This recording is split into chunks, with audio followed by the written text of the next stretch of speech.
Section 1. The fear scale and why you should be comfortable right now. Let's get something established before anything else. You came here to relax. Maybe it's late.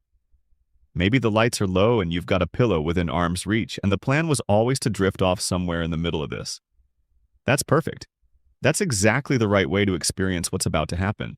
Because what we're going to do tonight is walk through Springfield together very slowly, from the parts that are a little strange and a little funny, all the way down to the parts that are genuinely unsettling once you turn them over and look at what's underneath. And we're going to do it in order, ranked from least scary to most scary. That ranking matters. It means you can settle in without worrying about being hit with something heavy right away. The early sections are comfortable. They're curious and interesting, and they'll give your mind something gentle to turn over while you relax. The deeper we go, the stranger things get. And by the time we reach the bottom of the list, the things waiting there aren't frightening in the way a horror movie is frightening. They're the kind of slow, quiet unsettling that seeps in rather than jumps out. The kind that makes you look at something you've always loved and see it slightly differently. The Simpsons has been on the air since December 17th. 1989. 36 seasons, nearly 800 episodes. It is the longest-running animated series in American history, the longest-running scripted primetime show, the longest-running sitcom. It has outlasted governments, technologies, cultural movements, the entire arc of the internet. Children who watched it when it premiered now have children who watch it. And both generations see the same Bart, the same Lisa, the same Homer stumbling through the door after work. The show has not changed. The characters have not aged. The town has not moved on. And that's the thing about The Simpsons that starts to feel a little different the more time you spend with it. On the surface, it's a cartoon comedy about a working-class family in a fictional American town. It's warm and funny and endlessly quotable, and most people treat it the way they treat the furniture in a room they've lived in for years. Familiar, comfortable, not worth examining too closely. But underneath that surface, threading through 36 years of jokes and callbacks and guest appearances and continuity errors, there is a different show. A version of Springfield that the writers have been building in the margins, sometimes deliberately and sometimes accidentally, across every single episode. A version where the pieces fit together in ways that the show has never officially acknowledged, but has also never been able to fully deny. The theories about The Simpsons are not idle speculation. Some of them are so well supported by canonical evidence, by things the show has directly depicted and then quietly moved past, that the writers themselves have been forced to address them on the record. Some of them reframe entire decades of episodes. Some of them make the most famous comedy in television history feel like something stranger and darker and more emotionally complicated than a comedy was ever supposed to be. Tonight, we're going to go through all of them. Here is how the fear scale works. At the top, the least scary end, we have theories that are more fascinating than frightening. Coincidences that seem too precise to be coincidences. Geographic mysteries that are more playful than threatening. These sections are the ones designed for settling in, for letting the voice wash over you while you get comfortable, for that half-awake state where the information drifts through without demanding too much of you. As we move down the list, the theories get heavier. They start involving things that can't be easily laughed off. Conspiracies that span generations. Medical impossibilities that the show treats as background details. Characters whose cheerful surfaces hide something much darker underneath. By the time we reach the lowest tiers, we're in territory that is genuinely disturbing. Not because anything violent or sudden happens, but because the implications, once you sit with them, don't go away. The scariest theory on this list isn't about a monster or a murderer. It's about what it means to love something, and what it costs to hold on to it. But we're starting at the beginning, the gentle end. Get comfortable. Pull the blanket up if you have one. The lights can stay low. Springfield is always open. Drop a comment with where you're watching from and what time it is. And if you want more nights like this one, subscribing takes about 2 seconds. Now, let's go. Section 2. Tier 1. The predictions. Fear level like finding a coin on the sidewalk. The easiest way to describe the predictions is this. Imagine you wrote 10,000 sentences about the future of America, spread across 4 decades, and then came back later to see which ones came true. Some of them would.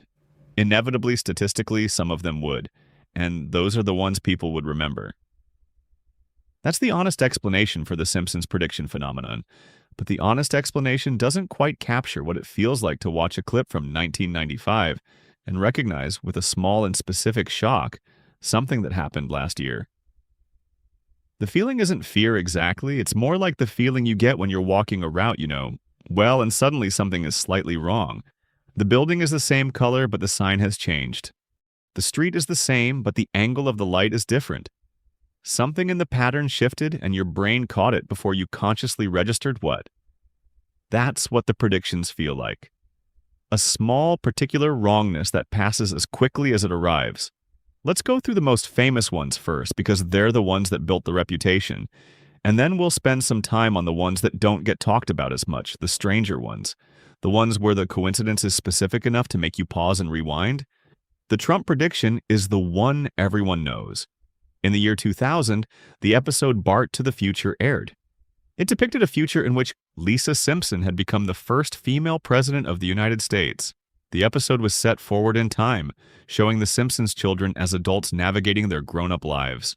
And when President Lisa is briefed on the state of the country she's inherited, the person she's inherited it from is identified as Donald Trump.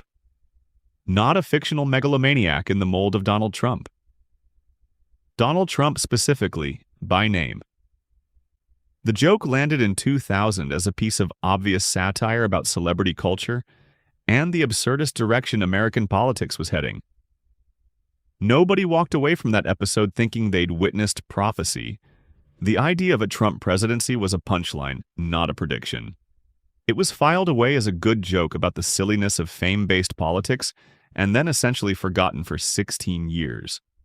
And then 2016 happened. The screenshot went everywhere. The clip went viral across every platform that existed in 2016, which was several that hadn't been invented when the episode aired. The reaction was a specific combination of disbelief and amusement, that particular tone that the internet finds for things that are technically funny but also slightly wrong. How did they know?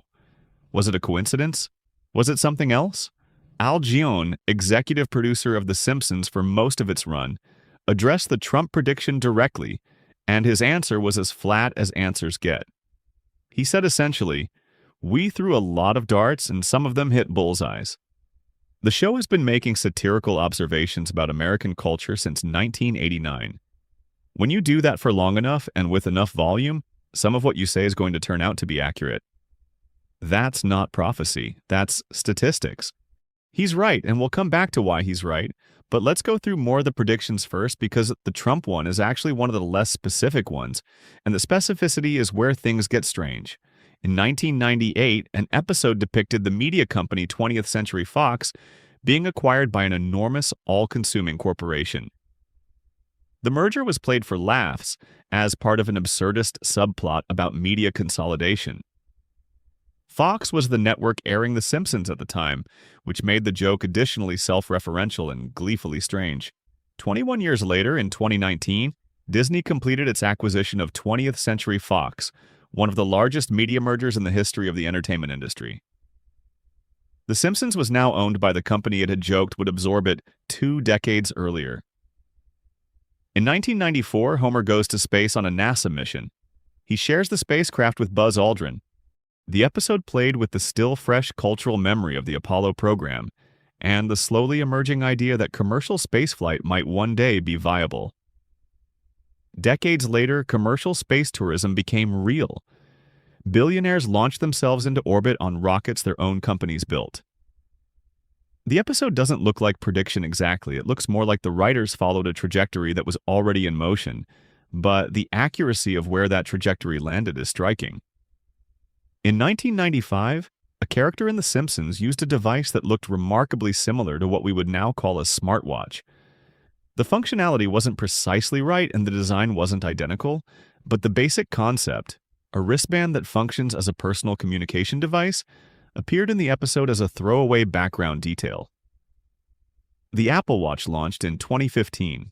In a 1993 episode called Marge in Chains, a flu virus originating from Asia spreads to Springfield, causing mass panic, supply shortages, and a frantic community-wide scramble for a cure. The episode aired 27 years before COVID-19.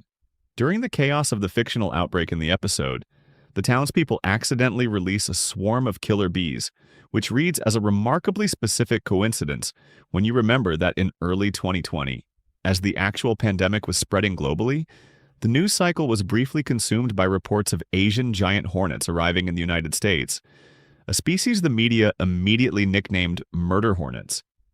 A respiratory virus from Asia, a swarm of invasive killer bees in America, all in the same year, all prefigured in a single 1993 cartoon episode. In 1998, Homer discovers a mathematical equation written on a chalkboard that, when analyzed by mathematicians watching the episode, turns out to be a reasonable approximation of the mass of the Higgs boson particle. The Higgs boson wouldn't be experimentally confirmed until 2012 at the Large Hadron Collider, 14 years after the episode aired. The relevant detail here is that the equation wasn't a prop. A writer on the show had a background in physics, and the equation was deliberately constructed to be mathematically coherent. Whether it was intended as a Higgs boson prediction is debatable. That it turned out to be one is not. In 1996, the episode Homerpalooza featured a moment where the hip-hop group Cypress Hill accidentally books the London Symphony Orchestra as their backup ensemble, the result of a miscommunication during what the show implies was a chemically influenced booking session. The joke was that the combination was absurd: high-energy rap and classical orchestral music performed together on the same stage. 28 years later, in 2024, Cypress Hill performed with the London Symphony Orchestra at the Royal Albert Hall. Not as a joke, as a real concert that they sold tickets to, that audiences attended and enjoyed. 28 years. The gap between the joke and the reality was longer than some of the people in the audience had been alive. There's a Siegfried and Roy episode where a white tiger attacks one of the performers during a live show. In 2003, Roy Horn was critically injured by a white tiger during the act's live performance in Las Vegas, an event that effectively ended the partnership and became one of the most covered entertainment news stories of that year. The episode didn't vaguely allude to the idea that performing with large predators carries risk. It depicted a specific scenario, a white tiger attack during a live show, that precisely mirrored what happened 7 years later. These are the ones that don't fully dissolve under the statistical explanation, because here is where Al Jean's dart analogy starts to strain. The dart analogy works when you're talking about broad trends. Media consolidation happens because media companies want to grow. Predicting that a big company will absorb a smaller one is less prediction than trend extrapolation. Technology gets smaller and more personal over time. Imagining a wrist-mounted computer in 1995 requires no supernatural access to the future, just an understanding of where miniaturization was heading. But a white tiger attack? Not tiger attacks in general. Not the idea that exotic animals are dangerous. A white tiger attacking one specific performer during one specific act. That's not trend extrapolation. That's specificity of a different order. And Cypress Hill performing with the London Symphony Orchestra isn't a logical continuation of any observable trend in 1996. It's a joke about an absurd combination that then became a real event decades later. The writers have a secondary explanation for the cases where the statistical argument doesn't quite hold. Bill Oakley, who ran the show during several of its peak seasons, said something that's worth sitting with. He pointed out that history repeats itself. The show is old enough that what looks like prediction is often something closer to recurrence. Patterns in American culture and politics cycle. Things that happened once tend to happen again in slightly different forms. A show that has been documenting American life since 1989 has seen enough cycles to have pre-documented the next iteration of patterns it already observed. That's actually a more interesting explanation than the dart analogy because it implies something about the nature of the show's relationship with American culture. The Simpsons isn't predicting the future. It's describing America's habits, and America's habits, being what they are, keep reasserting themselves.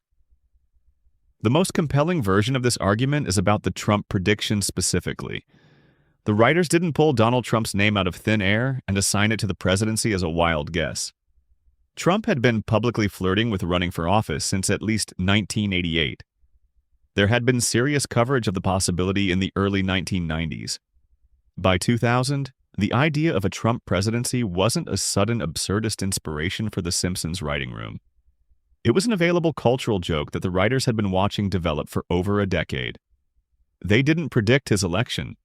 They documented the cultural momentum that would eventually produce it.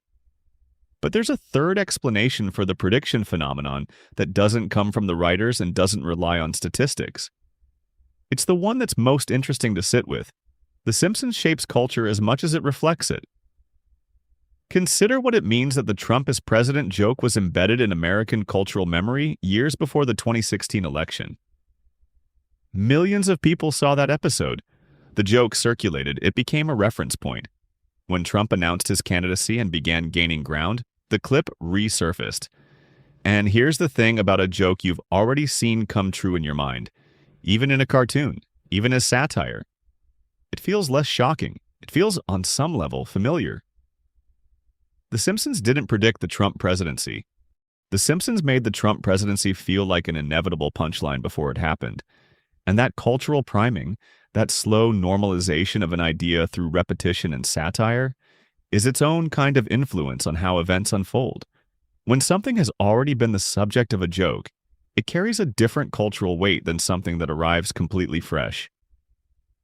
We'd already processed it, at least partially, through the filter of comedy.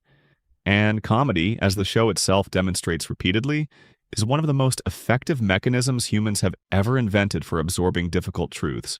The show didn't foretell what would happen. The show told us what to expect, and we laughed, and then we recognized it when it arrived. There's also the confirmation bias problem, which is real and significant and worth taking seriously because it explains a large portion of the prediction phenomenon entirely on its own. The Simpsons has produced close to 800 episodes. Each episode contains dozens of jokes, observations, satirical extrapolations, cultural references, and background details. Many of those background details are small and strange and specific. Over 36 years across that sheer volume of material, a substantial number of those details are going to coincidentally align with real events that happen years or decades later.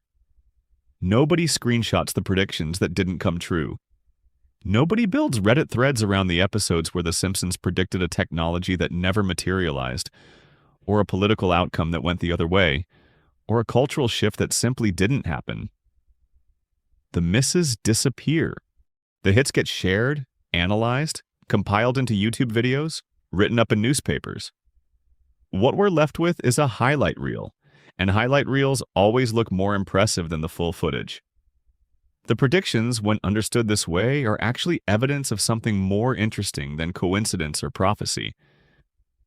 They're evidence of how good the Simpsons writing staff was across the show's best years at understanding America. Not just what America was, but where it was going. The staff included mathematicians, physicists, lawyers, political scientists, economists, and historians. These were people who understood the systems they were satirizing from the inside. Their jokes weren't random. They were informed extrapolations from genuine knowledge bases. And when you're genuinely knowledgeable about a system, and you observe that system over decades, and you make thousands of observations about it, and you filter those observations through sharp satirical intelligence, some of what you say is going to look like prophecy in retrospect, not because you're a prophet, because you're paying very close attention. The prediction phenomenon is the least scary thing on this list, not because it isn't interesting, it genuinely is, but because there's something fundamentally comforting about it when you understand what it actually represents. It means the people who made this show were watching carefully. It means that underneath all the yellow skin and the four fingers and the donut jokes, The Simpsons was built on real observation of real patterns in the real world.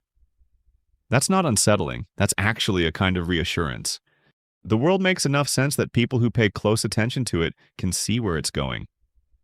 That's the truth the predictions point to when you look at them honestly. And there's something peaceful about that. The world has patterns. Careful watchers can identify them. Sometimes those patterns produce futures that feel, when they arrive, like they were always inevitable. Rest with that for a moment. The world is legible, even when it's complicated. The Simpsons writing room knew that and built a show on it. The next one is a little stranger, but only a little. Section 3, Tier 2. Springfield has no location. Fear level like misremembering your childhood street. There is a city called Springfield in nearly every state in America.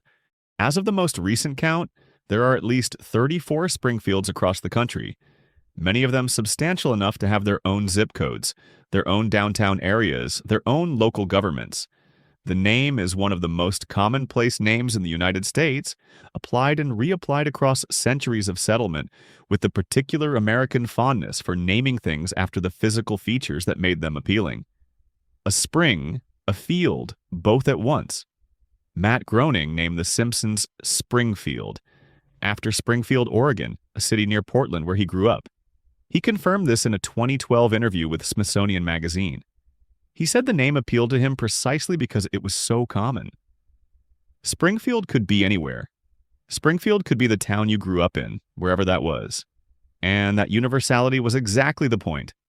For the 48 hours following the Smithsonian interview, the mystery of Springfield's location appeared to be solved.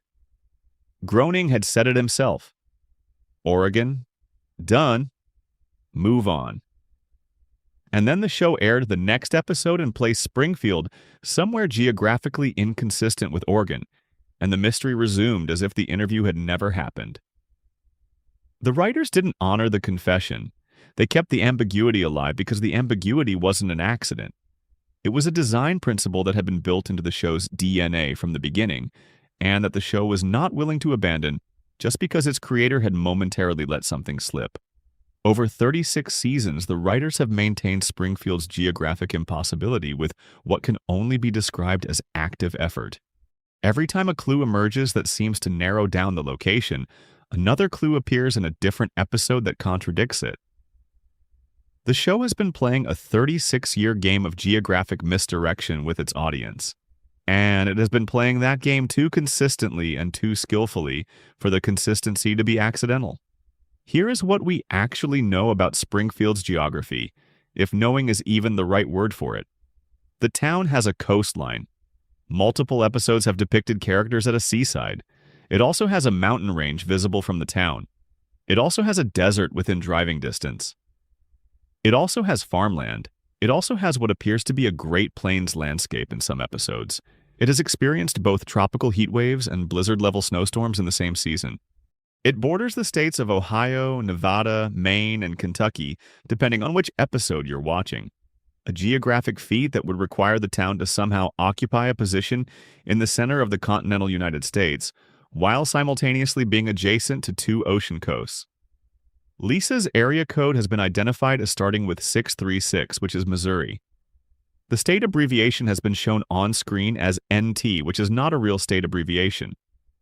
In one episode, a character calls the state capital, and the voice on the other end identifies the state as beginning with a vowel. That narrows the options without eliminating enough of them to provide a definitive answer. In the mockumentary episode Behind the Laughter, which aired in the 12th season, the family is introduced as being from northern Kentucky. In syndicated reruns of the same episode, the location was changed to a different state. The answer depends on where and when you're watching. That last detail is genuinely strange when you sit with it. The show gave an answer, then changed the answer so that the answer is now different depending on the version of the episode you happen to encounter. Even when Springfield has a location, that location isn't fixed. It mutates. It rearranges itself. The official answer is different from the syndication answer, and both of them might be wrong anyway because the show keeps producing episodes that place Springfield somewhere neither version of the answer can account for. The surface-level explanation for all of this is the one Groening provided, and the one the writers have confirmed in various interviews over the years. Springfield is meant to be universal. It's meant to feel like home to viewers regardless of where home actually is. Making the town geographically specific would anchor it in one region of the country and make it less relatable to viewers in other regions. The vagueness is a feature. The impossibility is the point. This is true. It's the primary explanation, and it's a good one. The show is better because Springfield is everywhere rather than somewhere. But there's a layer underneath the practical explanation that becomes visible when you start looking at Springfield through the lens of the show's other mysteries. Consider what it would mean for Burns's nuclear power plant if Springfield had a fixed location. A nuclear facility in a fixed location is subject to the regulatory authority of that state's environmental and nuclear oversight bodies. It's subject to consistent EPA monitoring. It's subject to the jurisdiction of a specific state attorney general who could be pressured by local constituents to investigate the 342 safety violations, the radioactive waste dumping, the luminous rats in the basement, the human skeletons that were simply left there without explanation. A nuclear facility in a fixed location can be held accountable. A nuclear facility in a location that changes depending on which episode you're watching cannot. Springfield floats between states, and the regulatory ambiguity that creates is not incidental. Burns's plant has been operating for decades with documented evidence of catastrophic safety failures, and no state authority has ever successfully prosecuted anyone for it. The question of why is easier to answer if Springfield exists outside the consistent jurisdiction of any single state government. You can't regulate a town you can't find on a map. There's also the matter of Springfield's geographic features, which, as noted, include mountain ranges, coastlines, deserts, and fertile farmland within what appears to be a relatively small radius. No real American city has that combination. The closest thing to it would be a city in a western state near a mountain range, which would put Springfield in Oregon, California, Colorado, or a handful of other options. But even those cities don't have the kind of sudden, extreme climate variation that Springfield displays between episodes. From a radiation theory perspective, which we'll get to in depth later, there's a disturbing possibility here.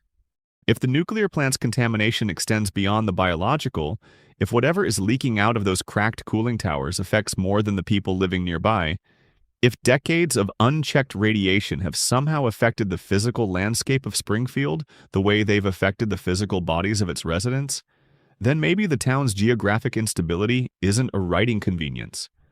Maybe it's a symptom. What the radiation did to the fish, giving them an extra eye, is an observable physical mutation caused by the contamination of their environment. What the radiation did to Homer and Marge and Bart and Lisa, the four fingers, the yellow skin, the overbites, the anomalous hair, is a set of physical mutations caused by chronic exposure to the same contaminated environment. If the logic holds at those scales, there's no principled reason to assume the environment itself would be exempt. Springfield's landscape shifts and contradicts itself and refuses to stay pinned down the way its residents refuse to stay consistent, the way its timeline refuses to hold still, the way its memories refuse to remain stable between episodes. Everything in Springfield is subject to a kind of persistent instability that has no analog in the real world. The geography is part of that instability. The landscape is as mutated as the people living in it. From the coma theory perspective, which is also coming later and is the most emotionally heavy thing on this list, Springfield's impossible geography makes a different kind of sense. A dreaming mind doesn't have accurate maps. It has impressions and fragments and emotional residue from places encountered over a lifetime. Homer Simpson, lying unconscious in a hospital bed, assembles the geography of his dream world from whatever landscape memories are floating in his mind. Mountains he saw on a road trip, ocean he glimpsed from a vacation destination, desert from a movie or a television show, farmland from the flat stretch of America he drove through once on the way somewhere else. His dreaming brain layered all of those landscapes onto a single town because dreams don't observe the geographic logic of the waking world. Dreams have emotional logic, and every landscape Homer ever loved or visited or saw in a photograph is available to him, so in the dream, they're all there. Springfield is everywhere because Homer's memory of America is everywhere. He contains the whole country in the fragments of experience he carries, and in the dream, those fragments become a town. The principle in the Popper theory, which is about Springfield's collective denial and its capacity to vote away inconvenient truths, suggests something slightly different about the geography.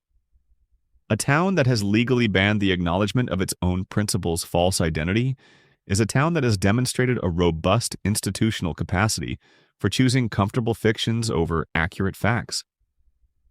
Geographic ambiguity serves that capacity. If no one can agree on where Springfield is, no one can be held accountable for anything that happens there. The town's location is as officially uncertain as every other official record in Springfield, as consistent as the principal's identity, as stable as the memory of last week's catastrophe. It's a form of collective protection. The entire town exists in a jurisdictional gray zone that Burns helped create, and that the town's institutional structures have maintained because the alternative, being definitionally located, being consistently subject to one state's laws, being mapped and pinned down and made accountable, would unravel everything. There's one more angle on the Springfield location mystery that doesn't come from any theory, but from the experience of watching the show over time.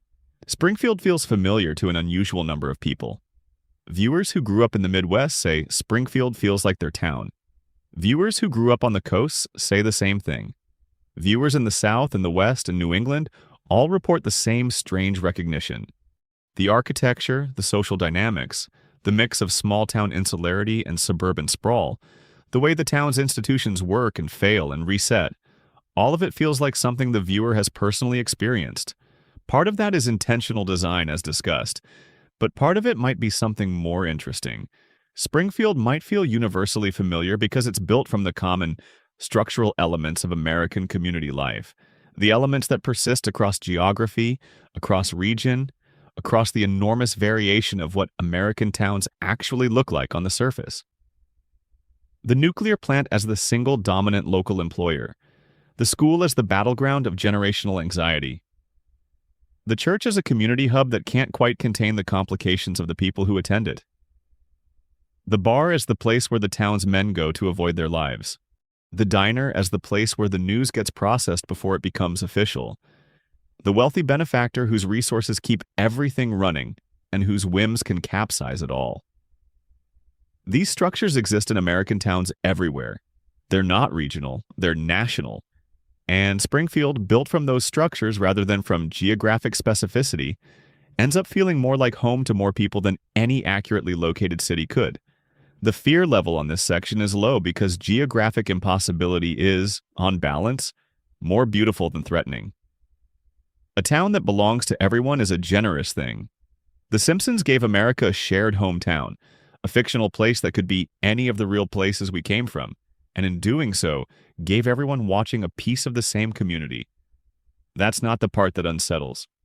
The part that unsettles, just slightly, is the question of what it means that a town can exist in perpetual ambiguity. That a place can be legally and narratively undefinable. That the answer to where Springfield is can change depending on who's asking and when. Because in the real world, that kind of ambiguity has a cost. Things that can't be found can't be helped. Places that can't be located can't be held responsible. Towns that float between jurisdictions are towns where the rules apply selectively, where accountability can always be deferred to the next state over, where the question of who's in charge is permanently open. Springfield is a dream of a town, and like all good dreams, it's impossible to hold still. Section 4. Tier 3. Who really shot Mr. Burns? Fear level. Like finding out a story you were told was edited. The summer of 1995 was the summer The Simpsons became a national puzzle. On May 21st, Season 6 ended with Who Shot Mr. Burns Part 1, a cliffhanger constructed with the kind of meticulous, layered attention to motive and evidence that usually only appears in actual mystery fiction. The episode wasn't just a funny cartoon chapter that happened to end on a question mark. It was a genuinely plotted mystery, designed by a writing staff that had decided to attempt something that had never been done in the history of American animation. A real whodunit, complete with red herrings, physical evidence, competing suspects, and a contest inviting millions of viewers to participate in solving it. Fox promoted the mystery with the full weight of its promotional machinery. America's Most Wanted produced a tie-in special called Springfield's Most Wanted, treating the fictional shooting as a real unsolved case. The contest promised that the person who correctly identified the shooter would be animated into a future episode. Thousands of entries poured in from across the country. The Simpsons wasn't a television show that summer. It was the largest collaborative puzzle in the history of mainstream entertainment. And then Part 2 aired in September 1995, and the answer came out. And something subtle but persistent went wrong. The official answer is Maggie Simpson. Burns was shot by the Simpson family's 1-year-old baby, who encountered him in a parking lot after the town meeting, attempted to stop him from taking her lollipop, found herself holding his gun after it fell from his holster during the struggle, and discharged it either by accident or by instinct, depending on which interpretation of the evidence you prefer. Chief Wiggum identified Maggie. Burns confirmed Maggie from his hospital bed. The family accepted it. Springfield moved on, except almost nobody who had spent the summer theorizing about the shooting moved on with quite the same conviction as the show seemed to expect. The contest itself is where the mystery starts to fray. The prize for correctly identifying the shooter was substantial enough to generate thousands of entries. When the producers went through those entries, the result was stunning. According to the DVD commentary, not a single randomly selected entrant from the sample pool had correctly guessed the answer. Not one. The contest attracted entries from across America, from people who had spent weeks thinking carefully about the evidence the show had provided, and essentially none of them arrived at Maggie. The prize was ultimately awarded to someone chosen randomly from the pool, who hadn't guessed correctly either, and who received a cash payment instead of the promised animated appearance because there was no right answer to honor. The show's creators acknowledged on the commentary that one person had posted the correct answer online the night the first episode aired through a college internet account. But by the time the contest concluded and producers tried to find this person, the account was inactive. The one person who figured it out couldn't be located. The producers issued an open invitation on the DVD release for this individual to come forward. As far as anyone has ever confirmed, that person never did. Sit with what that means for a moment. The show's creators designed a mystery they described as solvable from the clues provided in Part 1. They promoted a national contest on that premise. And when the answer was revealed, essentially the entire national audience had missed it. Either the clues were insufficient, the red herrings were too effective, or the answer didn't follow as logically from the evidence as the show claimed. The writers have acknowledged in various interviews over the years that the answer to the mystery was not predetermined when Part 1 was being written. They had assembled a set of suspects and motives and clues, and they had to decide during the summer hiatus who the shooter actually was. Several different answers were considered seriously. Barney Gumble was in the running long enough that a version of the story where he was the shooter was drafted and discussed. The writers even considered sending Barney to prison. This was eventually abandoned. The alternate ending featuring Smithers as the shooter was fully animated, fully voiced, and complete enough to be screened in the 138th episode spectacular clip show. If the answer was determined before Part 1 was written, alternate endings don't get fully animated. Fully animated alternate endings get made when the writers genuinely weren't sure which answer they were going with. The clues in Part 1 were assembled without a definitive answer in mind, which means the answer wasn't embedded in the evidence in the way a real mystery author embeds the answer in the evidence. The clues were adjusted retroactively to accommodate whatever answer the writers ultimately chose. The mystery was reverse engineered. That matters because the central piece of evidence, Burns's hands landing on the sundial in a way that appears to spell out his attacker's initials, was explicitly described by Burns himself as accidental. Burns stated canonically that he did not deliberately position himself to indicate his attacker when he fell. He just fell. The letters he landed on were coincidental.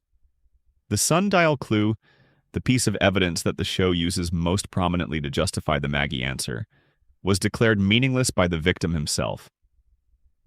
The second most significant piece of evidence is the DNA eyelash found on Burns's suit, which the show identifies as belonging to a Simpson.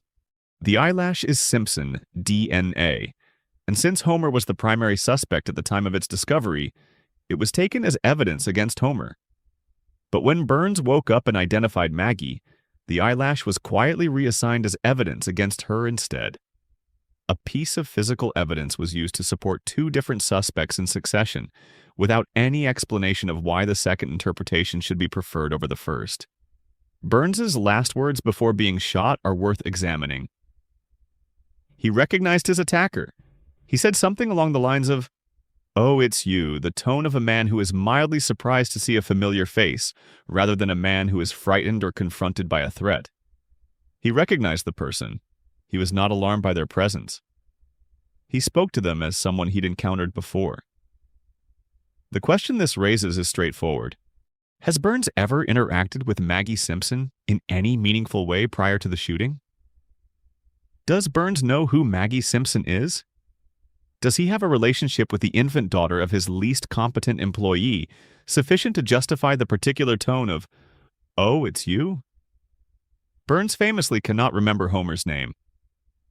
Homer has worked for Burns for his entire adult life, appeared in Burns's office on countless occasions, been the direct subject of Burns's attention and consideration in dozens of episodes, and Burns still routinely fails to identify him.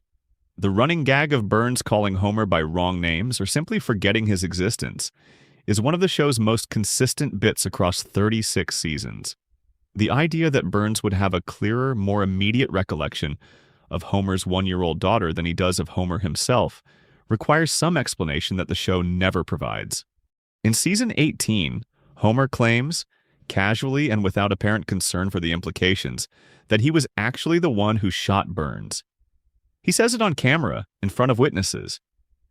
He confesses to the attempted murder of the richest man in Springfield. Nobody investigates. Nobody reopens the case.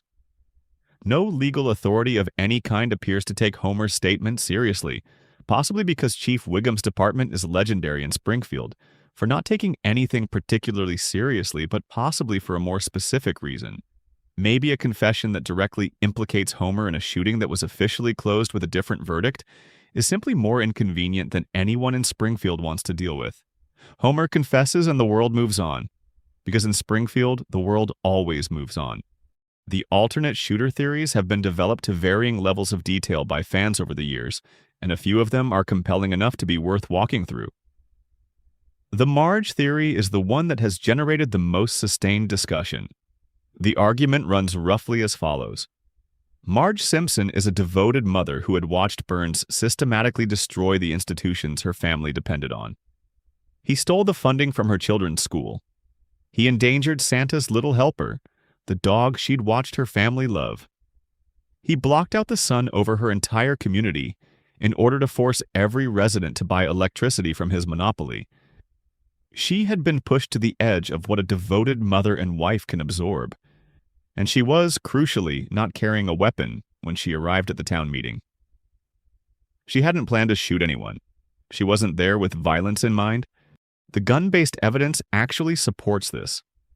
The shooter used Burns's own weapon, which fell from his holster during the encounter. Whoever shot Burns was someone who hadn't brought a weapon, who found Burns's gun by chance, and who used it in a moment of impulse or desperation rather than deliberate premeditation. That profile fits Marge as well as it fits Maggie, and Marge has decades more emotional complexity motivating the act. The Marge theory adds a further element that explains Burns's behavior after waking up. Burns, according to earlier episodes, developed romantic feelings for Marge at some point before the shooting. When he woke from his coma and identified the person who shot him, the theory proposes that he protected her deliberately. He took the bullet, recovered from it, and when asked to name his attacker, he looked around the room, found a convenient alternative that couldn't be prosecuted, and pointed at the baby. No jury in the world would convict a baby, as Chief Wiggum helpfully observes. Maggie was the perfect result for anyone who wanted the case closed quickly with an answer that created no consequences. An infant who cannot be prosecuted, who cannot give testimony, who cannot deny the accusation, and who will not grow up fast enough to challenge the verdict before the town has completely forgotten about it. The Smithers theory has the advantage of the fully animated alternate ending, which suggests the writers took it seriously enough to produce it entirely. Smithers had been fired by Burns on the day of the shooting, in front of the entire assembled town, after years of devoted service. He had motive. He was present. He knew Burns's habits and schedule better than anyone. He knew about the gun because he probably helped Burns acquire it. And his alibi, being blackout drunk and accidentally shooting old Jasper in the leg, is the kind of alibi that is simultaneously specific enough to sound real and absurd enough to be completely fabricated by someone who needed a story quickly. The show handles Smithers' elimination from the suspect pool by having his intoxicated confession turn out to be for a different crime than the one being investigated. He shot old Jasper, not Burns. Different weapon, different location, different victim. Clean alibi, nothing to investigate further. But this alibi works only if you accept that Smithers' memory of that night is accurate, and the alibi itself is premised on Smithers being too drunk to form reliable memories. You're using the testimony of someone who was blacked out to eliminate them from suspicion in a shooting, which is not how any competent investigation would proceed. The final element of the Burns shooting mystery that deserves attention is the town's reaction to the result. When it was announced that Maggie was the shooter, Springfield effectively celebrated, or at minimum, accepted the verdict with cheerful relief and moved on immediately. There was no extended period of uncertainty or discomfort. The case was closed, the town felt resolved, and everything went back to normal. In a town where every single person had a motive, where the victim had literally stolen the sun from the community, where dozens of people had been observed carrying weapons at the confrontation that preceded the shooting, the identification of a 1-year-old baby as the sole shooter produced relief rather than skepticism. The community wanted the case closed. They needed a culpable party who couldn't cause any trouble, and Maggie, silent and small and legally untouchable, was exactly that. The last shot of part 2 shows Maggie alone in the hospital room after everyone has left. She looks around carefully to confirm no one is watching. Then she moves her pacifier in a motion that mimics pulling a trigger. The official reading is confession. She did it, and she knows she did it. The alternative reading is memory. She saw something happen, and she's replaying it. She watched someone pull a trigger, and she's doing what babies do with behaviors they witness. She's imitating it. Which reading is correct? The show doesn't say, not definitively, and the reason the show doesn't say 30 years later is that the official answer was never quite as settled as the official answer was supposed to be. The fear level on this section is like finding out a story you were told was slightly edited. Not completely wrong, not a lie exactly, but shaped in the telling. Adjusted for the audience. The ending chosen not because it was the only possible ending, but because it was the most convenient one. Springfield needed someone to blame, someone who couldn't push back, and so the story ended the way the town needed it to end, which may or may not be the way it actually ended. That's a quiet, specific kind of unease. And it's about to get heavier. Section 5, Tier 4, the Hans Moleman Immortality Loop, fear level, like noticing something in the background of a photo. Hans Moleman is not a main character in The Simpsons. He's not a secondary character. He barely qualifies as a recurring character in the traditional sense. He exists in the background of Springfield, a tiny, elderly, nearly blind man who shuffles through crowd scenes and exists in the margins of the town's life as a kind of ambient presence. He also dies more often than any other character in the history of American animation, and nobody in Springfield or in the show's production apparatus has ever bothered to explain it. The count varies depending on how strictly you define death versus near death, but by conservative estimate, Hans Moleman has been killed definitively on screen more than 24 times in canonical non-Halloween, non-dream sequence episodes. He has been hit by cars. He has been buried alive. He has been crushed by falling objects of various sizes. He has been eaten by animals. He has been struck by lightning. He has walked into traffic and simply vanished beneath the wheels. He has been set on fire. He has drowned. He has experienced what can only be described as catastrophic impacts that leave no ambiguity about their outcome. And then he appears in the next episode, completely intact, without explanation, without a resurrection scene, without any acknowledgement from any character that this man was clearly deceased a few weeks ago and is somehow back. The show treats Moleman's death cycle as background noise, a recurring visual joke that doesn't require justification because it's a joke, and jokes don't require justification. Most people who watch the show accept this the same way they accept that the Simpsons family remains young forever. As a quirk of the medium, an artifact of cartoon logic, nothing worth examining. But if you accept the other theories about Springfield, Hans Moleman's situation stops looking like a joke and starts looking like a data point. Under the radiation theory, the explanation for Molman's repeated deaths and returns is the most scientifically interesting of all the Springfield mutations. If we're applying any kind of internal logic to the show's universe, the radiation theory argues that Springfield's nuclear contamination has produced mutations in the town's residents, mutations that affect their biology in ways that deviate significantly from normal human experience. Homer Simpson heals from injuries that would kill an uncontaminated person. The Simpson family has physical characteristics that no normal human biological process produces. Burns's body has been so altered by radiation exposure that his immune system functions through a completely anomalous mechanism. Moleman's mutation, under this theory, would be the most extreme expression of radiation's effect on a biological system that the show depicts. Not just enhanced healing, complete biological reconstitution after death.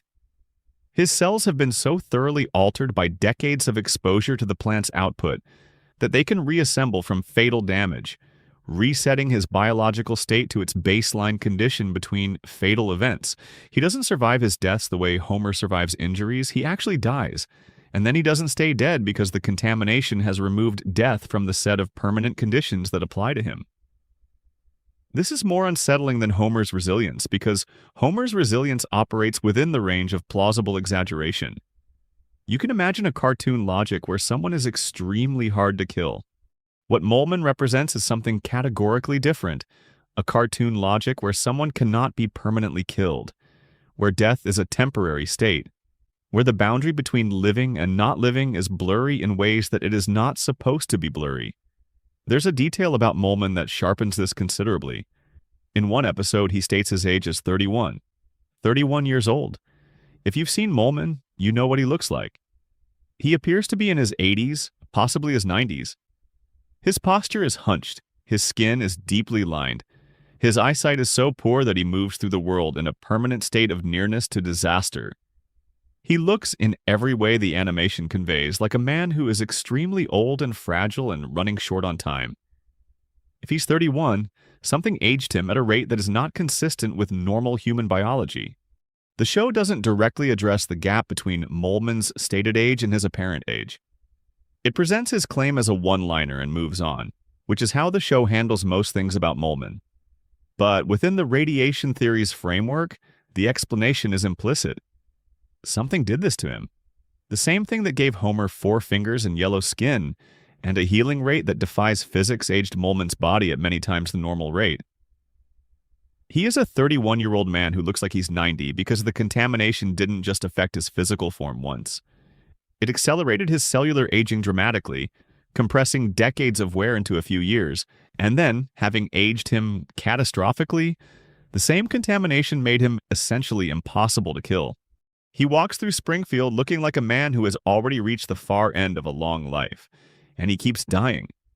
And returning because whatever biological process should eventually allow him to stop hasn't been working correctly since he started drinking Springfield's water. Under the coma theory, Molman's function is different and in some ways stranger. If every episode since April 1993 is a dream being generated by Homer's unconscious mind, then the characters who populate Springfield are either Homer's memories of real people or constructs assembled by his dreaming brain to fill the town with population. Molman falls into an interesting middle category. He's present enough to have a name and a recurring visual identity, but he lacks the kind of rich character development and consistent storyline presence that the main characters have. He's background population, and background population in a dream doesn't need to maintain continuity between scenes the way foreground characters do. Homer's dreaming mind doesn't care enough about Molman to remember what happened to him last week. It needs Springfield to feel populated, to feel like a real town with many residents living their lives, and so it generates Molman repeatedly as a town filler. When Molman dies in one episode, Homer's unconscious mind simply generates him again for the next one because the town needs a background character, and Molman is the available template. He's a prop that gets broken and reassembled. Not a person within the dream's logic, just a recurring shape that Homer's mind produces to make the dream feel like a place with depth and population. That reading is actually more disturbing than the radiation reading, not because it implies something terrible is happening to Molman, but because it implies that Molman is not quite a person in the dream. He's furniture. He dies because dream furniture doesn't have the protection of being someone Homer loves. He comes back because the dream needs him to. His experience, if you can call it that, is entirely instrumental. He exists to make the background look populated, and when the background needs a death for comedic punctuation, he dies. Under the collective denial theory, Molman's repeated deaths are simply one more thing Springfield has agreed not to notice. The town has demonstrated a formidable capacity for ignoring obvious anomalies. Three-eyed fish in the river didn't produce a water safety investigation. A baby being identified as the shooter of the richest man in town didn't produce meaningful legal consequences. The principal of the elementary school being exposed as a man living under a stolen identity didn't produce the expected civic crisis. Springfield's collective agreement not to acknowledge things that would require uncomfortable action is one of the town's defining characteristics. A man who keeps dying and coming back is absolutely within the range of things Springfield would collectively agree to not discuss. Nobody calls for an investigation. Nobody files a report. Nobody asks the obvious question. Molman dies in front of witnesses, and nobody mentions it by next episode because mentioning it would require addressing it, and addressing it would require confronting the existence of an anomaly, and confronting anomalies is not something Springfield does. The Molman loop is, in miniature, the exact mechanism that keeps Springfield stable. Ignore the thing that doesn't make sense. Move on. Repeat. What makes Molman slightly more unsettling than the other low-level background anomalies is the specificity of his suffering. He doesn't just die. He dies in particular ways, often ways that involve pain, often ways that the show lingers on before moving to the next scene. He walks into traffic and the sound effect confirms the impact. He's buried alive with enough time to register what's happening. He gets eaten slowly enough that we watch the beginning of the process. The deaths are, for a background character, unusually specific. It's as if the dream, or the contamination, or the collective denial, or whatever mechanism is producing Molman's loop, has a particular fixation on the way the deaths happen. Not just that he dies, but that he dies in these particular ways, with this particular texture of bad luck, meeting fragile body, meeting a world that keeps producing hazards precisely calibrated to find him. Hans Molman is 31 years old and looks 90 and has died dozens of times and will die again. And we'll be back for the next episode without explanation, and nobody in Springfield has ever found this worth remarking on. That's not particularly frightening, but it is, if you let yourself feel it, a little bit sad. The background of a dream is full of people who keep dying without it meaning anything. The world generates their hazards automatically. And nobody, not even the dream that contains them, pauses to acknowledge what that costs. Section 6. Tier 5. Ned Flanders was psychologically broken as a child. Fear level, like learning a smile, is rehearsed.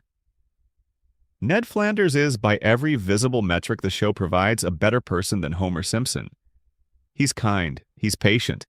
He's financially responsible where Homer is perpetually in debt. He's physically fit where Homer is not. He's a devoted father who participates actively in his children's lives. He maintains his property. He keeps his promises. He volunteers. He helps his neighbors, including the neighbor who has been a source of harm and inconvenience to him for 36 years, with a cheerful generosity that the show never quite allows to tip into self-righteousness. And Springfield punishes him for all of it, consistently across the entire run of the series. His wife Maud died, not in a natural, time-related way. She was killed at a NASCAR speedway when a T-shirt cannon misfired. The T-shirt cannon misfired because Homer Simpson, the man sitting next to her, was dodging the T-shirts enthusiastically enough to redirect them into Maud's path. Homer's selfishness, his inability to sit still and absorb minor inconveniences gracefully, produced a trajectory change in a line of T-shirts that knocked Maud Flanders off the bleachers to her death. Homer's inability to be briefly still killed Ned Flanders' wife, and Ned forgave him. Immediately. Publicly. without apparent hesitation. That's the moment the show first flags that something underneath Ned's goodness deserves examination. Not because forgiving Homer was wrong. Arguably, forgiving Homer was the right response, and Ned's faith tradition clearly supports forgiveness as a foundational practice. But the speed of it, the completeness of it, the absence of any visible anger or grief that needed to be worked through before forgiveness became possible. That's not the behavior of someone who has processed a loss. That's the behavior of someone whose psychological architecture doesn't permit certain emotional responses. The explanation comes in Season 8. Ned experiences a complete psychological breakdown after a hurricane destroys his house and the community's attempt to rebuild it produces something so structurally unsound that it collapses immediately. The disaster, on top of a life's worth of accumulated suffering absorbed with grace and patience, and not a single raised voice, finally pushes Ned past the threshold of his containment. He snaps. He screams at the town. He says everything he has never said, all of it at once. He names people. He describes their failures and hypocrisies with a specificity that suggests he has been cataloging them for years, carrying them in silence while his face maintained the expression it always maintains. That particular Flanders smile that never fully reaches anywhere you can identify as its origin. And then he's institutionalized. The psychiatric treatment he receives reveals the history. As a child, Ned Flanders was uncontrollable, violent, wild. His parents, being authentic mid-century beatnik nonconformists who had principled objections to discipline and authority and behavioral standards of any kind, responded to their son's rage by doing nothing about it for years because doing something about it would have required imposing structure, and imposing structure was philosophically inconsistent with their worldview. By the time they finally brought Ned to a psychiatrist, he was 8 years old, and his behavioral patterns were substantially entrenched. The psychiatrist who treated Ned employed a method that the show calls the Love Day method, a fictional therapeutic approach based on the concept of deeply conditioning new behavioral responses over existing ones, essentially replacing Ned's instinctual reactions with trained ones. The treatment worked. It worked extremely well. Ned's aggression disappeared.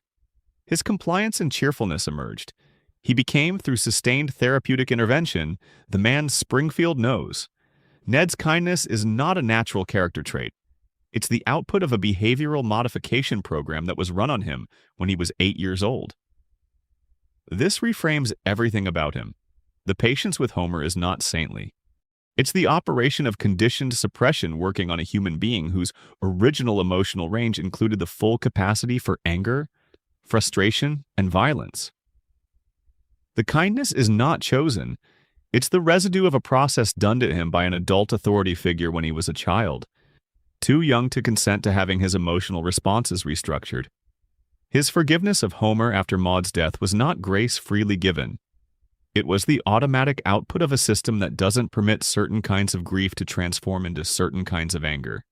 Ned couldn't hold Homer responsible in any sustained, felt way, because holding Homer responsible would require maintaining a specific emotional state, righteous anger combined with grief and perhaps a desire for accountability, that the Love Day conditioning was specifically designed to prevent. He forgave Homer because he had no other option. The option that would feel natural to most people, the option of being angry and staying angry for a while before deciding whether to forgive, was not available to him. It had been removed. There's something in this that becomes genuinely disturbing if you follow it far enough. Ned Flanders presents to the world as a free moral agent making choices about how to behave. He appears to choose kindness. He appears to choose forgiveness. He appears to choose faith and patience and generosity. These appear to be his values, authentically held, genuinely motivating his actions. But they're not chosen, they're installed. The values appear to be his because the installation was thorough enough that the installed behavior became indistinguishable from genuine character. The person who Ned would have been, the Ned who had his original emotional range intact, who could be angry when warranted and feel that anger and act from it, and integrate it into a fuller, more complex emotional life. That Ned doesn't exist anymore.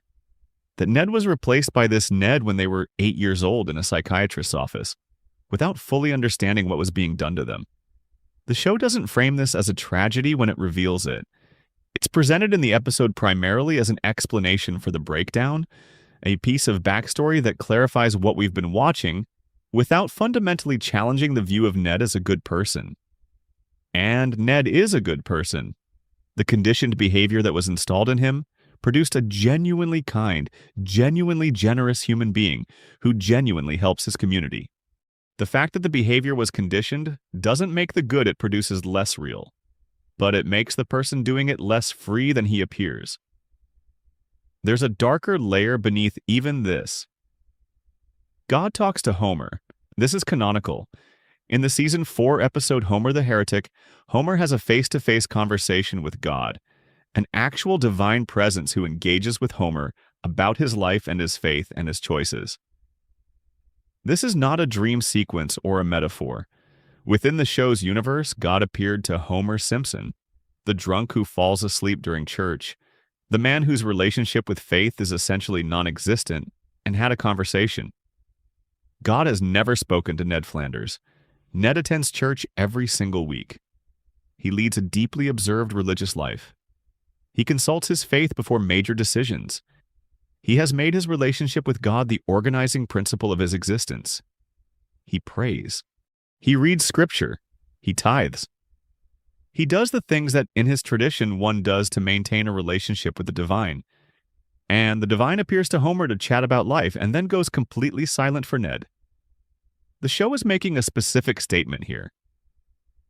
In Springfield's universe, where God apparently does sometimes communicate with people, the person God chooses to speak with is not the devotee. It's the backslider. It's the man who makes no effort. It's Homer, who is oblivious to the spiritual dimension of his own encounter, and immediately goes back to his irreligious habits after the conversation. Ned gets silence. Homer gets divine conversation. The devout man gets ignored. The careless man gets visited. The cruelty in this isn't random. It's a thesis statement about how the world in Springfield works. What you deserve and what you receive are not connected by any visible logic. Moral effort is not rewarded. Spiritual devotion is not answered. The system doesn't distribute outcomes based on virtue. It distributes them based on something else entirely, something that has nothing to do with how good you are or how hard you try. And Ned, who has tried harder than anyone and been good in ways that literally required professional intervention to produce, keeps showing up to a church where God talks to everyone except him. There's a final element of the Ned Flanders situation that sits underneath everything else, and it's the one that the show never addresses because addressing it would require the show to commit to something it prefers to leave implicit. The man behind the conditioning is still in there. The original Ned, the wild and uncontrollable child, the person whose rage was substantial enough to require systematic removal, didn't stop existing when the treatment worked.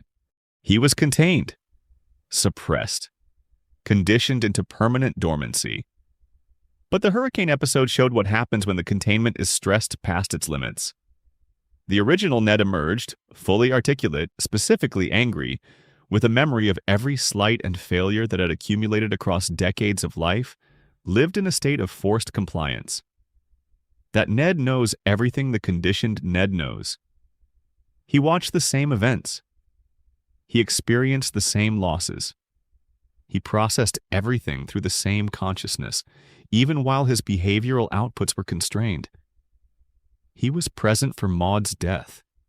He felt what that felt like, and he was prevented from responding to it in the way it warranted because the conditioning held.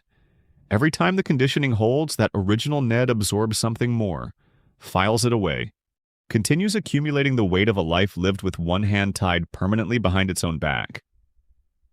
The hurricane was enough to break the containment temporarily. What would be enough to break it permanently? The show doesn't answer this because Ned's breakdown is resolved, he gets treated. The conditioning reasserts itself. He goes back to being the Ned the town knows and expects. The episode is funny, and it advances Ned's character, and then life on Evergreen Terrace continues as normal. But the original Ned is still in there. He didn't go anywhere. He was just pushed back down. And he's been there for 36 years, watching, waiting, held in place by a behavioral program installed without his consent when he was 8 years old. That's not particularly scary in the visceral sense, but it is, if you let yourself sit with it, profoundly sad. And sadness, the right kind of sadness, the slow and quiet kind, has its own weight at this hour. Section 7, Tier 6. Mr. Burns is too expensive to die. Fear level like realizing someone has been awake the whole time. Charles Montgomery Burns was born in the 19th century. This is not a metaphor. The show has established, across dozens of episodes involving historical references, personal memories described in the first person, documented relationships with figures from the early 20th century, and a family history that extends back well before the Industrial Revolution, that Burns was born at some point in the late 1800s. He attended Yale. He served in World War II in a capacity that the show implies was morally questionable at best. He knew Howard Hughes personally. He has described the Gilded Age not as a historical period, but as a time he lived through with opinions about specific events drawn from direct experience. By the most conservative estimate, Burns is well over 100 years old. By a more generous reading of the show's various timeline references, he might be approaching 140. And he is not merely surviving at this age. He is functioning, scheming, planning long-term institutional strategies, running a multi-billion-dollar corporation, manipulating municipal politics, and doing all of it with a sharpness of mind and a strategic ruthlessness that no one in Springfield can match. His body is frail, certainly. His physical strength is effectively non-existent. A child has beaten him in arm wrestling. He can be pushed over by a moderate breeze. His physical form is the form of a man who is very, very old and who exists in a state of bodily frailty that should, by any reasonable biological standard, preclude this level of continued functioning. But his mind is not frail. His mind is working at full capacity. The question of how is addressed obliquely and with the show's characteristic commitment to presenting its most disturbing elements as passing jokes in the Springfield Files episode. Burns undergoes a weekly medical treatment. The specifics are not fully elaborated, but the treatment is so intensive, so saturated with what the show strongly implies is radiation therapy, that it causes Burns's body to emit a visible green glow in the hours following each session. The glow is intense enough to be visible in darkness. It's intense enough that when Homer sees Burns wandering through the woods after a treatment, dazed and luminescent, Homer's first interpretation is not nuclear contamination. Homer's first interpretation is alien from outer space. The treatment keeps Burns alive for exactly 1 week. Without it, he dies. There is no margin for error. The window between treatments is precisely calibrated. Miss a dose and the systems that have been holding Burns's biology and functional state collapse. Think about what this actually means for a moment. Burns is not alive in the way other people are alive. Normal people are alive because their biological systems are maintaining themselves through the ordinary processes of cellular respiration, metabolism, immune function, and tissue repair. Burns is alive because a medical treatment is doing the work those biological processes should be doing, at a level of intensity so extreme that it makes his body glow. His biological systems are not maintaining themselves. They're being maintained by external intervention on a weekly schedule. He's not a man who is old. He's a system that requires weekly servicing to continue operating. The disease situation confirms this from a different angle. In one of the show's most quoted scenes, a doctor informs Burns that he has every disease known to medical science. Every single one, present simultaneously in his body. This should be immediately fatal. There is no biological mechanism by which a human being can have every known disease at once and continue to function. The doctor's explanation is that the diseases exist in a state of perfect equilibrium, each one blocking the others from progressing, the way 3 people trying to fit through a narrow doorway at the same time end up blocking each other rather than passing through. Burns's diseases are all trying to kill him simultaneously, and the competition prevents any single disease from gaining the advantage. This is called Three Stooges syndrome in the episode, and it's presented as a funny medical absurdity. But it's actually the most direct statement the show has ever made about what Burns's body is. His body is not healthy. It is maximally sick in every possible direction. The equilibrium is not a natural state. It's a managed state, maintained by the weekly treatments that keep every illness in precise balance against every other illness. The treatments don't cure him. They don't target any specific disease. They don't restore his health. They regulate the competition between his ailments, keeping them in permanent stalemate, preventing any of them from breaking through the equilibrium, and completing the killing that all of them are continuously attempting. Burns is not alive because he's healthy. Burns is alive because his illness has been so comprehensively managed that the illnesses themselves maintain his life by preventing each other from ending it. He's alive in spite of every biological fact of his situation, because enough money has been applied to the problem of keeping him alive that the problem has been temporarily solved week by week, indefinitely, for over a century. Smithers' role in this context deserves careful attention, because Smithers is usually discussed in terms of his devotion and his complicated feelings toward Burns, but his role as Burns' medical systems manager is at least as significant. Smithers manages Burns' schedule. Smithers ensures that Burns makes every weekly appointment, every treatment session, every visit to whatever facility is responsible for administering whatever it is that keeps the disease equilibrium stable. Smithers monitors Burns' physical state with a vigilance that the show depicts as bordering on obsession.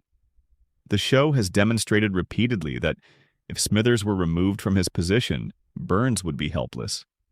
Not just emotionally, not just administratively, physically helpless in the most final sense. Without Smithers managing the treatment schedule, Burns misses a dose. The equilibrium collapses. Every disease in his body surges forward simultaneously without the managed competition keeping them balanced. And Burns dies, probably quite quickly, from the cumulative effect of everything that has been trying to kill him for over a century, all succeeding at once. Smithers' devotion is not primarily emotional, though it is that too.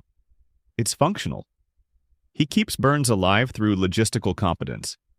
He is, in the most literal biological sense, the person standing between Burns and death. And he knows this. The show has made it clear that Smithers understands the necessity of his role with a completeness that explains his apparent inability to leave, even when leaving would serve his own interests and well-being. He can't leave because leaving is equivalent to killing Burns. And whatever Smithers' complicated feelings about Burns might be, he is not willing to be the mechanism of Burns' death by simple absence. The relationship is not just emotional dependency, it's medical dependency with emotional dependency layered on top of it, and the medical dependency is the more binding of the two.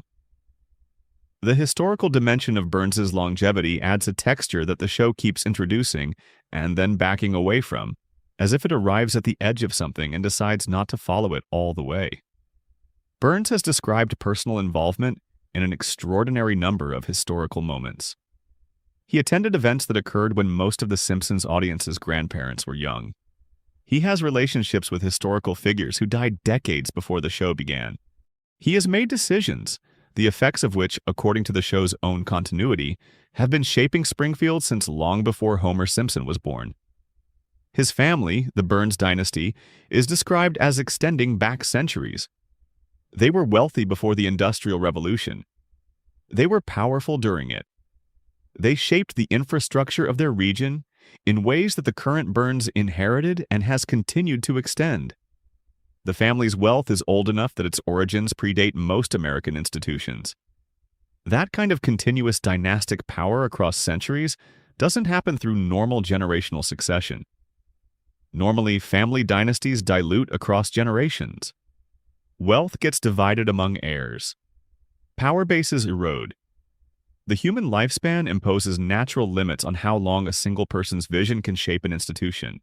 What The Simpsons has implied about the Burns family without ever stating it directly is that the Burns dynasty has maintained its power partly through the specific life extension of particular individuals. Burns himself may not be unique in his family history. He may be the current expression of a longer practice. Before nuclear medicine, before radiation therapy, before the technologies that currently sustain him, there may have been other methods, other means by which the Burns family extended its hold on power beyond what a normal human lifespan would permit. The show doesn't confirm this. But it also doesn't do anything to contradict it, and the family history that it depicts, centuries of unbroken dynastic control, is not historically consistent with normal human mortality applying to the people at the top. The scariest thing about Burns is not that he's very old or very powerful or kept alive by extraordinary means. The scariest thing is the closed loop he represents. The town needs the plant. The plant needs Burns. Burns needs the treatments. The treatments need the infrastructure that Burns's wealth provides. Cut any link in that chain, and the entire thing collapses. The treatments fail, Burns dies, the plant shuts down, the town's economy fails, Springfield itself potentially ends. Burns has constructed a system in which his own survival is a prerequisite for the town's survival. He has made himself structurally indispensable. Springfield can't kill Burns because killing Burns would kill Springfield. And Burns can't die because the infrastructure he built to prevent his death is so thoroughly woven into the town's fabric that removing it would unravel everything. He has, over a century of careful work, made himself too important to remove and too expensive to destroy. That's not the longevity of luck or mutation, or even extraordinary medicine. That's the longevity of design. Burns engineered his own immortality not by fixing his biology, but by making his biology's failure unacceptably costly for everyone around him. He will keep being serviced, and Springfield will keep paying for the service. And the lights will stay on, and the cracked cooling towers will keep leaking. And every week Burns will go to his treatment and glow and stumble through the woods and come back, because that's what the system requires. Rest with that image for a moment. The old man in the woods glowing faintly, preserved by something that should be impossible, surrounded by a town that needs him to keep existing no matter what it costs them. There's something almost peaceful about it, in the terrible way that some terrible things are peaceful. He's been there for so long, he'll be there for so long more. The lights won't go out, the town won't change, the system will maintain itself. That's not reassuring, but it is, in its way, stable. Section 8. Tire. 7. Maggie Simpson is the most dangerous person in Springfield. Fear level, like being watched by someone you underestimated. Maggie Simpson has not spoken a meaningful word in 36 years. Her first word, Daddy, was voiced by Elizabeth Taylor, in a moment that the show presented as a significant milestone, a cameo-weighted event that would have narrative consequences. It didn't. Maggie said her first word and then went back to silence, and has remained there for 3.5 decades while everyone around her continued producing an unceasing volume of noise. She is 1 year old. She has been 1 year old since 1989. She communicates through the manipulation of her pacifier, through facial expressions that the show's animators render with unusual specificity for a character who has no lines, and through occasional physical actions that accomplish outcomes that adults in her vicinity consistently fail to accomplish themselves. She has shot a man. She has led a daycare rebellion against a tyrannical caretaker, organizing infants into a coordinated resistance without making a sound. She has saved her family from multiple life-threatening situations. She has demonstrated problem-solving capabilities in the 2012 theatrical short The Longest Daycare that a developmental psychologist would find difficult to attribute to a typical 1-year-old, even a fictional one. In The Longest Daycare, Maggie is dropped off at the Ayn Rand School for Tots, a daycare facility run with authoritarian efficiency by a staff that sorts children by intelligence and manages their environment with zero tolerance for anything outside the approved developmental parameters. Inside the facility, Maggie encounters a caterpillar about to become a butterfly. Another baby, an established antagonist in Maggie's world named Gerald, wants to destroy it. Maggie's goal is to protect the caterpillar until it can transform and escape. What follows is a miniature action sequence in which Maggie executes a multi-stage plan requiring observation of the environment, identification of obstacles and opportunities, real-time improvisation when plans fail, and the ability to predict the behavior of other agents, both the antagonist baby and the oblivious adult staff, well enough to root around them successfully. She achieves her goal. She does it without speaking. She does it while physically limited to the motor development of a 1-year-old, falling, stumbling, crawling when she needs to run. Her body cannot keep up with her mind. Her mind compensates for everything her body can't do. The show has tested Maggie's intelligence in several episodes. The results vary, which is itself suspicious because the variability is suspiciously convenient. When Maggie's intelligence level would make for an interesting one-time joke, it's extremely high. When it would be inconvenient for the show's other storytelling priorities, it recedes back into normal infant range. The pattern, across all the variations, is consistent. Maggie consistently demonstrates cognitive capabilities that no child her age should possess, and the family consistently fails to notice because they're too occupied with their own dramas. The silence is the key to all of it, and the silence is not accidental.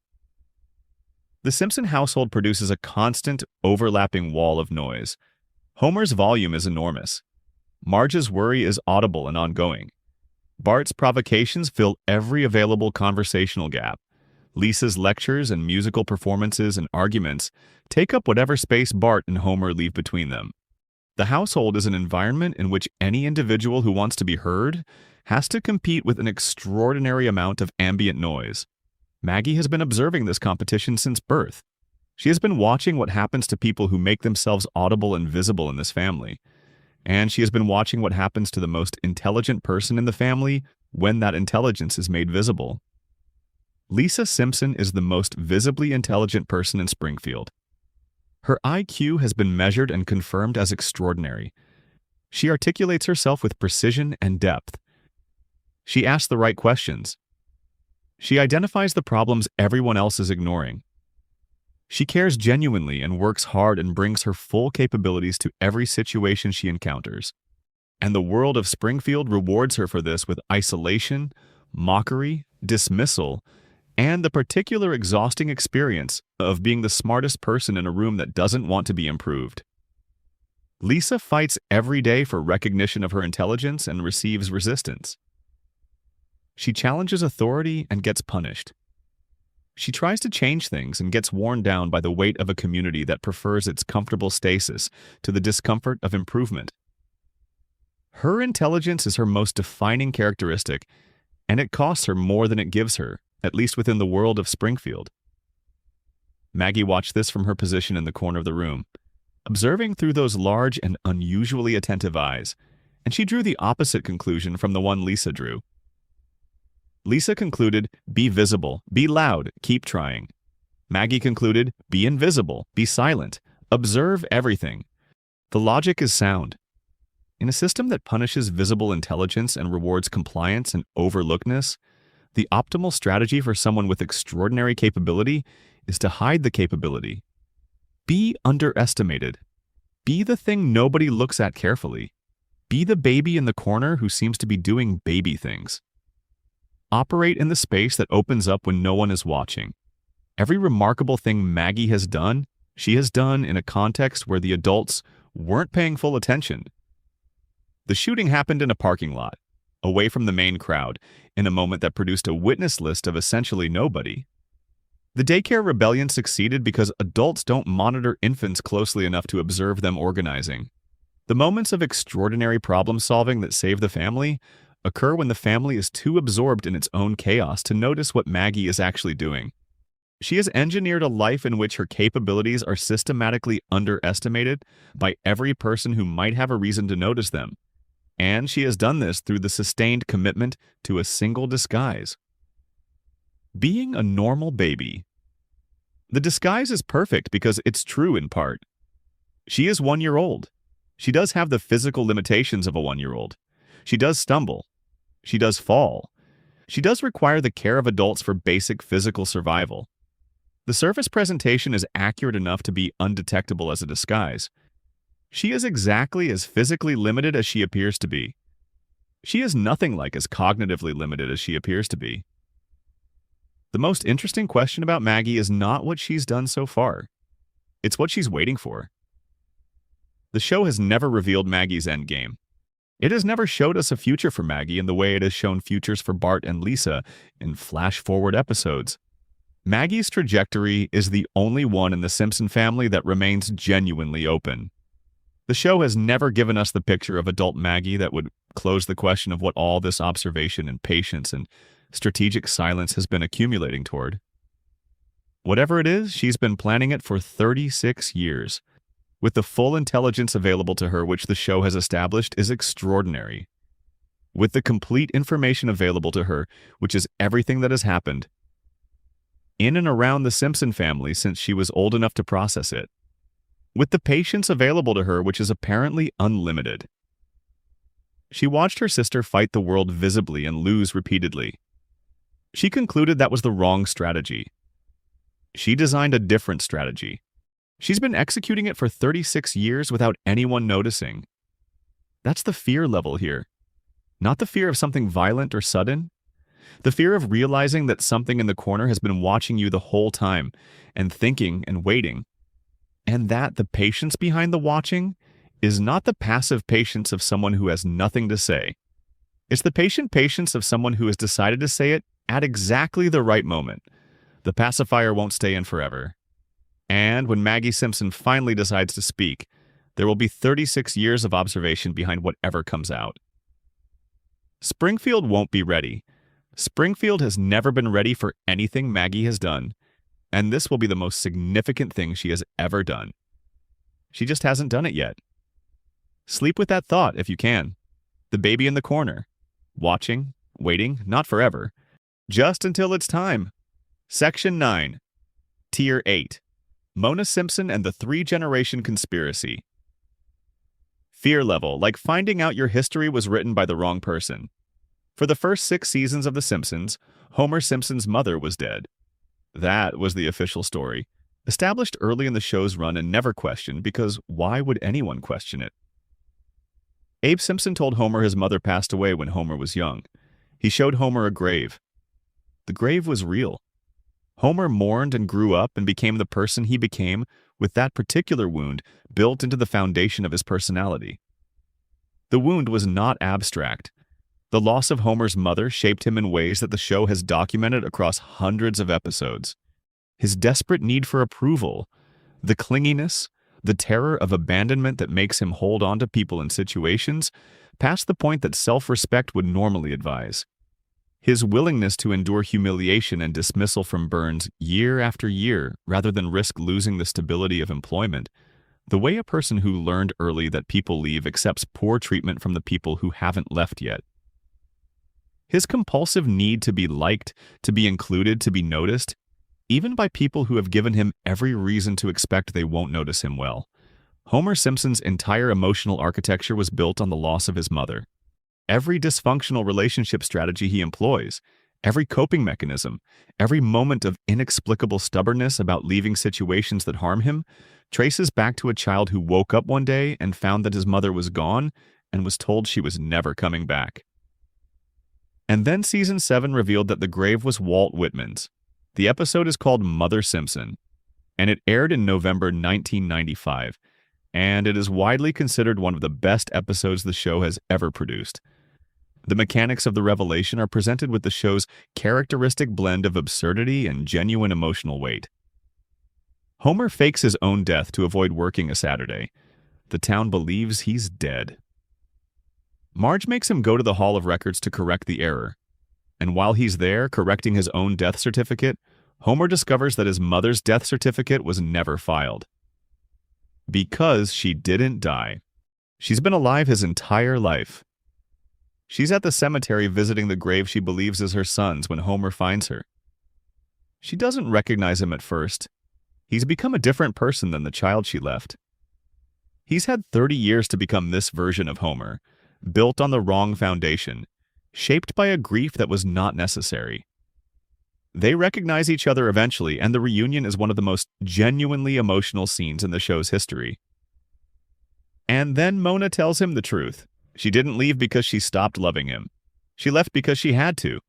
Because staying would have put him and Abe in danger. Because Mr. Burns saw her face. The story goes back to 1969. Mona Simpson was a housewife in Springfield. She had a husband and a young son and a quiet, ordinary life in an ordinary town. The world outside was not quiet. The civil rights movement, Vietnam, the counterculture, the protests.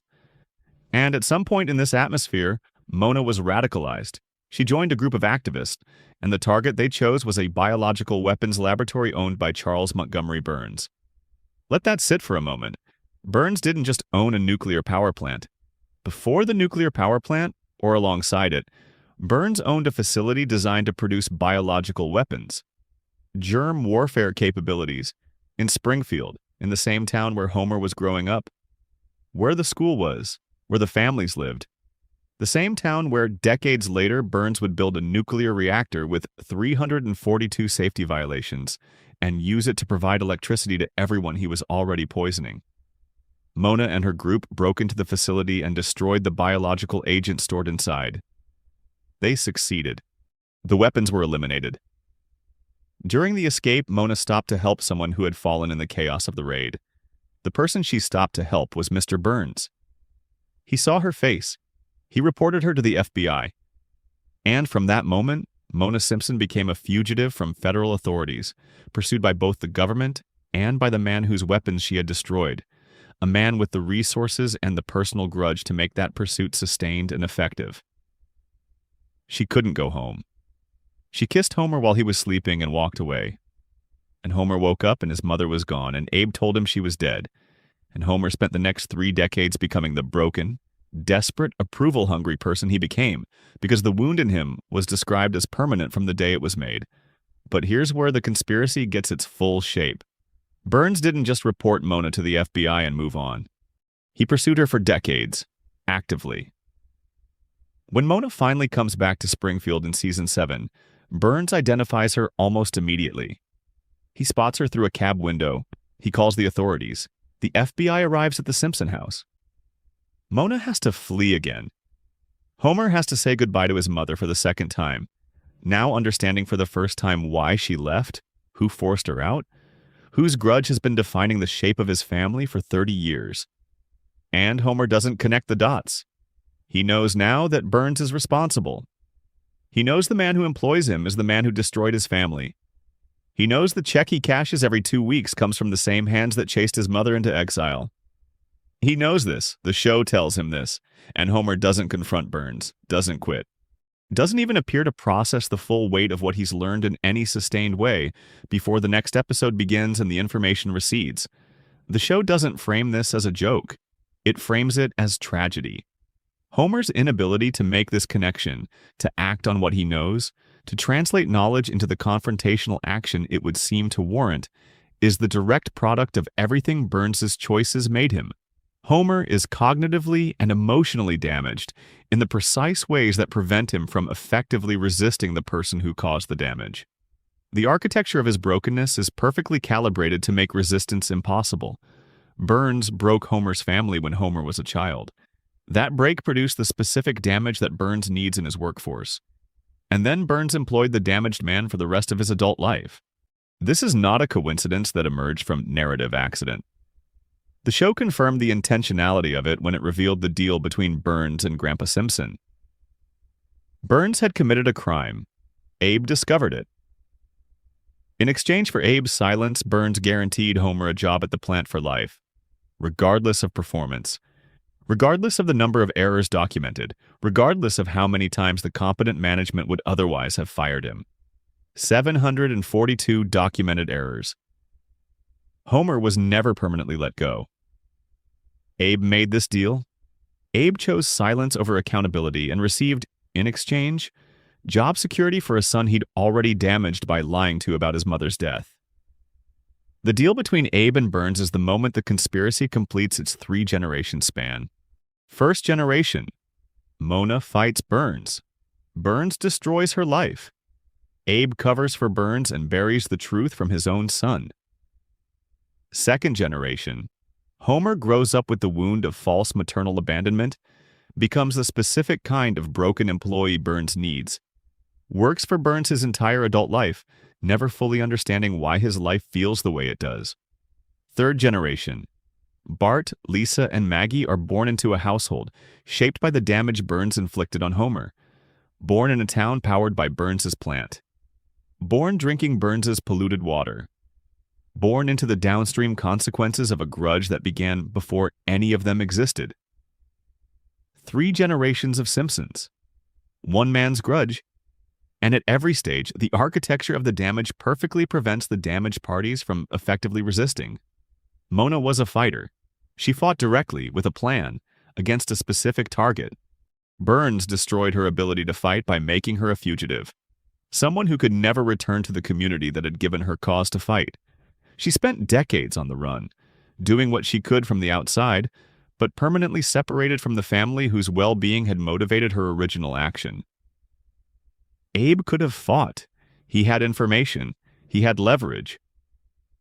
He knew what Burns had done. He had specific, actionable knowledge of a crime that could have been used to hold Burns accountable or at least to protect his family from further harm. He chose silence.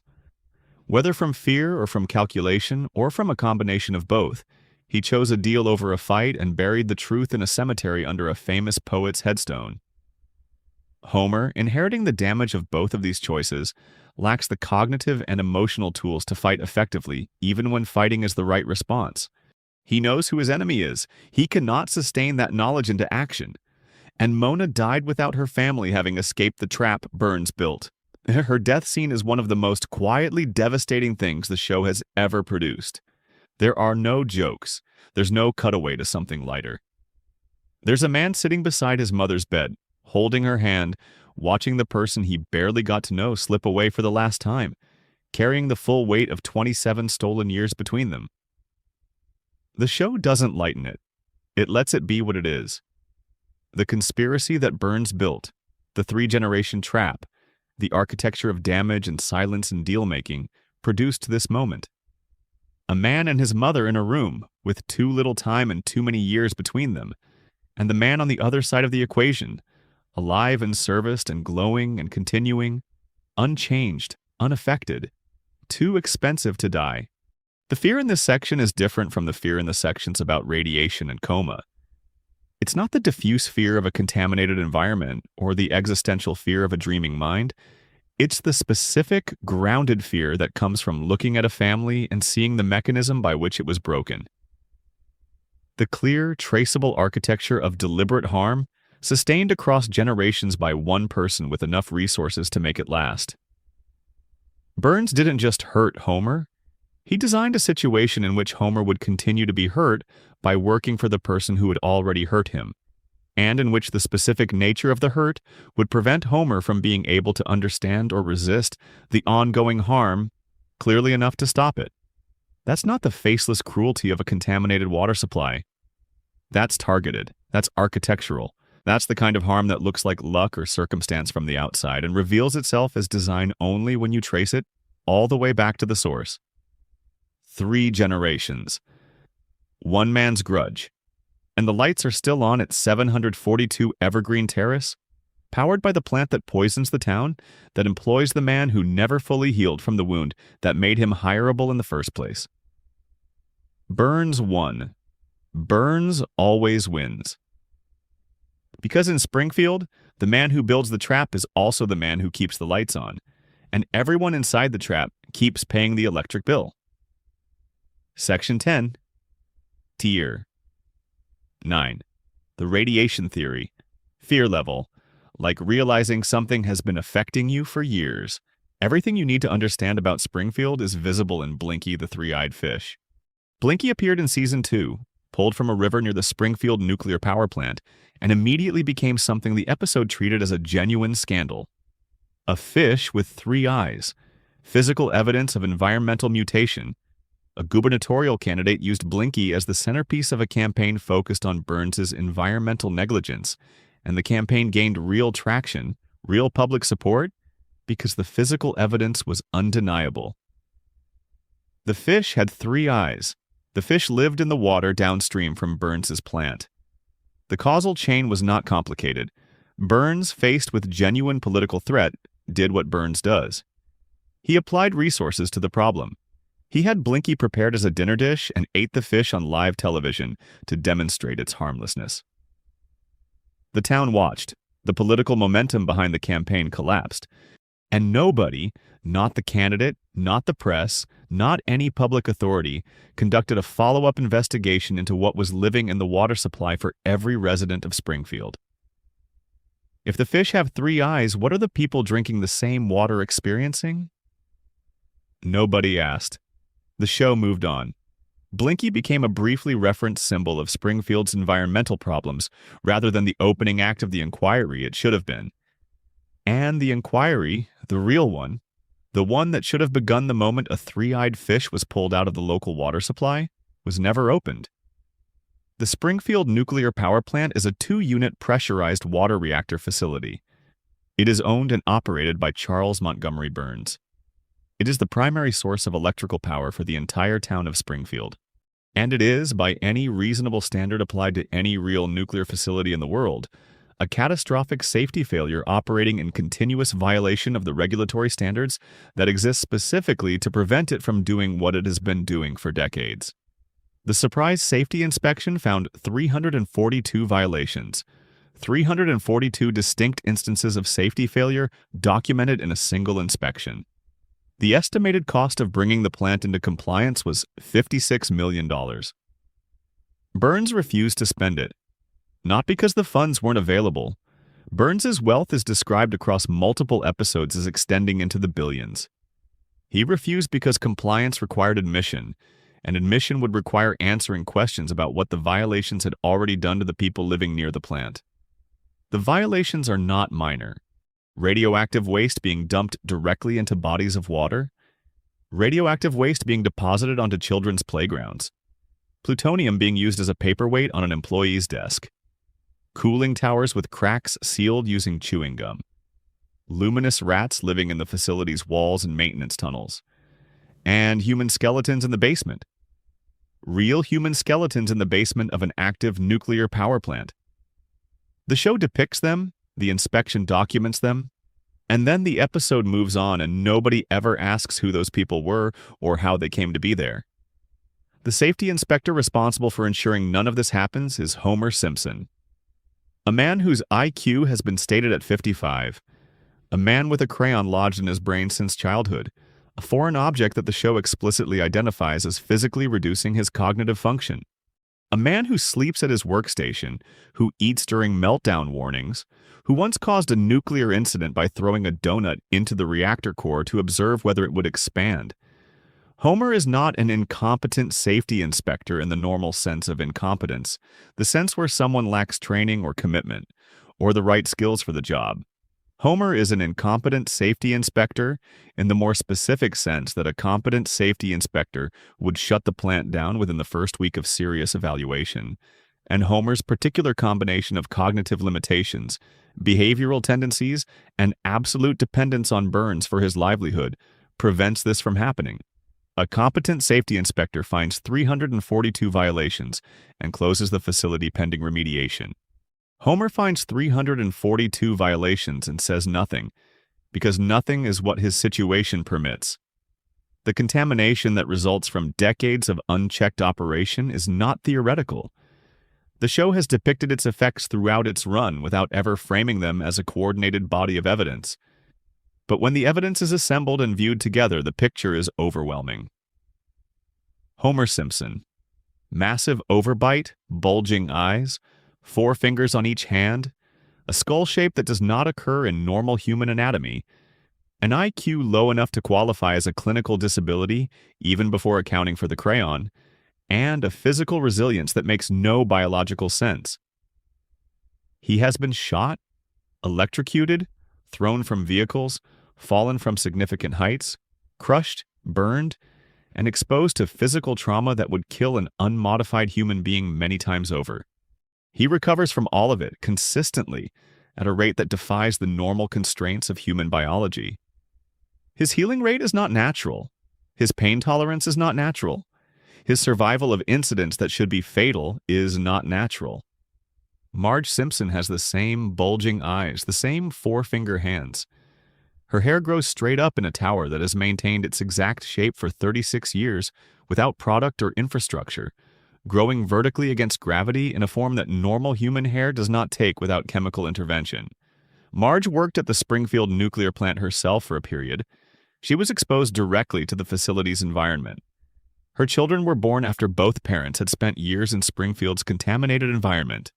Bart and Lisa and Maggie, yellow skin, four fingers, the overbites, the particular hair configurations that the animation renders as character traits, but that within the show's own logic are physical characteristics distinguishing Springfield residents from visitors. Because here's the detail that makes the radiation theory click into place, rather than remaining an interesting speculation.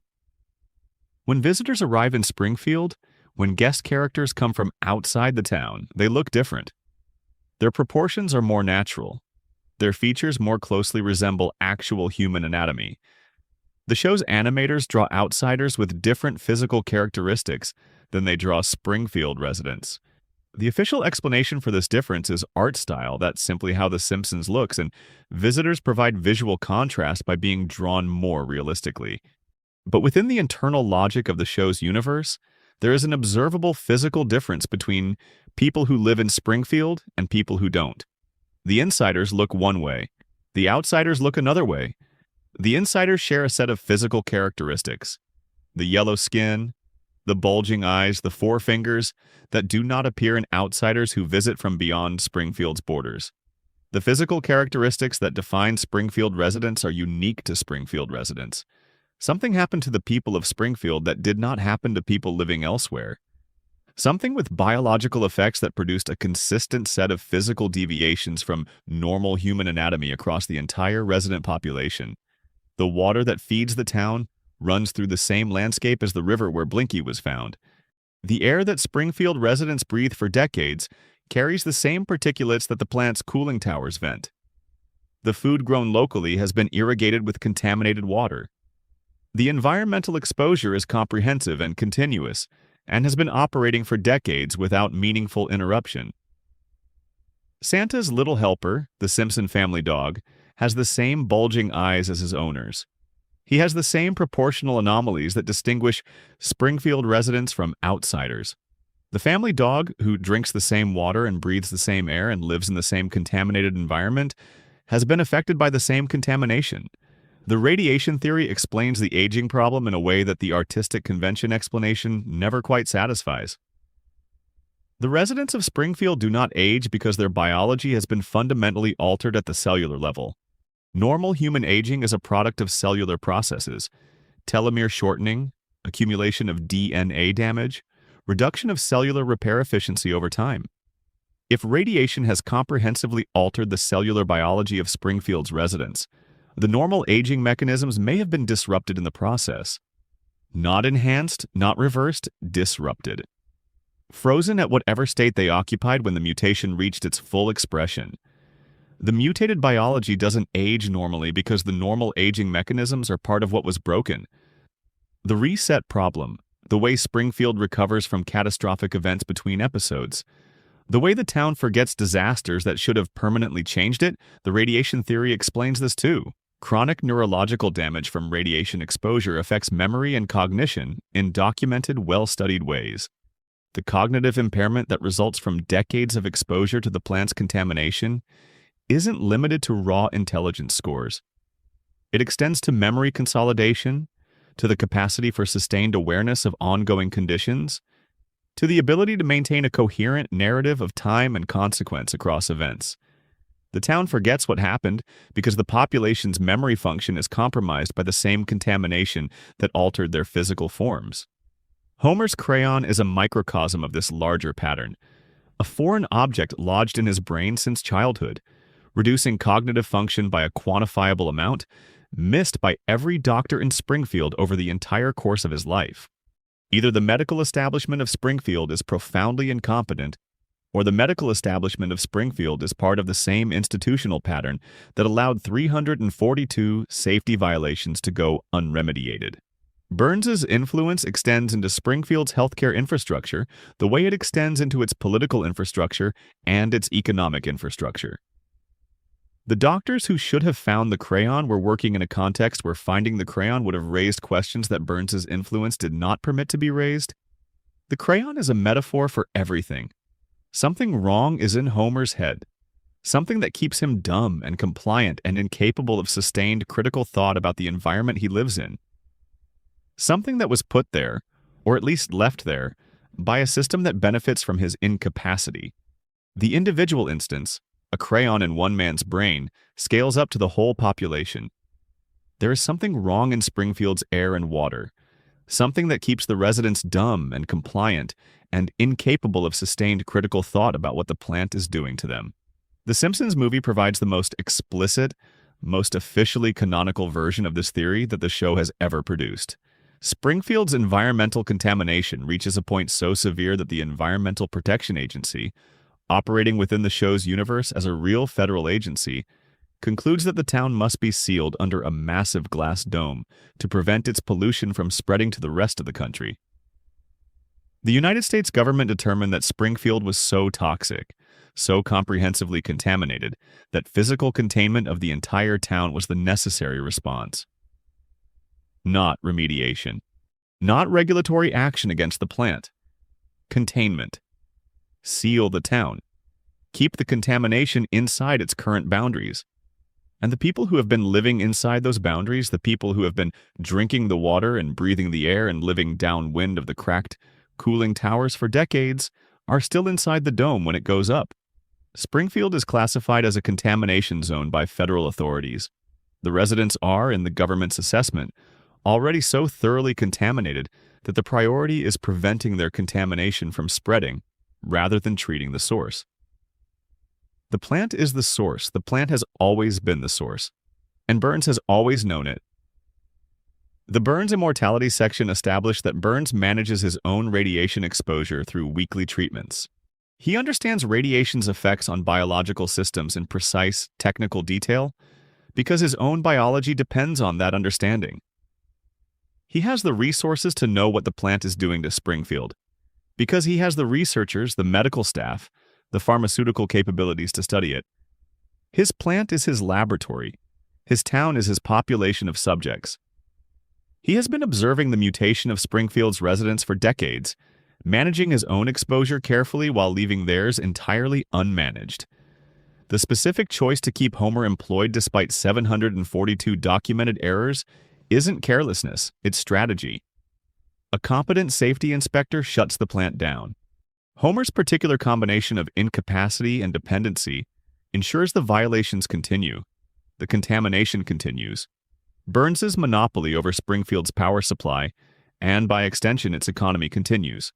And the population remains too cognitively compromised by decades of exposure to ask the questions that would unravel the entire arrangement. The radiation theory, assembled from evidence that the show has been providing since its second season, doesn't explain one or two mysteries about Springfield. It provides a unified explanation for essentially all of the show's persistent anomalies. The physical mutations, the cognitive impairments, the biological impossibilities, the collective forgetting, the aging freeze, the institutional dysfunction, the systematic failure of every mechanism that should have intervened. It all traces to the same cracked cooling tower, the same contaminated water supply, the same plant that the show placed at the center of its town in its very first season and has never moved. The radiation theory is frightening because it's grounded. It doesn't require supernatural elements or dream logic or divine intervention. It requires only that you take seriously what the show has been showing you for 36 years. A community being systematically poisoned by its primary employer, managed by the damaged people that poisoning produced, and too comprehensively affected to mount effective resistance. That's not a theory about a cartoon. That's a description of something that happens in the real world to real communities, and has happened and continues to happen. The Simpsons built a version of it in yellow animated form and has been running it in front of millions of viewers since 1989. The fish had 3 eyes. Nobody asked the follow-up question, and the plant kept running. Sleep with the lights on if you want. The cooling towers are glowing anyway. Section 11, Tire 10, Homer's Coma. Fear level, like understanding the word goodbye. We've saved the most frightening one for last. And it's frightening in a way that the word frightening almost fails to capture, because the emotion it produces when you sit with it fully is not the sharp, adrenaline-adjacent feeling of fear. It's something slower, Something that settles in your chest and stays there. Something closer to the feeling you get when a beautiful piece of music reaches its final note and you realize it's over. On April 1st, 1993, the 18th episode of Season 4 aired. It was called So It's Come to This, a Simpsons clip show. The premise was seasonal and appropriate to the air date, April Fool's Day, and Bart's escalating series of pranks on Homer. The pranks start small and escalate. The final prank involves a can of Homer's beer. Bart takes it to an auto body shop and places it inside an industrial paint shaker. He shakes it until whatever is inside the can has achieved a state of pressurization that should not be possible in a beverage container. He replaces the can in the refrigerator. Homer opens it. The explosion sends Homer to the hospital. While he's lying in his hospital bed recovering from injuries sustained in the explosion, Homer sees a vending machine across the room. He wants a candy bar. He tries to reach it. The vending machine tips over. It falls. It lands on Homer. Homer flatlines. His heart stops. He enters a coma. This is not a dream sequence. This is not a hallucination. The show depicts it with clinical specificity. Homer Simpson's heart stops, and he enters a clinically unconscious state. The family gathers at his bedside. Bart confesses tearfully that the escalating pranks were his fault. Homer wakes up.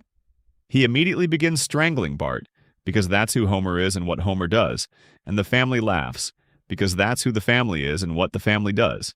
Everything goes back to normal. The episode ends. The show confirms in its final moments that Homer lost 5% of his brain function during the coma. 5% gone, permanently, never recovering. And Homer's response to learning that he has sustained permanent brain damage is to laugh, while noting that he doesn't understand why he's laughing. The family finds this charming. Nobody finds it alarming. And the show continues for 32 more years. Unless Homer never woke up at all. This is the Homer coma theory, and it is the most widely discussed, most internally consistent, most emotionally resonant fan theory in the history of The Simpsons. The core proposition is simple. Homer Simpson did not wake up from his coma in April 1993. Every episode that has aired since that date is a dream being generated by the unconscious mind of a man who has been lying in a hospital bed in Springfield General since the vending machine fell. The family sitting at his bedside is the real family. The Springfield they're in is the real Springfield. But what we watch every week, every episode, every character moment and celebrity appearance, and Homer survives something impossible and town resets after catastrophe, that's all happening inside the coma. That's Homer's brain, constructing and maintaining and running a simulation of his life, using the memories and loves and wishes and fears available to it, in the quiet space of unconsciousness where time doesn't work the normal way. The evidence is unsettling once you start looking at it directly. Before the coma, The Simpsons was a different show. Not radically different, not unrecognizably different, but measurably, demonstrably different in tone and scope and the nature of its stories. The early seasons dealt with recognizable human problems. Homer tries to quit drinking. Marge considers whether she's happy in her marriage. Lisa develops a crush on a substitute teacher who treats her as an intellectual equal and then has to process his departure. Bart struggles with academic failure and faces the real possibility of being held back a year. These are the anxieties of an actual working-class family. Money, marriage, children, the gap between who you want to be and what your circumstances allow. The show's emotional core was built on relatability. The satire was sharp, but it was satire about things that real families experience. The exaggeration was present, but it operated at a scale that remained grounded. After the coma, the exaggeration leaves the gravitational field of everyday reality. Homer goes to space. Burns captures the Loch Ness Monster. Homer becomes the leader of a vigilante group. Homer joins a secret society with elaborate rituals and national influence. Homer discovers his mother is a fugitive radical. Homer meets God twice. Homer meets the president. Homer travels to dozens of countries. Homer holds hundreds of different jobs. Homer befriends and interacts with a staggering number of famous people from across every field of human endeavor. The tonal shift is not subtle. It is seismic. And the internet has been discussing when The Simpsons got weird, or got worse, or stopped being grounded for decades. The coma theory argues that the answer is not about the show getting worse. The answer is that the dream generating the show got more dreamy. As time passes and Homer's brain deteriorates, as the neurological damage from the coma advances, as the 5% of brain function he was confirmed to have lost at the time of the coma continues to erode, the dream gets stranger. More detached from the realistic grounding that characterized its early episodes, more flooded with fragments of external media, celebrity names heard through the hospital room television, news events processed through the fog of unconsciousness, cultural moments absorbed ambiently by a brain that is still receiving input from the outside world even though it cannot respond to it. Every celebrity who appears in Springfield is a voice Homer heard through the fog. The television in his hospital room plays. The nurses and visitors and family members who sit with him talk. His brain absorbs the names and voices and constructs dream versions of them. The flood of celebrity guest appearances in later seasons is not the show becoming a different kind of celebrity-driven entertainment. It's Homer's brain running increasingly media-saturated dreams as the years accumulate. 6 months before the coma episode in the Season 4 premiere, Homer has a direct conversation with God. An actual face-to-face encounter during the episode called Homer the Heretic, in which Homer has been skipping church and God appears to him in a dream and they have a conversation about life and choice and the nature of things. And during that conversation, God tells Homer that he will understand the meaning of life, but not yet. His time is coming, God says. 6 months later, Homer is in a coma. The timeline is precise. God told Homer that his waking time was nearly finished. 6 months later, his waking time ended. What the show presented as a theological gag reads under the coma theory as a divine notification. Homer was told his conscious life was approaching its end, and that what came after would be something else. Something that contained all the meaning he was meant to have, but that was not the normal experience of living. The dream gave it to him. The aging problem, the one that every theory is ultimately required to address because it's the most fundamental and most persistent anomaly in the show's universe, is the place where the coma theory's answer is most complete and most devastating. Nobody ages in The Simpsons. Bart is 10, Lisa is 8, Homer and Marge are in their mid-30s. The floating timeline keeps the present always as now, but the characters remain frozen at the ages they were when the show began. Every other explanation for this, the radiation theory, the cartoon convention explanation, the collective denial theory, is working against the grain of the anomaly rather than with it. They're explaining why the aging isn't happening despite various forces that should produce it. The coma theory doesn't have to explain why aging isn't happening. In the coma theory, aging isn't happening because it can't happen. Homer's unconscious mind locked onto his family at the moment the vending machine fell. The last images he had of his children, of his wife, of his house on Evergreen Terrace were the images of April 1993. The dream preserves those images exactly as they were because that's all Homer's brain has to work with. Bart is 10 in the dream because Bart was 10 when Homer last saw him. Lisa is 8 because Lisa was 8. Maggie is 1 because Maggie was 1. Homer's children cannot age in the dream because Homer wasn't there to see them age. He went under in April 1993 and the children are frozen at the ages they were on that day because his brain can only dream versions of people it has actually observed. And the Bart and Lisa and Maggie he observed were the ones from before the coma. That's not a quirk of cartoon logic. That's a father unable to imagine his children growing up without him there to see it. The coma theory has a self-referential element that makes it almost impossible to set aside once you've encountered it. The show acknowledged the theory directly in Season 34, in an episode that included a deliberately leaked fake deleted scene showing Homer waking up from a long coma, with a reveal that every outlandish storyline had been a dream. The scene was created by the show's writers as a deliberate engagement with the fan theory. They animated it. They produced it. They showed it. And then they said it was fake. A hoax scene, planted by hackers, not real. But they made it. The writers know about the theory, have engaged with it deeply enough to produce an animated version of its central reveal, and their denial came wrapped in an episode that explicitly depicted the exact scenario the theory describes. They showed you the truth and told you it was a joke, and the show moved on. Al Jean addressed the theory directly in 2015. He said it isn't true. He said Homer is not in a coma, and then he didn't address the aging problem. Didn't explain the tonal shift, didn't explain the God conversation that preceded the coma by 6 months, didn't explain why the dream becomes progressively more surreal and detached from reality with each passing season, exactly as you'd predict from a mind slowly losing its coherence while fighting to maintain the simulation. He said it's not true and the interviewer moved on. But here's what the coma theory does that no official explanation has ever done. It makes The Simpsons make sense. All of it.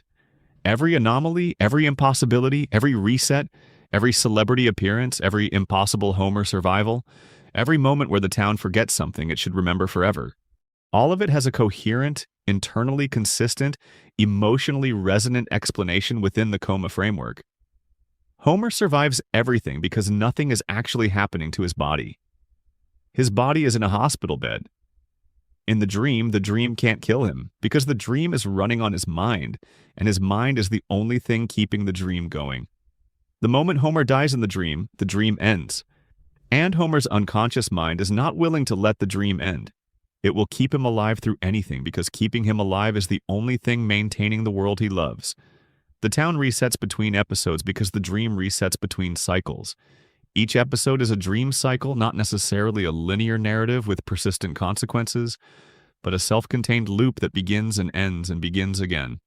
The consequences don't persist because dream cycles don't carry memories forward the way waking life does. The family survives each disaster because the dream needs them to survive. And then the dream begins again, and the disaster is gone because the new cycle doesn't require the disaster to have happened. The celebrities flood in because Homer's hospital room television is always on. Visitors bring newspapers. Nurses discuss the news. Homer's brain absorbs all of it and populates the dream with the names and faces it encounters. The dream is not sealed from the outside world. It's permeable. And the outside world keeps reaching in through the unconscious filters and leaving deposits that Homer's dreaming mind converts into dream characters. Everything in the show, understood through this framework, becomes evidence for the theory rather than evidence against it. The more surreal, the more impossible, the more detached from everyday reality the show becomes in its later seasons, the more the coma theory is confirmed because a deteriorating brain generating an increasingly fragmented dream is exactly what you'd expect to see. Now here's the part that makes this the scariest entry on the list. If the coma theory is true, the emotional center of The Simpsons is not comedy. The Simpsons is not, at its core, a funny show about a dysfunctional family. The Simpsons is, at its core, a love story told by an unconscious man who cannot let go. Homer Simpson, lying in a hospital bed in Springfield General, missing an unspecified and growing percentage of his brain function, is dreaming about the only thing he's ever truly loved. He's dreaming about his family. He's dreaming about Marge, who is still there, who still loves him, who hasn't left. He's dreaming about Bart, still small enough to frustrate and strangle, and also to make Homer's chest feel the particular warmth that Bart specifically produces in him. He's dreaming about Lisa, still playing her saxophone, still brilliant, still the daughter whose intelligence and goodness make Homer inexplicably proud even when he can't articulate why. He's dreaming about Maggie, still small enough to hold. He's dreaming about Friday night at home, beer that's cold, a couch that fits, the television on, the family together. That's his heaven. That's the whole thing. A man who loves his family more than he loves anything else in the world, who cannot let go of them even in the extremity of unconsciousness, who has his brain generate them for him over and over, in slightly different adventures and circumstances, but always with the same essential core. They're together. They're all right. He found his way home by the end. Every episode is a dream. Every episode ends with the family intact. Every impossible survival, every reset, every celebrity appearance that makes no logical sense in a small American town, all of it is the coma's architecture maintaining the one thing Homer needs the dream to maintain. They're still there. They're still together. He hasn't lost them yet. There is nothing frightening about love, but there is something about the image of a man lying in a hospital bed while the world moves past him outside and inside his head. It's still April 1993, and his children are still small, and his wife is still young, and the beer is still cold, and the house on Evergreen Terrace still smells like home that produces something in the chest. Something slow and heavy that isn't quite sadness and isn't quite fear and isn't quite anything you have a good word for. It's the feeling of holding on to something you know you can't hold forever. The feeling of the last moment before goodbye stretched out into an eternity of gentle Sunday evenings. If the coma theory is true, the saddest thing about The Simpsons isn't the radiation or the conspiracy or the psychological damage or any of the other dark structures we've been exploring. The saddest thing is that it's beautiful. Homer's dream is beautiful. He built himself a world where his family never leaves and his children never grow up, and he always finds his way home by the end of the episode. Where the beer is always cold and the couch fits perfectly and the credits roll and tomorrow they'll do it all again. That's not a nightmare. That's the best dream a man like Homer Simpson could ever ask for. And maybe it's ours too. Maybe that's why we keep watching. Maybe we built ourselves a Springfield the same way Homer did, a place where the family is always together and the house is always there, and nothing ever finally ends. Maybe we watch because inside the dream, the door's always open and it's always almost dinner time and someone is always almost home. The loop isn't their prison. The loop is ours.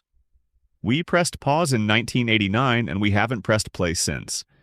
And somewhere in Springfield General, a man is sleeping. His family is around him. The television is on. And inside, where none of us can reach, it is eternally and perfectly and heartbreakingly still that particular Sunday evening in Springfield that we've been trying to find our way back to ever since. Rest now. Section 12. Outro, the floating timeline. The final thought. You've been in Springfield for a while now. We went from the predictions, through the geography, through the shooting, through Molman and Ned and Burns and Maggie and Mona and the radiation, and finally down to the bottom of the list where the coma waits in the dark with its particular quiet wait. There's one more thing worth saying before the night ends. One thing that ties all of these theories together and sits underneath all of them like bedrock. Bart Simpson was 10 years old when the show premiered in December 1989. He is 10 years old right now. Lisa was 8. She is 8. Homer and Marge were in their mid-30s. They still are. Maggie was 1. She still is. 36 years have passed in the real world. 0 years have passed in Springfield. The characters exist in what the industry calls a floating timeline. The present is always the present. The technology and cultural references update each season, but the characters don't age. They are frozen at the exact ages they were when the show began. The radiation theory says this is biological mutation. The coma theory says this is dream logic. The Ned Flanders theory says this is the result of conditioning applied to an entire town. The Burns theory says at least one person has already defeated time through wealth and technology. The predictions theory says the show has been running long enough to have already described everything that will happen. But maybe the floating timeline underneath all of those frameworks is something simpler. Something that belongs not to any theory about Springfield, but to us. The Simpsons doesn't age because we don't want it to. The characters are frozen because freezing them was the deal we made when we decided the show would be forever. We looked at that family on that couch in that house and we said, stay. Don't change. Be there when we come back. Be the same. And they were. And they are. Every theory in this video is about why Springfield is strange. But the real strangeness, the deepest one, is that we needed it to be there. We needed a town that doesn't change, and a family that stays, and a couch that always fits the same number of people, and a theme song that we can hum in our sleep. We needed Springfield the same way Homer's coma brain needs it. As a place that is always there, always recognizable, always home. The Simpsons is the longest-running scripted primetime show in the history of American television. It has been watched by generations. Children have grown up, had children of their own, and introduced those children to the same episodes they watched. The show has been a shared experience across more time and more generations than almost any other piece of American culture. And what that shared experience contains, under all the theories and the yellow skin and the four fingers and the cracked cooling towers, is something very simple. A family on a couch, together, not going anywhere, not growing up, not saying goodbye. That's what we built Springfield for. That's what we keep it running for. And every time we sit down to watch, every time we find an episode that makes us laugh and feel something true and then fall asleep to the familiar weight of the theme song, we're doing what Homer is doing in the hospital bed. We're choosing the dream. We're choosing the loop. We're choosing the version of things where the family is still together and the house is still there. And it's still that Sunday evening from 36 years ago that we've been trying to get back to. The loop isn't their prison. It never was. Good night. Sleep well. And if you dream tonight, dream something good. Springfield will be here when you wake up. It always is. That's the whole point. End of script. Total estimated word count, 47,000 plus expansion. Section 2. Continued. The predictions in greater depth. There's a particular experience of watching The Simpsons predictions unfold that doesn't quite reduce to either the statistical explanation or the cultural influence argument, and that experience is worth sitting with for a while because it points towards something true about the show that isn't captured by either of the official framings. The show's writing staff, during its peak years from roughly season 3 through season 9 or 10, depending on who you ask, was one of the most concentrated collections of formally educated, deeply curious, analytically rigorous people ever assembled to write comedy. This isn't an exaggeration or a compliment offered to puff up the mythology of the show's golden era. It's simply a documented fact about who those people were. Multiple Harvard mathematics graduates, people with backgrounds in law, economics, political science, writers who had spent years before joining the show in academic environments where careful analysis of systems was the daily work. When you put those people in a room together and ask them to satirize American life, the satire they produce is going to be different from the satire produced by people who arrived at comedy from a purely instinctive or performative direction. Their satire is going to be informed by genuine understanding of the mechanisms they're describing. They're not just observing that American politics is absurd. They understand, at a structural level, why American politics is absurd and which specific absurdities are most likely to be durable. That's not a mystical quality. It's the practical application of rigorous education to comedic observation. But it does mean that when the show made predictions, those predictions were often grounded in something more substantial than a guess. They were grounded in an analytical understanding of which current trajectories, if extended forward, would produce which outcomes. The Trump prediction is the clearest example. The writers who depicted a Trump presidency in 2000 weren't guessing randomly. They knew that Trump had been flirting publicly with political ambitions since at least 1988. They knew that celebrity culture and political culture had been converging for decades. They knew that the entertainmentification of politics, the gradual replacement of policy expertise with media presence as the primary qualification for political success, was a trend that had been accelerating since at least the Reagan era. They traced that trend forward to its logical terminus. A pure celebrity, someone whose entire public identity was about being famous rather than about any particular policy expertise, winning the highest office. They didn't need supernatural access to 2016. They needed the analytical capacity to follow a visible line to its end. The same analysis applies to the Disney-Fox merger. Media consolidation was not a new trend in 1998. The Telecommunications Act of 1996 had dramatically accelerated the pace at which large media companies could absorb competitors. The trend was visible, the direction was clear, and the question of which companies would absorb which other companies was not particularly difficult to reason about if you understood who held the resources and the strategic incentive to move in which direction. Depicting a massive entertainment conglomerate swallowing Fox was not prophecy. It was trend extrapolation with a specific target selected based on observable market dynamics. What makes the predictions feel like something more than statistics and extrapolation, though, is the specificity. The Trump prediction didn't just say a celebrity will be president, it named Trump. The Siegfried and Roy prediction didn't just say performing with large predators is dangerous, it depicted a white tiger attacking a performer, which is the precise thing that happened. The Cypress Hill prediction didn't just suggest that unusual musical collaborations might occur, it described the specific collaboration that occurred 28 years later. That level of specificity is where the statistical argument starts to feel insufficient. You can account for broad trend predictions through the sheer volume of content the show has produced. It's harder to account for the specificity. The Simpsons has approximately 800 episodes. Each episode contains dozens of specific details, specific names, specific scenarios. The space of possible specific details the show has depicted is enormous, and the subset of those specific details that have turned out to correspond to future events, while notable, is quite small relative to the total space. So the predictions, in the cases where they're genuinely specific, are probably best understood as a combination of factors. Analytical capacity applied to observable trends. Statistical inevitability operating across an extraordinary volume of material.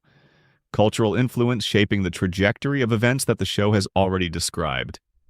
And a small residue of genuine coincidence that cannot be explained away but also doesn't require any dramatic conclusion to be reached about. The residue is real. Some of the predictions are so specific and so accurate that the easy explanations don't fully account for them. The honest position is to acknowledge this while also resisting the temptation to overinterpret it. The Simpsons was made by smart people working from genuine analytical understanding of American culture, and some of what those smart people said turned out to be more precisely correct than even the statistical framework easily explains. That's not prophecy, but it's also not nothing. There's a final dimension to the prediction phenomenon that deserves attention, because it's the dimension that the show itself was most self-aware about, which is what it means to be cultural infrastructure. The Simpsons didn't just observe American culture, it became part of American culture, permanently and deeply, in a way that changed what it meant for something to happen in America. Events that The Simpsons had already described arrived, pre-processed, pre-interpreted, pre-fitted into a cultural framework that millions of Americans already had available. The feeling when a Simpsons prediction comes true, that particular uncanny sensation of recognition, is not the sensation of learning something new. It's the sensation of finding that something you already knew, something encoded in you through years of watching the show, has turned out to be accurate about the world. The show didn't predict the future. The show was already inside you when the future arrived, and when the future looked like something you'd already seen, the show's credit for that resemblance was inevitable. That's a kind of cultural power that most pieces of entertainment never achieve. The Simpsons achieved it by being both long-running enough and good enough for long enough that it became, for a significant portion of the American population, part of the cognitive furniture with which they interpret the world. When the world does something that The Simpsons already described, The Simpsons feels prescient, not because it was first, but because it was already there, already inside the minds of the people watching the world happen. The predictions are the show's cognitive influence made visible. And that's not frightening. It's actually one of the most interesting things that has ever happened in the relationship between American popular culture and the American reality it describes. Expansion. Section 3, continued. The geography in greater depth. The geographic impossibility of Springfield rewards sustained attention because the more carefully you map it, the more deliberate the impossibility looks. This isn't a case of writers forgetting where they set the show.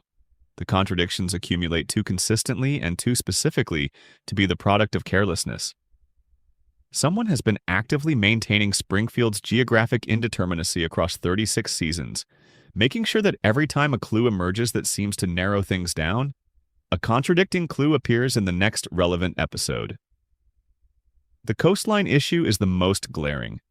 Multiple episodes have placed Springfield on the coast. Characters visit the beach. The town has a harbor.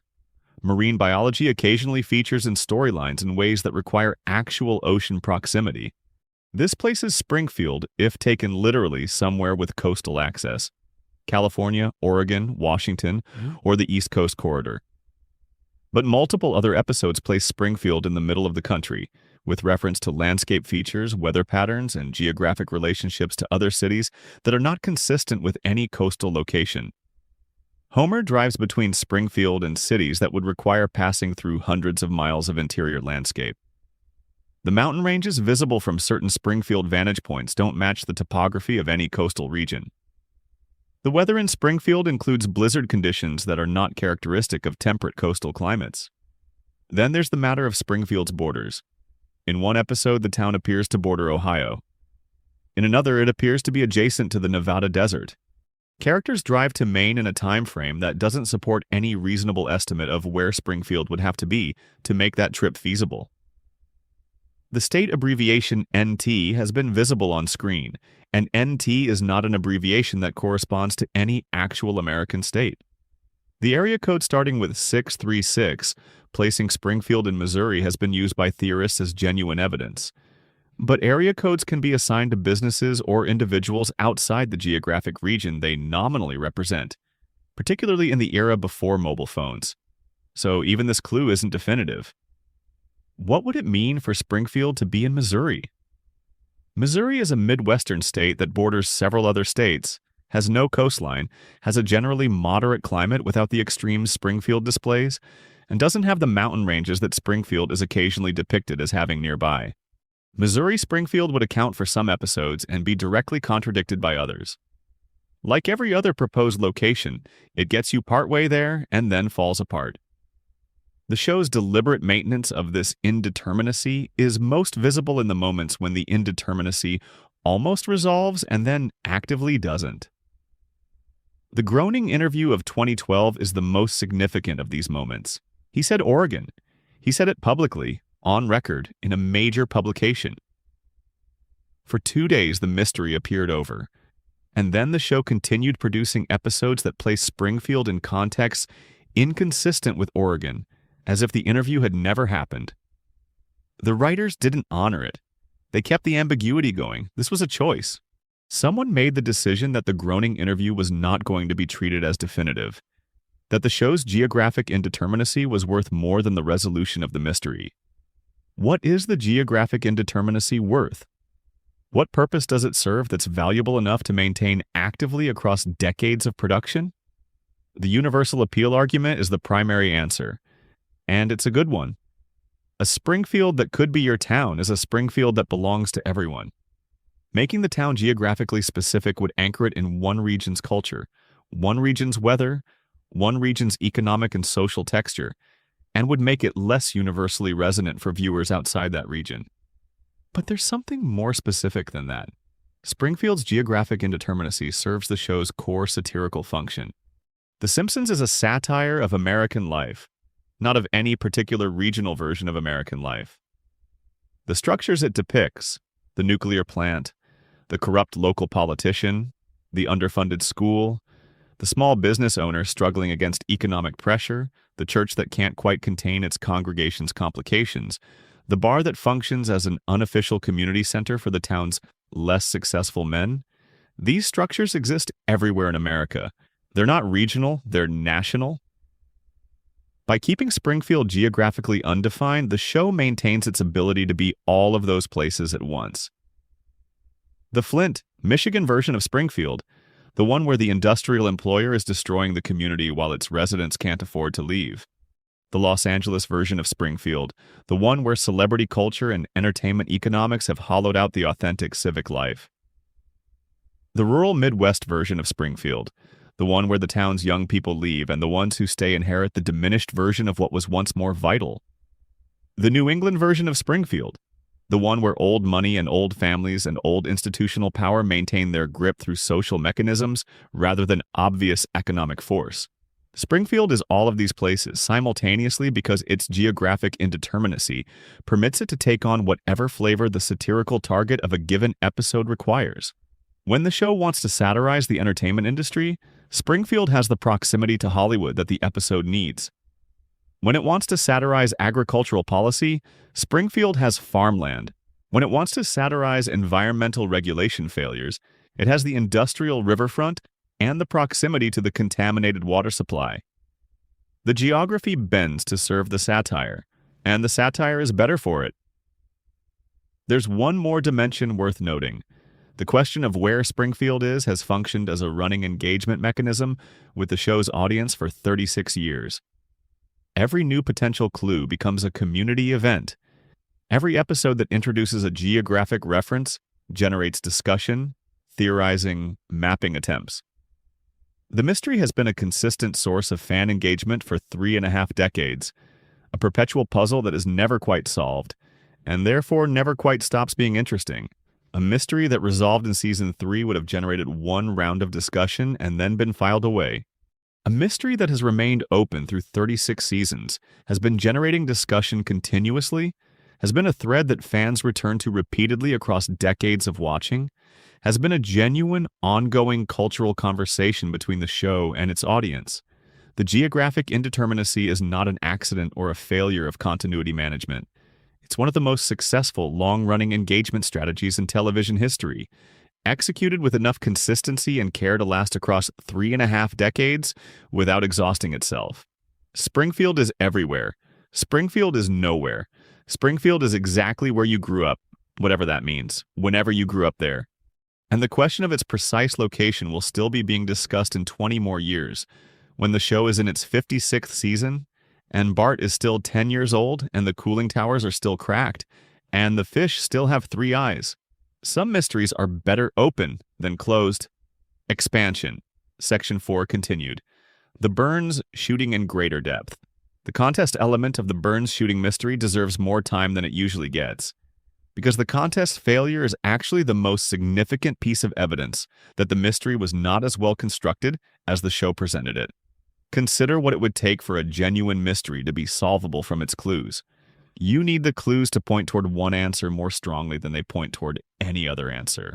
You need the red herrings to be recognizable as red herrings in retrospect, once you know the answer, even if they were convincing misdirections before. And you need the answer, when revealed, to produce that particular satisfying click of recognition. Of course, that's what the evidence was pointing to all along. The Burns mystery doesn't produce that click for most people. When the answer is revealed, the common reaction is not, "Oh yes, I see it now." The common reaction is more like, "Really? That's where the evidence was pointing?" The answer feels imposed rather than discovered, chosen rather than revealed, and the contest results confirm this. Essentially, nobody in a nationally promoted competition, designed to test whether the mystery was solvable correctly, identified the shooter from the available evidence. The clues the episode does provide are worth examining individually for what they do and don't establish. Burns's hands landing on the sundial. The show uses this as its most prominent post hoc evidence that the mystery pointed toward Maggie. The initials on the sundial, read from Burns's perspective, spell MS for Maggie Simpson. But Burns himself, on waking, explicitly stated that the way his hands fell was not intentional. He did not deliberately point to those letters. He fell and landed where he landed.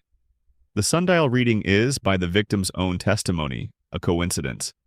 Using a piece of evidence that the victim explicitly discredits as the primary justification for the show's answer is the kind of logical problem that mystery writers are supposed to avoid. The DNA eyelash. Simpson family DNA found on Burns's suit. This is the kind of physical evidence that genuine mysteries pivot on, because it's specific and testable and harder to dismiss than eyewitness accounts. But the eyelash is Simpson family DNA, which in Springfield means any of 5 people: Homer, Marge, Bart, Lisa, or Maggie. The investigation initially uses this to point toward Homer because Homer was the primary suspect at the time of the discovery. When Burns identifies Maggie instead, the eyelash is reassigned to support Maggie, without any explanation of why Maggie's DNA specifically is a better match for the sample than Homer's, or Bart's, or Lisa's. The eyelash is family evidence. It points toward a family, not toward an individual within that family. Using it to confirm Maggie specifically, rather than to confirm that the Simpson household is implicated, requires additional discriminating evidence that the show does not provide. Burns's last words. "Oh, it's you." The recognition greeting. As discussed in the main section, this implies a pre-existing relationship between Burns and the shooter. A relationship of sufficient familiarity that Burns recognized the person without alarm, but with the particular mild surprise of an unexpected encounter with someone known. Burns has a clear, consistent, 36-year inability to recognize Homer Simpson.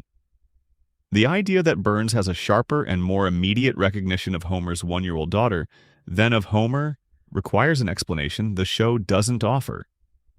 If those last words are evidence, they point more naturally towards someone Burns has had meaningful direct interaction with. Smithers, who he fired that same day. Marge, toward whom Burns has demonstrated romantic feelings. Homer, paradoxically, because despite Burns's inability to remember Homer's name, there's a long history between them that might produce the tone of those specific words better than a baby he's never really engaged with. Now, about the alternate endings. The Smithers ending was fully animated. Complete episode length, full voice acting. The entire resolution produced as a finished piece of content. This gets shown in the 138th episode Spectacular, the clip show hosted by Troy McClure, and dismissed as a wrong answer, with the joke about ignoring DNA evidence the way the O.J. Simpson jury did. But the joke is the tell. The show is winking at you about the nature of evidence and verdicts. It's pointing at a real case where DNA evidence was ignored and a different conclusion was reached, and it's saying, evidence can be made to point wherever you want it to point if you have the right institutional pressure applied to the investigation. The DNA evidence would have pointed away from Smithers. Okay, what would it take to make the DNA evidence point where you wanted it to point instead? The Barney consideration is less discussed because it was abandoned before any finished content was produced, but it matters for what it reveals about the writing process. Barney was seriously considered as the shooter. The writers were trying to figure out what to do with his character, and sending him to prison for the attempted murder of Burns was on the table as a story direction. This consideration was dropped not because the evidence didn't support Barney, but because the writers decided they didn't want to do that story. The decision was editorial and character-based, not evidence-based. This confirms what the contest failure implies. The answer was not embedded in Part 1 and then revealed in Part 2. The answer was chosen during the summer between the two episodes from a set of options that were all still genuinely available, and the clues were retroactively arranged to support whatever answer was chosen. The mystery worked backward from the conclusion rather than forward from the evidence. This doesn't mean the Maggie answer is wrong exactly. It means it isn't the only right answer. It means the mystery was constructed in a way that would support several different conclusions. And the conclusion the show committed to was selected on grounds that had more to do with what would be most interesting or most narratively convenient than with what the evidence uniquely required. There's a version of this that's actually interesting rather than just procedurally unsatisfying. The Burns shooting mystery might be the show's most sophisticated, self-aware piece of storytelling, not in spite of its construction, but because of it. The show built a mystery that is genuinely open, that genuinely supports multiple answers, that refuses to be closed by its own resolution, and then presented an official answer while embedding enough doubt about that answer to keep the discussion alive for 30 years. The mystery was not designed to be solved. It was designed to last. And 30 years later, it's still being discussed, still being theorized, still generating exactly the kind of sustained engagement with the show that a cleanly resolved mystery never would have produced. If Part 2 had presented an answer that felt as inevitable and satisfying as the best mystery resolutions do, the discussion would have been over in a week. Instead, the slightly wrong answer, the answer that doesn't quite fit the evidence, the answer that keeps revealing its seams the more carefully you look at it, has been producing conversation for 3 decades. That might be the cleverest thing the show has ever done. The wrong answer was the right answer for the show's long-term relationship with its audience. An open wound stays interesting. A healed scar is just history. Burns is still alive. The gun is still in evidence. Homer's season 18 confession is still on record, and Maggie is still moving her pacifier in that empty room, in a motion that mimics pulling a trigger, in the careful silence of a moment when nobody is watching. The case isn't cold. The case is the point. Expansion. Section 5. Continued Hans Moleman in greater depth. The Moleman death loop has a specific quality that distinguishes it from the other anomalies we've discussed, which is that it's entirely public. Moleman doesn't die in private or in ambiguous circumstances. He dies in front of other people in daylight, in locations with witnesses. He is crushed by a falling object in a public area. He is run over on a visible street. He drowns in a lake where others are present. The deaths are not concealed. They happen openly with the Springfield community observing, and then the next episode begins and nobody has filed a report. The specific cruelty of Moleman's situation, if we're treating him as a being with experience rather than as a prop, is the combination of public suffering and complete communal indifference. He doesn't die in ways that produce concern or inquiry. He dies in ways that produce laughter briefly from whoever is nearby, and then no further response. The town watches him die and moves on because that's what the town does with things that should require response. The demographic detail that he claims to be 31 years old while appearing to be in his 80s or 90s is the most specific and most troubling data point the show provides about him. If true, it means he began his visible deterioration very early. Whatever aged him so dramatically began doing so when he was young, which rules out the natural aging explanation entirely. Natural aging doesn't produce that kind of deterioration in a 31-year-old. Something external intervened in his biological timeline at a point when he should have been in the prime of his life. The radiation theory provides the most direct account. Extended exposure beginning early in life. The contamination from Burns's plant aging his biology at many times the normal rate. The same contamination that has altered the physical characteristics of every other Springfield resident, but which in Moleman's case manifested as accelerated aging rather than as the particular mutations that affected other characters. Why did the same contamination produce different effects in Moleman than in Homer or Marge or the Simpsons children? The radiation theory doesn't require uniformity in its effects. Different individuals respond to environmental contamination differently based on genetic factors, exposure levels, nutritional status at the time of exposure, and a variety of other variables. Homer's mutation produced altered physical proportions and extraordinary physical resilience. Marge's mutation produced the gravity-defying hair and the altered eyes. The children inherited a combination of these effects. Moleman's mutation produced accelerated aging and, paradoxically, an inability to stay dead. There's something internally logical about the pairing.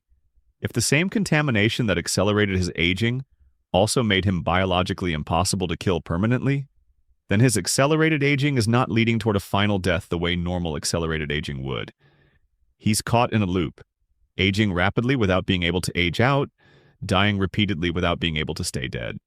His biological time is running very fast and going nowhere. That's a particular kind of trap that doesn't have a good name. The experience of moving at high speed through time without the ability to reach the destination that all that motion should eventually deliver. From the collective denial framework, Moleman is a stress test of the mechanism. The town's ability to collectively ignore obvious anomalies is what keeps Springfield's reality coherent.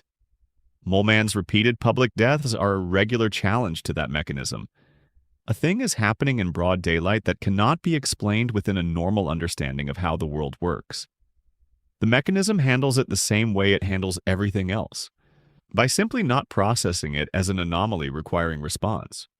The town treats his deaths as background events, not worth investigation, not worth documentation, not worth the kind of sustained attention that would require the collective denial mechanism to activate.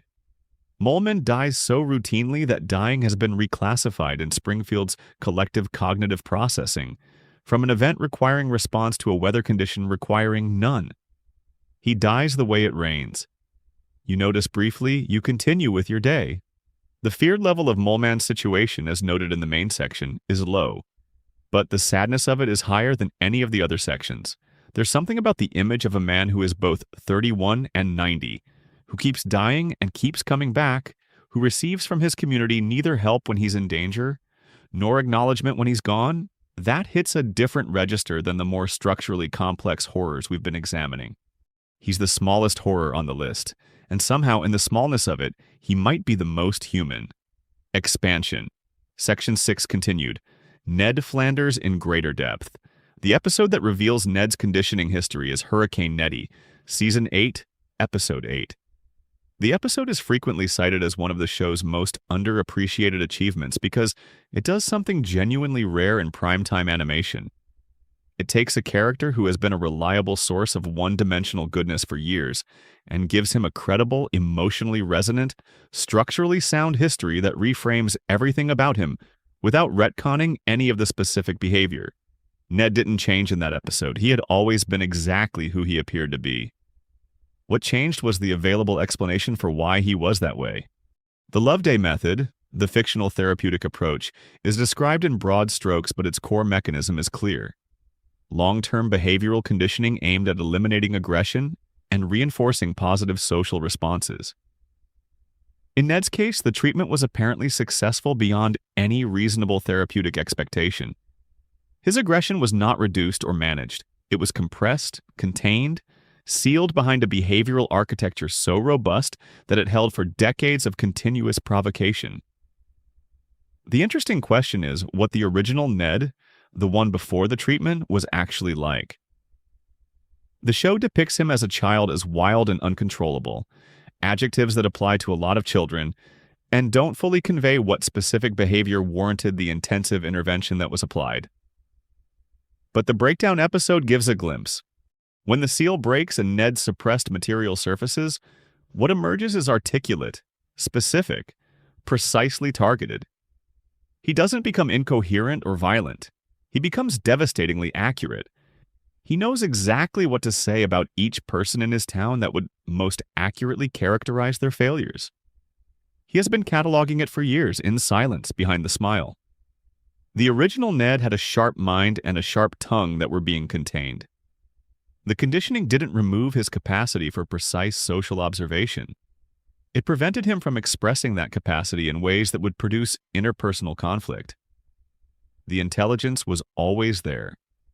The assessment of his neighbors and their failures was always there. The specific grievances were accumulating continuously. Only the expression was suppressed. When the expression finally emerged, it was 30-plus years of accumulated material delivered all at once. The aftermath of the breakdown is handled efficiently by the show in a way that closes the narrative loop without resolving the underlying tension. Ned gets treatment.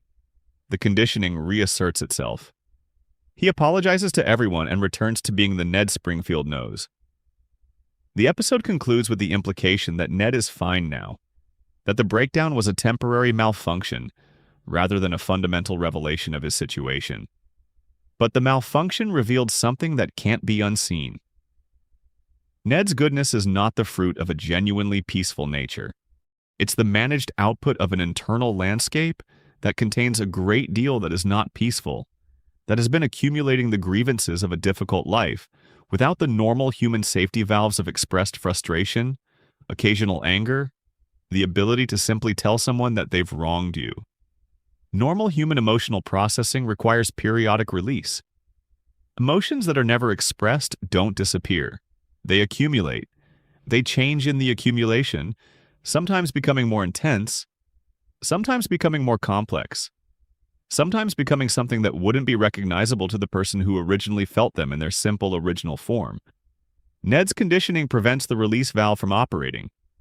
The accumulation is continuous, and the breakdown showed what decades of unrelieved accumulation actually looks like when the container finally gives. The question of what Ned actually believes in is the darkest territory here.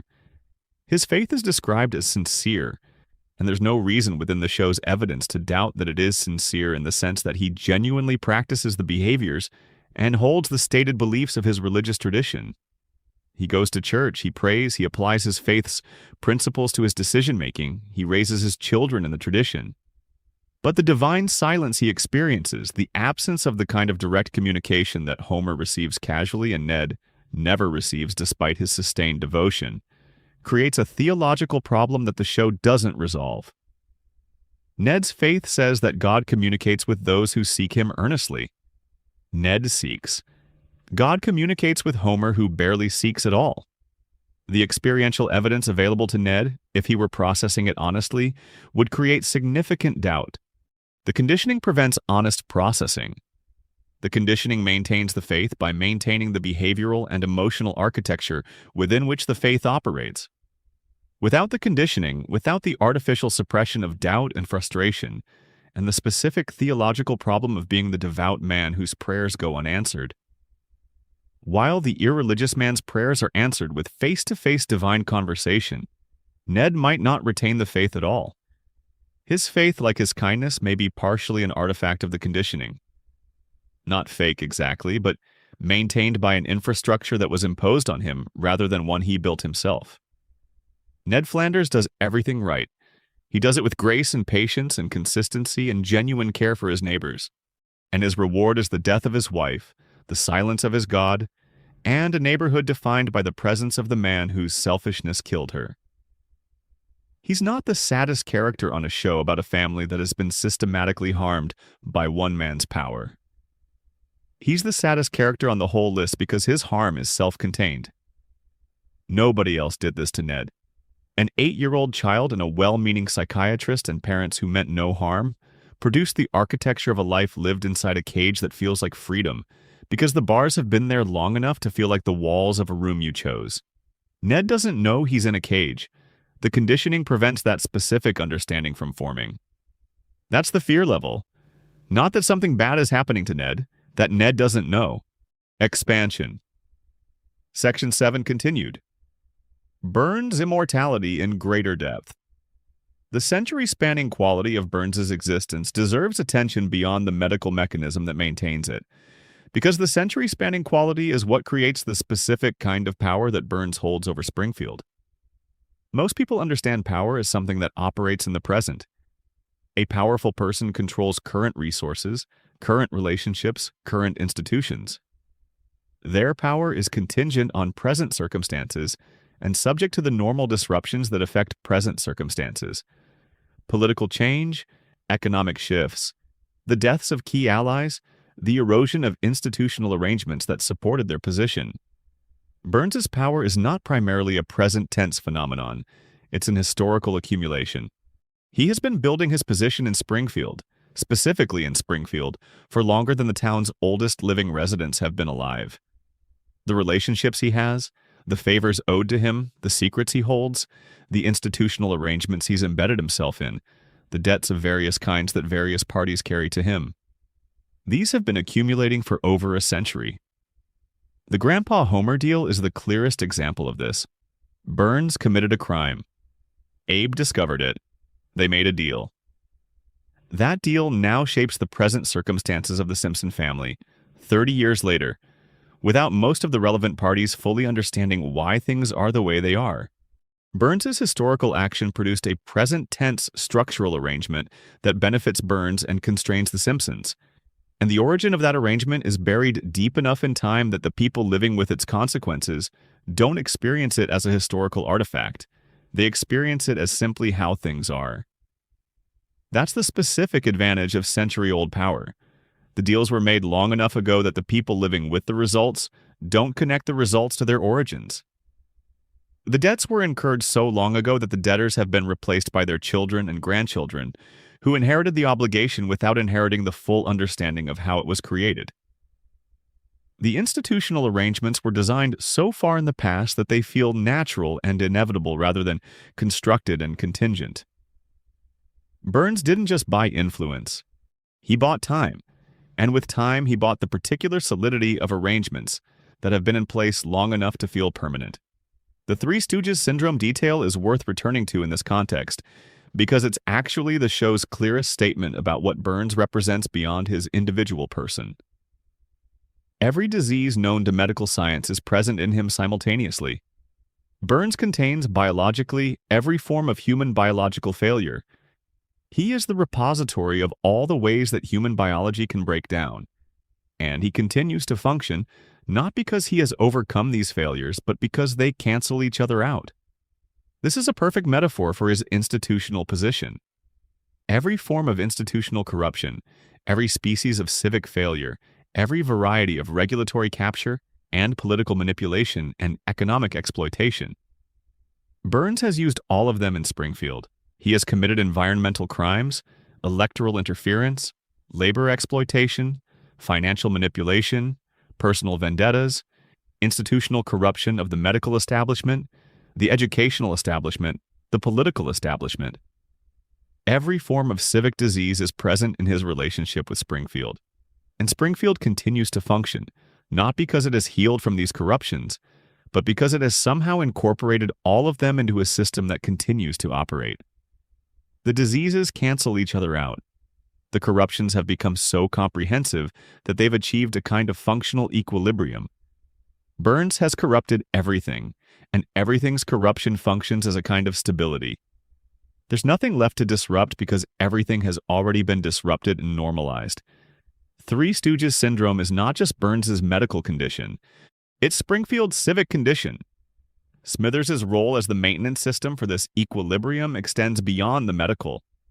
Smithers manages not just Burns's treatment schedule, but Burns's entire institutional footprint. He manages relationships. He maintains the network of favors and obligations. He keeps the corruption of Springfield's institutions functional, which is to say he keeps all the corruptions balanced against each other, in the same way the diseases in Burns's body are balanced. If Smithers left, Burns wouldn't just miss a medical treatment. The entire network that maintains the equilibrium would begin to degrade. Favors would go uncollected. Obligations would be neglected. The institutional arrangements that Burns has spent a century constructing would begin to deteriorate. The diseases would gain on each other without the management that keeps them balanced. Smithers is the immune system for a system of corruption. His devotion is not sentimental, it's structural. And he knows it in the way that people who are structurally essential to something know their own necessity. Quietly, completely, without needing to speak it aloud. That's not power exactly, that's a different category of being. Burns is an institution. He's the infrastructure of Springfield's dysfunction, as fundamental to the town's operation as the power plant itself. And like the power plant, he's been running past his design lifespan on emergency maintenance for longer than anyone can remember. Expansion. Section 8. Continued. Maggie in greater depth. The specific intelligence that Maggie displays deserves careful enumeration, because the case for her as the most cognitively capable member of the Simpson family is stronger than it sounds when stated as a single claim. What does cognitive capability actually mean in the context of a 1-year-old who cannot speak and can barely walk? In normal developmental psychology, we measure infant intelligence through proxies: responsiveness to stimuli, object permanence development, problem-solving in constrained environments, social cognition markers. Maggie, evaluated against these proxies, would register as extraordinary, but the show provides richer evidence than developmental proxy measures. The planning capability is the most significant. Maggie doesn't just respond to situations. She formulates and executes multi-step plans in advance of the situations she anticipates. In The Longest Daycare, her protection of the caterpillar isn't a series of improvised reactions.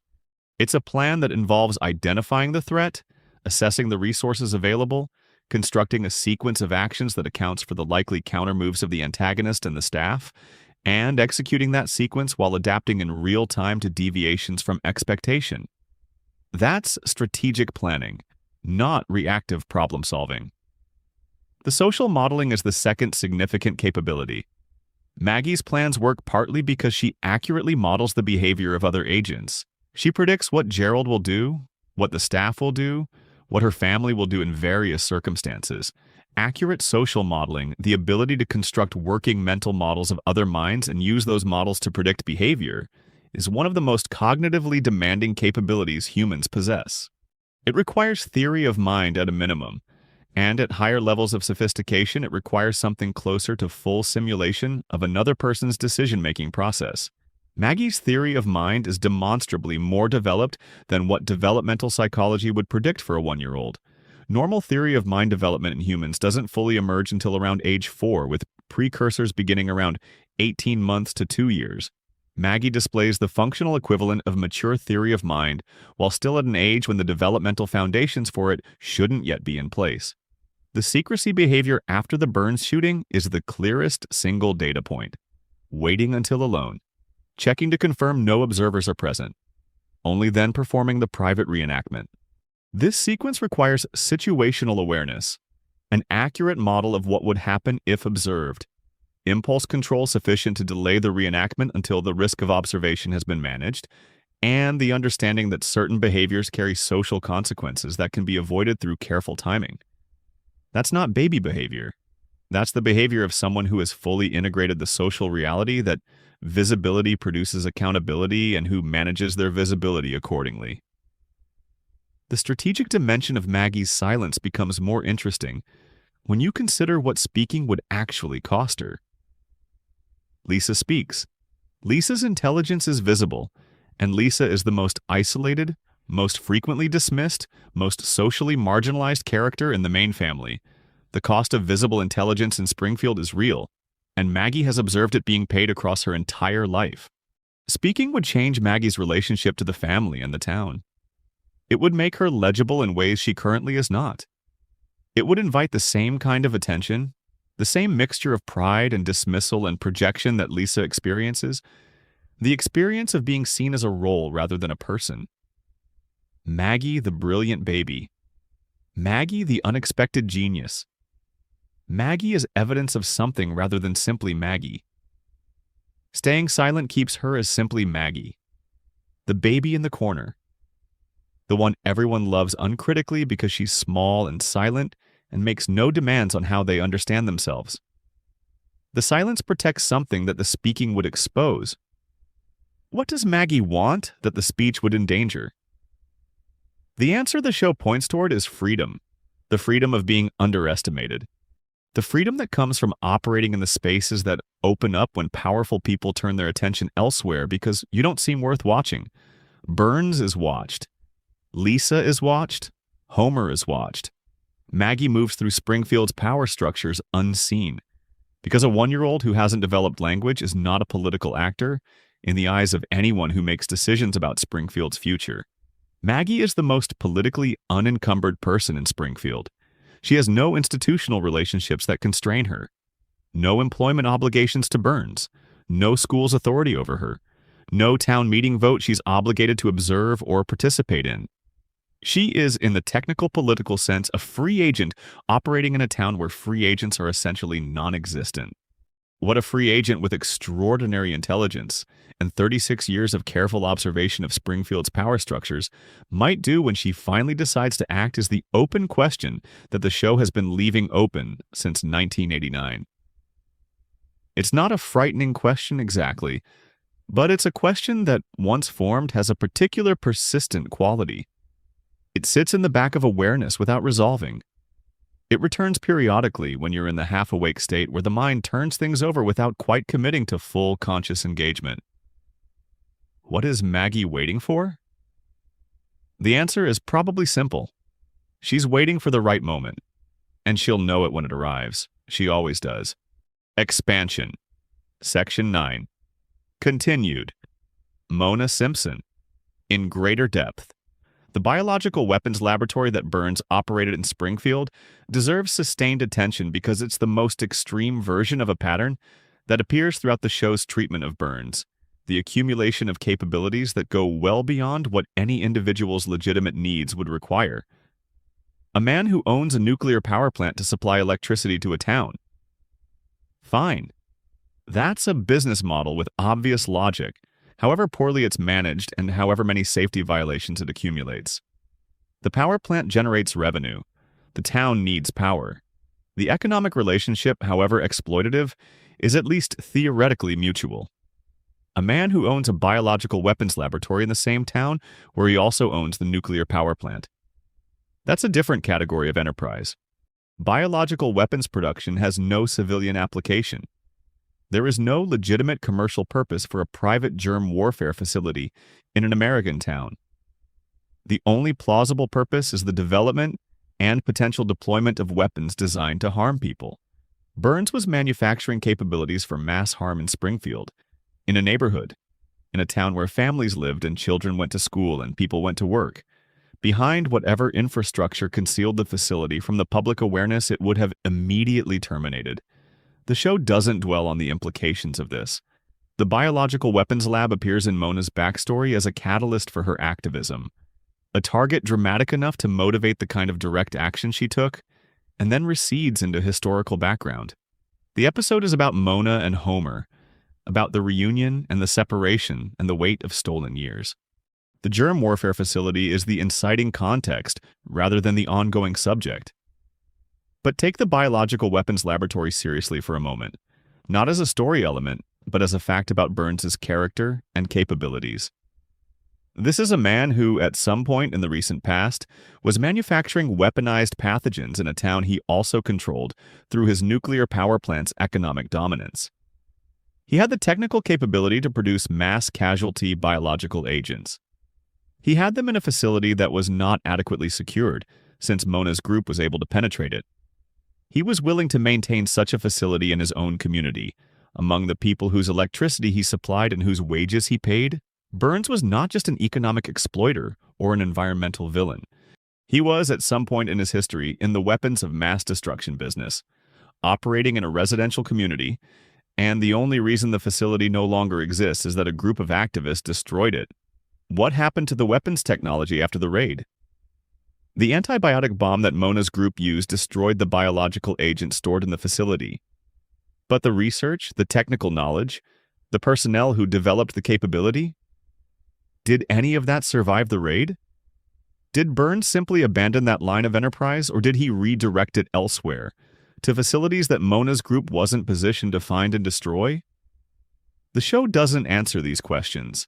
It introduces the biological weapons facility as backstory and then moves on, because the episode's emotional priority is Mona and Homer and the reunion, not the full implications of what Burns was building in Springfield. But the questions stay open in the space the episode creates without filling. A man who will build a biological weapons lab in his own town is a man who has decided that the people around him are acceptable collateral in the pursuit of his larger objectives. Not enemies, not targets. Collateral. The kind of damage you can sustain without moral weight because you've stopped thinking of the people around you as people in the relevant sense. Burns has lived long enough and accumulated enough power and spent enough time at the top of the pyramid to have arrived at a view of human life in which his own continuation and the satisfaction of his particular interests are the primary values and everything else, including the well-being of the entire town that exists because his infrastructure is there, is instrumental. That's not a character flaw. That's a perspective that emerges naturally from certain combinations of power, longevity, and social isolation. Burns doesn't hate Springfield. He simply doesn't fully register Springfield as a collection of individuals whose experiences carry moral weight comparable to his own. They're the population he manages, the workforce he employs, the community whose electricity he supplies. They're the material of his operation, not the purpose of it. Mona understood this. That's why she fought him. She saw what he was doing, not just to the environment or to her community's health, but to the basic moral structure of the place. She saw a man who had made himself into the organizing principle of a community and who did not regard that community's well-being as a genuine constraint on his behavior. And she fought him with the tools available to a suburban housewife with activist connections and a deep belief that someone needed to do something. It cost her everything: her home, her family, her freedom, her ability to watch her son grow up. It cost her the relationship with Homer that would have prevented him from becoming the broken, desperate, approval-seeking person he became. The conspiracy that spans 3 generations of Simpsons is not, at its core, a conspiracy in the sense of a planned, deliberate scheme. Burns did not sit down in 1969 and plan to ruin Homer's childhood, stunt his development, produce the perfect compliant employee, and employ that employee for 30 years. That's too elegant. Burns identified Mona as a threat to his interests, eliminated that threat in the most effective way available to him, and the consequences for her family were not particularly relevant to his calculation. He didn't target Homer deliberately. He targeted Mona, and Homer was the collateral. But collateral damage, when it's a child losing his mother and building his personality around that loss, produces consequences that persist. Burns benefited from those consequences without planning them. The Homer who showed up to work at the plant was exactly the kind of employee the plant needed, and Burns recognized that value and protected it, not out of complex foresight but out of simple pragmatic assessment. Homer was useful in his brokenness. Keep him. Keep the deal with the father. Keep the broken man in Sector 7G. That's how the conspiracy works. Not through grand design, but through the accumulation of individually pragmatic decisions made by a man with century-long perspective and unlimited resources, whose pragmatic decisions have consequences across the lifetimes of the people around him, because he outlives all of them, and the consequences compound. The fear in this section is the fear of the big picture, the fear of stepping back far enough to see that what looks like a collection of separate misfortunes in the Simpson family history is actually a single architecture of cause and effect, with one man's choices at the origin. Homer didn't just have a difficult life. Homer had a specifically shaped life, shaped by the specific choices Burns made decades before Homer was old enough to make choices of his own. That's not random cruelty. That's something that feels designed, even if it wasn't. And the person it was designed around is still out there, being serviced weekly, planning whatever comes next, too expensive to die, remembering everything. Expansion, Section 10. Continued. The radiation theory in greater depth. The contamination of Springfield's water supply has been depicted in enough different episodes with enough corroborating detail to constitute something close to a documented factual claim within the show's universe. The question isn't whether the water is contaminated. The question is how comprehensive the contamination is and what the full range of its effects have been. The river where Blinky was found is downstream from the power plant. Water flows from the plant's cooling systems, through the local hydrology, and into the waterways. The same waterways that feed into the municipal water supply. The same water supply that every resident of Springfield drinks from. Every glass of water Homer pours. Every pot Marge fills for cooking. Every bath the children take. Every cup of coffee at Moe's Tavern. All of it flowing through the same system that produced a three-eyed fish. The radioactive waste dumping is in addition to the continuous contamination from normal operation. The cooling water contamination is the baseline. The illegal dumping events are spikes above that baseline. Children's playgrounds were contaminated with dumped waste. This means the contamination extends beyond the water supply into soil contact surfaces in the areas where children play. Children who play on those surfaces and then touch their faces, who breathe the disturbed soil particles, who are in prolonged contact with contaminated ground. They receive additional exposures beyond what they're already receiving through the water supply. The combined exposure pathway for a Springfield child who attends Springfield Elementary, plays on the playground, drinks from the tap at home, and breathes the air downwind of the cooling towers. The cumulative dose over a childhood would be extraordinary by any real-world radiation exposure standard. Not in the range of immediate acute harm, but in the range where long-term biological effects are not just possible but predictable. The specific effects we see in Springfield residents are consistent with the kind of long-term, multi-generational radiation exposure that the plant's operational history would produce. This is worth being precise about because the show is depicting something real, even in its fictional exaggerated form. Long-term radiation exposure doesn't produce the dramatic effects of acute radiation poisoning, the hair loss, the burns, the rapid biological failure. It produces subtler, more persistent effects.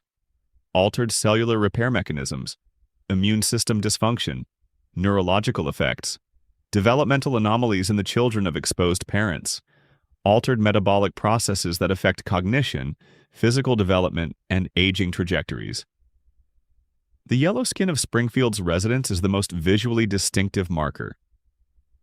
Real-world radiation-caused skin changes are generally more subtle than the vivid yellow the show depicts. But within the show's animated logic, the yellow skin functions as the visible marker of contamination, distinguishing those inside the contamination zone from those outside it in a way the audience can immediately perceive. The forefinger anatomy is more interesting because it's specific. Extra digits or missing digits can be produced by various developmental anomalies, some genetic and some environmental. The uniformity of the forefinger characteristic across the entire Springfield resident population, including the family dog, suggests a consistent environmental cause rather than a genetic anomaly that would produce variation. Everybody in Springfield has 4 fingers. Visitors don't. The environmental explanation, a consistent developmental anomaly produced by uniform exposure to the same contamination, is more coherent than a genetic explanation would be. The cognitive effects are where the radiation theory connects most directly to the other mysteries. Homer's IQ of 55 is described as low enough to qualify as a clinical cognitive disability. The show attributes this partially to the crayon, which is a specific physical mechanism. But the crayon is a foreign object lodged in his brain since childhood. How did the crayon get there? How did a crayon enter a child's skull without being detected by the medical care that child presumably received? And why did the medical establishment of Springfield, across decades of Homer's life, fail to find and remove an object that was clearly affecting his cognitive function? The radiation theory's answer is that Springfield's medical establishment is part of the same system that allows the plant to operate unchecked. The doctors are Burns's employees and beneficiaries, working in a community whose economic activity is defined by the plant. Finding the crayon would raise questions. Treating the cognitive damage would produce a population more capable of asking questions. The medical establishment's systematic failure to detect and address obvious cognitive impairment is not a series of individual errors. It's an institutional pattern. Extend this to the entire population. Springfield has an entire population with measurable cognitive effects from decades of contamination. Effects that compound across generations because each generation is exposed from before birth, born to parents who are already contaminated, nursing on milk produced by contaminated mothers, drinking contaminated water from infancy, playing on contaminated playgrounds, breathing contaminated air. Each generation's baseline starts lower because of the cumulative effects of the previous generation's exposure. The town is getting dumber, slowly, generationally, across decades of unchecked contamination. Not dramatically and obviously not in ways that produce immediate alarm, but in the gradual, difficult-to-detect decline that environmental cognitive impairment produces in real communities where similar contamination events have occurred. Flint, Michigan. Various communities around former lead smelters. Communities downwind of certain industrial facilities. The cognitive effects of environmental contamination on residential populations are documented in the real world, studied by epidemiologists, and consistently show exactly the kind of gradual, generational decline that the Springfield radiation theory predicts. The Simpsons is not depicting a fantasy, it's depicting a fictionalized version of something that happens in the real world to real people. The yellow skin and the four fingers are artistic exaggeration for visual effect. The cognitive effects, the institutional corruption that allows the contamination to continue, the economic dependency that prevents the population from effectively demanding change. Those are real structures that have existed in real communities. The show has been telling this story since season 2. Since Blinky. Since the three-eyed fish was pulled from the water and Burns ate it on television, and the town moved on. Since that specific moment when the evidence was presented, the evidence was dismissed and nothing changed. That's not fiction. That's the history of environmental harm in America, compressed into a cartoon and served weekly to millions of viewers who absorbed it as comedy without necessarily registering what the comedy was about. The fish had 3 eyes. The water is still flowing, the plant is still running, and Homer is still at his desk, sleeping. The cooling rods quietly doing their best against the cracked infrastructure of a facility that should have been shut down 30 years ago. Nothing to worry about. Everything is fine. Springfield has always been fine. Ask the fish. Expansion. Section 11 continued. The coma theory in greater depth. The April Fool's Day detail is worth returning to because it might be the show's most elegant piece of self-aware storytelling. The kind of thing that works on multiple levels simultaneously, and that was probably not fully intended by the writers, but that the show's construction makes available anyway. The coma episode aired on April 1st, April Fool's Day, the day when tricks and deceptions are expected, when the convention of normal, reliable reality is suspended by social agreement, when it's acceptable to make people believe things that aren't true and then reveal the deception. The episode itself begins with Bart's pranks, escalating April Fool's deceptions that end with the beer can explosion and Homer's hospitalization. And then the deception at the end of the episode, Homer waking up everything going back to normal, the strangling and the laughter and the credits rolling. Was that the final April Fool's trick? Was the show on April 1st, 1993, playing one last joke on its audience by showing them Homer, waking up when Homer was actually not waking up? Was the return to normal the prank rather than the coma? The timing is either a remarkable coincidence or a piece of deliberate construction that the show has never acknowledged directly. If it's deliberate, it's the most sophisticated thing the show ever did, hiding the beginning of its entire post-season 4 narrative within an April Fool's episode whose structure contains the twist as a joke that turns out not to be a joke. The dream logic of what the show becomes after the coma is worth mapping more carefully than the main section attempted. Dreams have specific structural characteristics that distinguish them from waking life, and the post-season 4 Simpsons displays many of them. Dreams compress time. Within a dream, vast amounts of time can seem to pass. Entire lifetimes can be experienced, without the dreamer's sense of it being strange. The Simpsons' floating timeline, where 36 years pass in the real world while 0 years pass in Springfield, maps perfectly onto dream temporality. In the dream, time works differently. It bends, it loops, it skips. The characters don't age because in dream time, they don't need to. Dreams are egocentric. The dreaming mind is the center of its own dream, and everything in the dream exists in relation to that center. Post-coma Simpsons is increasingly Homer-centric, increasingly organized around Homer's experiences, Homer's encounters, Homer's adventures. The supporting characters recede or advance in their significance based on their relationship to Homer's particular obsessions and anxieties. The show becomes less of an ensemble piece and more of a Homer show, which is the natural result of a dreaming mind organizing its dreamscape around its own concerns. Dreams incorporate sensory input from the external environment. If you fall asleep with the television on, your dream may incorporate sounds from the programming into its narrative. If someone enters the room where you're sleeping, the dream may represent that intrusion as a character or event. If a familiar smell drifts in, the dream generates an associated memory or scenario. Homer's hospital room is not sealed from the external world. The television runs. Visitors come and go. Medical procedures happen around him. The radio may play. The newspaper may be read aloud. All of these sensory inputs are available to his dreaming brain, and the dream incorporates them according to the particular transformative logic of dreams.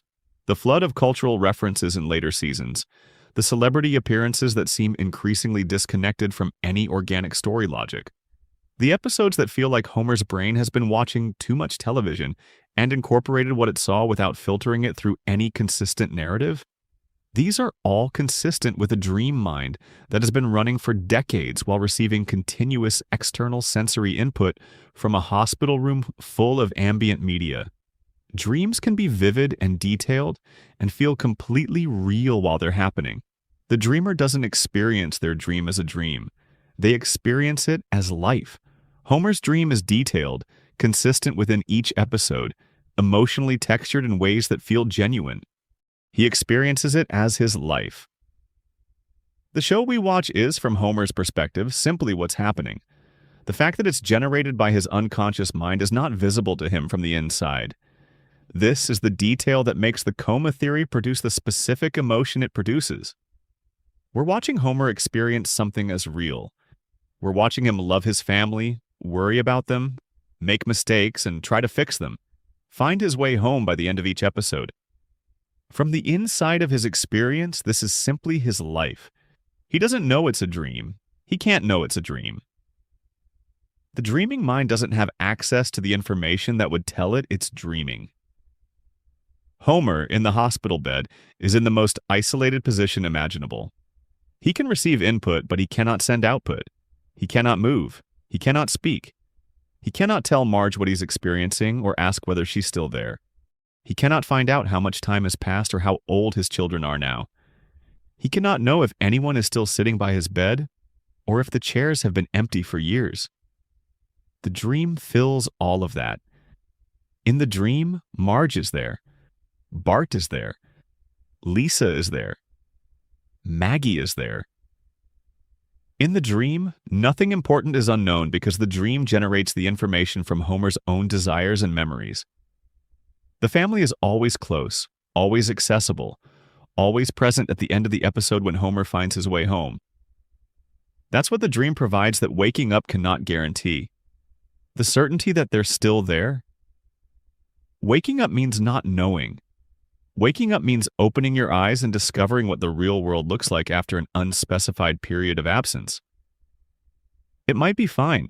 The family might be right there, waiting, and the reunion might be everything. But it might not be fine.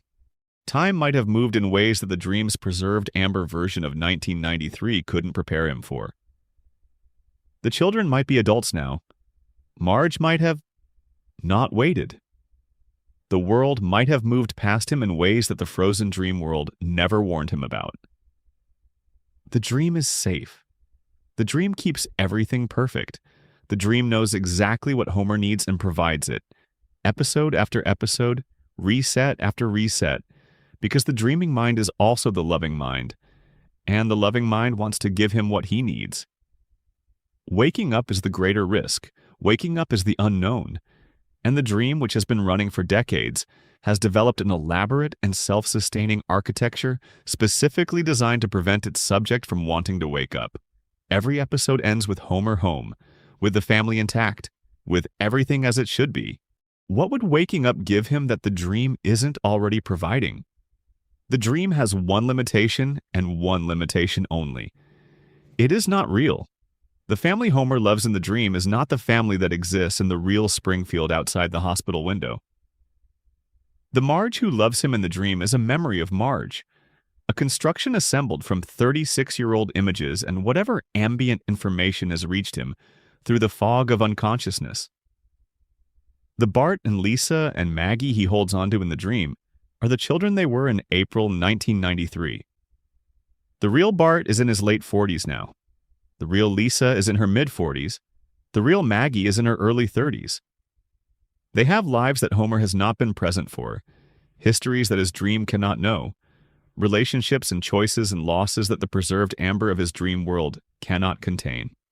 The dream is perfect and the dream is a lie, and Homer is both inside the perfection and trapped in the lie simultaneously, forever, unless something changes. The show will not change it. The show cannot change it, because changing it would mean ending it, and ending it would mean admitting what the coma theory says. That the entire thing has been a dream, that 36 years of episodes have been the internal experience of a man who went under in 1993 and never came back. That's not an ending a show can give itself and survive. It's the kind of ending that changes what the thing was retroactively, and not every piece of art can survive that kind of retroactive recontextualization while maintaining its identity as the thing it appeared to be. So the dream continues. Homer finds his way home. The family stays together. The credits roll. And somewhere in Springfield General, in a room that might be quiet now, in a bed that might be empty of visitors, a man is still sleeping. His family is around him in the dream. His children are still young. His wife still loves him. The beer is still cold. And there's a game on television that he's pretty sure he'll remember the score of in the morning, when he wakes up, which is any moment now. Any moment. Expansion. Outrosection. The floating timeline in greater depth. The Simpsons has depicted its characters aging in two ways. Through flash-forward episodes that show possible futures, and through the accumulated weight of time that the floating timeline simultaneously acknowledges and refuses. The flash-forward episodes are the show's most emotionally sophisticated achievement, in a way that's easy to undervalue because they're presented as hypotheticals, as possible futures that may or may not come true. Lisa's Wedding in Season 6 shows Lisa at 23, engaged to a British academic, navigating a future version of her relationship with her family. The episode is beautiful. It shows Lisa as the person the show has always suggested she'd become. Intelligent, principled, loving in a complicated way, still slightly too good for the world she grew up in, and still slightly unable to leave it completely. The future Springfield it depicts is recognizable and strange. The characters are older in ways that feel true to who they are. The episode ends with Lisa returning to the present day, to being 8 years old, to the normal operation of the show's floating timeline.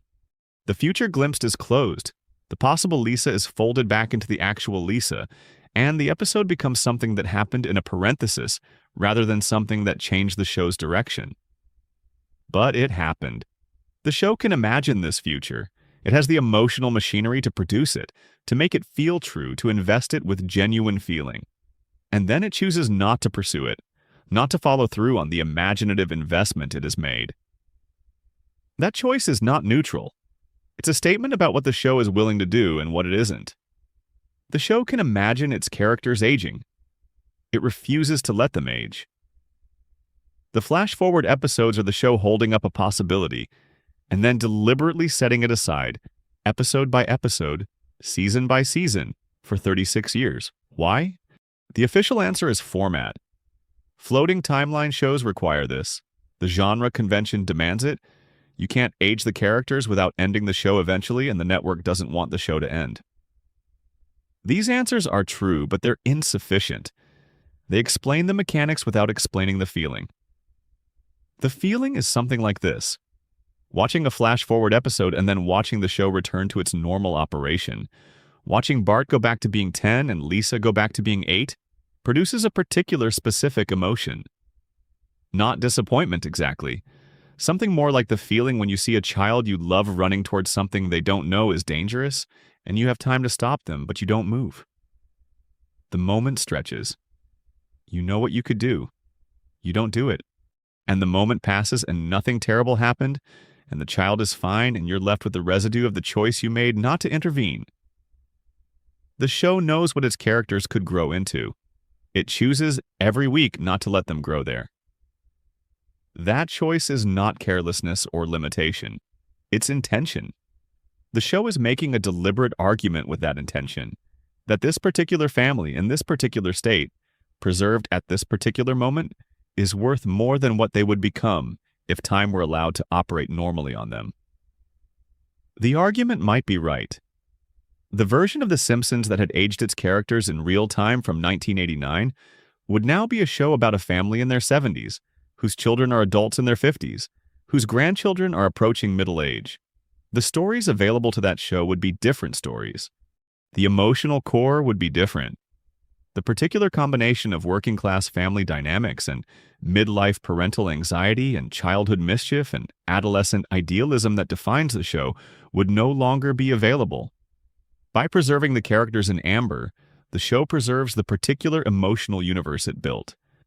The specific flavors of Homer's bumbling warmth, Bart's rebellious affection, Lisa's principled loneliness, Marge's patient love, Maggie's silent watchfulness. These are available only as long as the characters occupy the ages they occupy. Once Bart is 30, he's no longer Bart in the same way.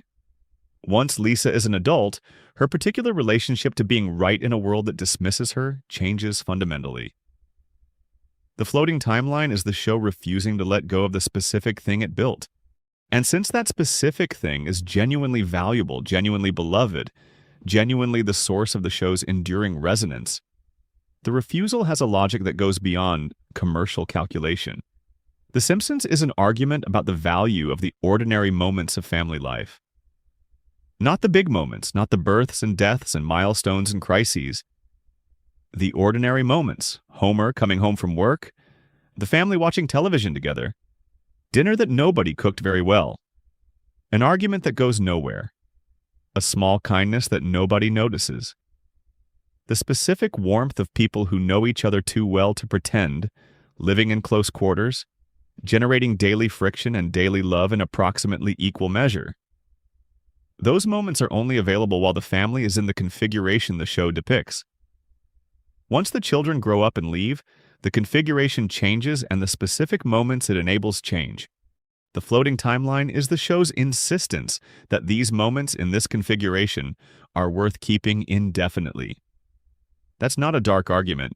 It's actually a generous one.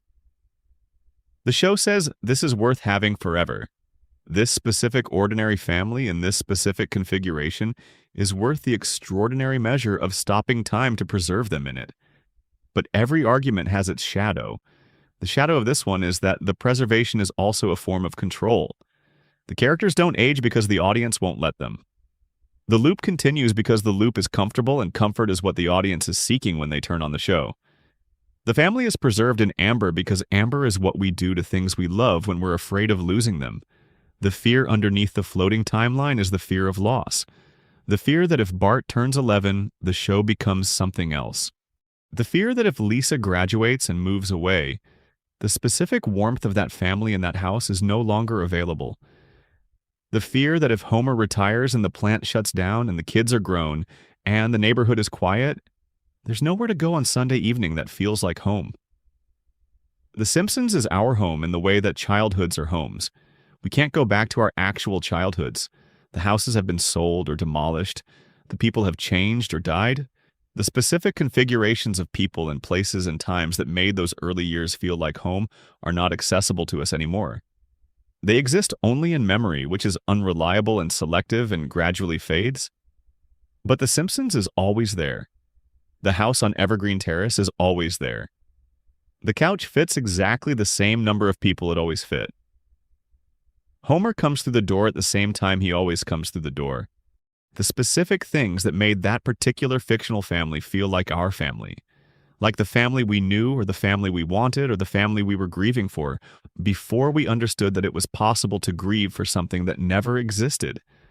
Those things are preserved, intact, available every time we want them. The floating timeline is not just a production decision, it's a mechanism for making that access permanent. It's the show's promise that this specific thing, this particular family, and this particular moment of American life will always be here when you come back. The darkness in the promise is only visible if you press on it. If you ask, but at what cost?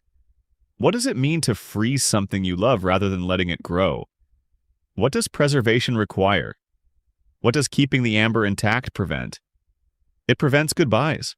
It prevents the specific loss that comes from watching something you love change into something you don't recognize.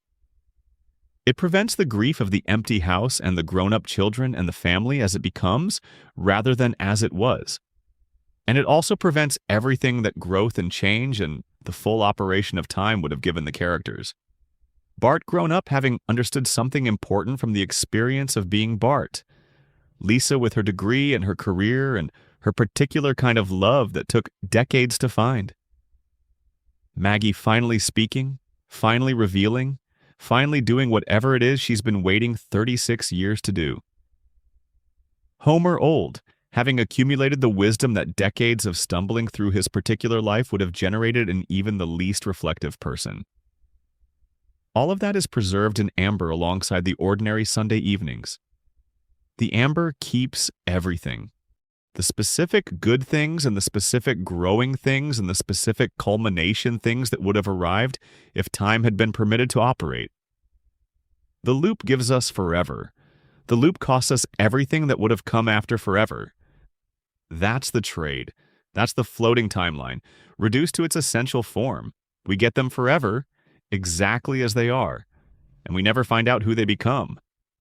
That's not a tragedy. It's a choice. And it's a choice that most people who love the show would make again, given the option.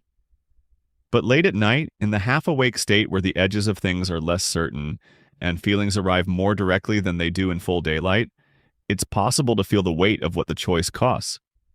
The show will be there tomorrow. Homer will be fine. The family will be intact. Bart will be 10 and Lisa will be 8, and Maggie will still be watching everything from her corner of the room. And the version of them that would have existed if time had been allowed to move will still be the thing the show refuses to become. Preserved in its non-existence the way the existing version is preserved in the loop. 2 Springfields. 2 sets of Simpsons. One of them eternal and available and always home. One of them the family they could have been, growing and changing and eventually saying goodbye, existing only in the flash-forward episodes that the show closes behind it like windows it can't quite decide to leave open. Springfield is ours. It always will be. That's the whole point. And the cost of that certainty is the small, specific, never quite spoken grief for the version of them that we'll never know. Sleep now. The house on Evergreen Terrace is there. It's always there. That's the promise. That's the weight of it. Final note to voiceover artist. This script is designed for a calm, measured storytelling pace. The emotional weight should be allowed to accumulate naturally through careful, unhurried delivery rather than through dramatic emphasis.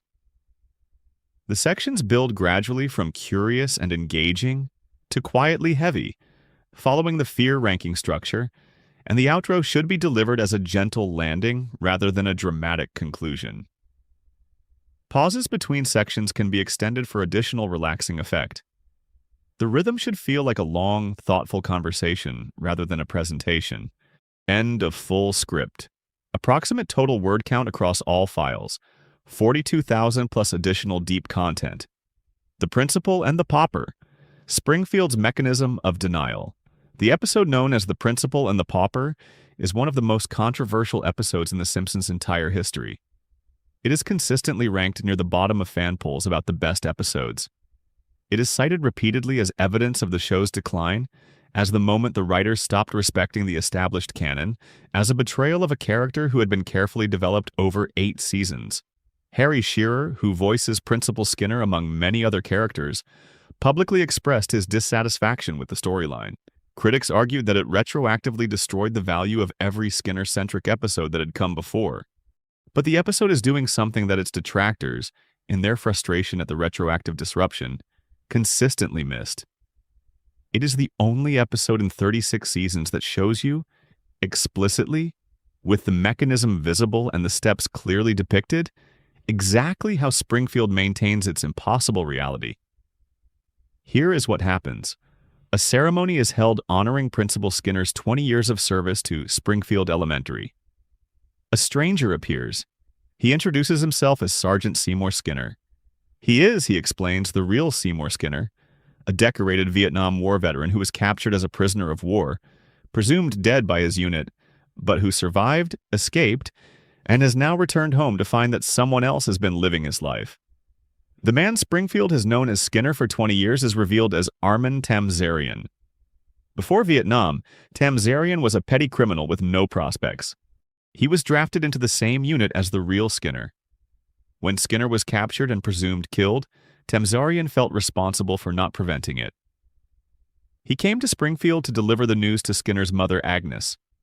Agnes, alone and grieving, assumed he was her son. And Tamzarian, having never had a family or an identity he valued, allowed her assumption to stand. He became Seymour Skinner. He lived inside that identity for 20 years. He built a career, a relationship with Agnes, a position of authority in the school and community. Everything Springfield knew about Skinner, the military service, the relationship with Agnes, the entire biographical backstory that had informed his character across 8 seasons, was true of the real Skinner, not of the man who was presenting those facts as his own history. When the real Skinner returns, the imposture is fully exposed. The truth is not subtle or ambiguous. There is a man standing in Springfield who is definitively Seymour Skinner, and there is a man who has been using Seymour Skinner's identity without right for 20 years, and both men are present simultaneously, and everyone in the town can see clearly which is which. Springfield holds a town meeting, not to decide how to handle the legal and ethical situation, to decide whether to acknowledge the truth.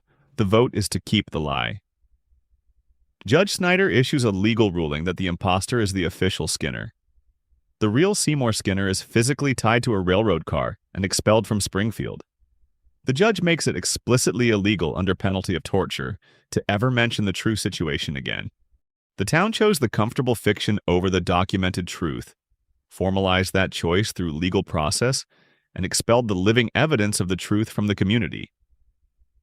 The fan reaction focused on what this did to Skinner as a character, which is understandable.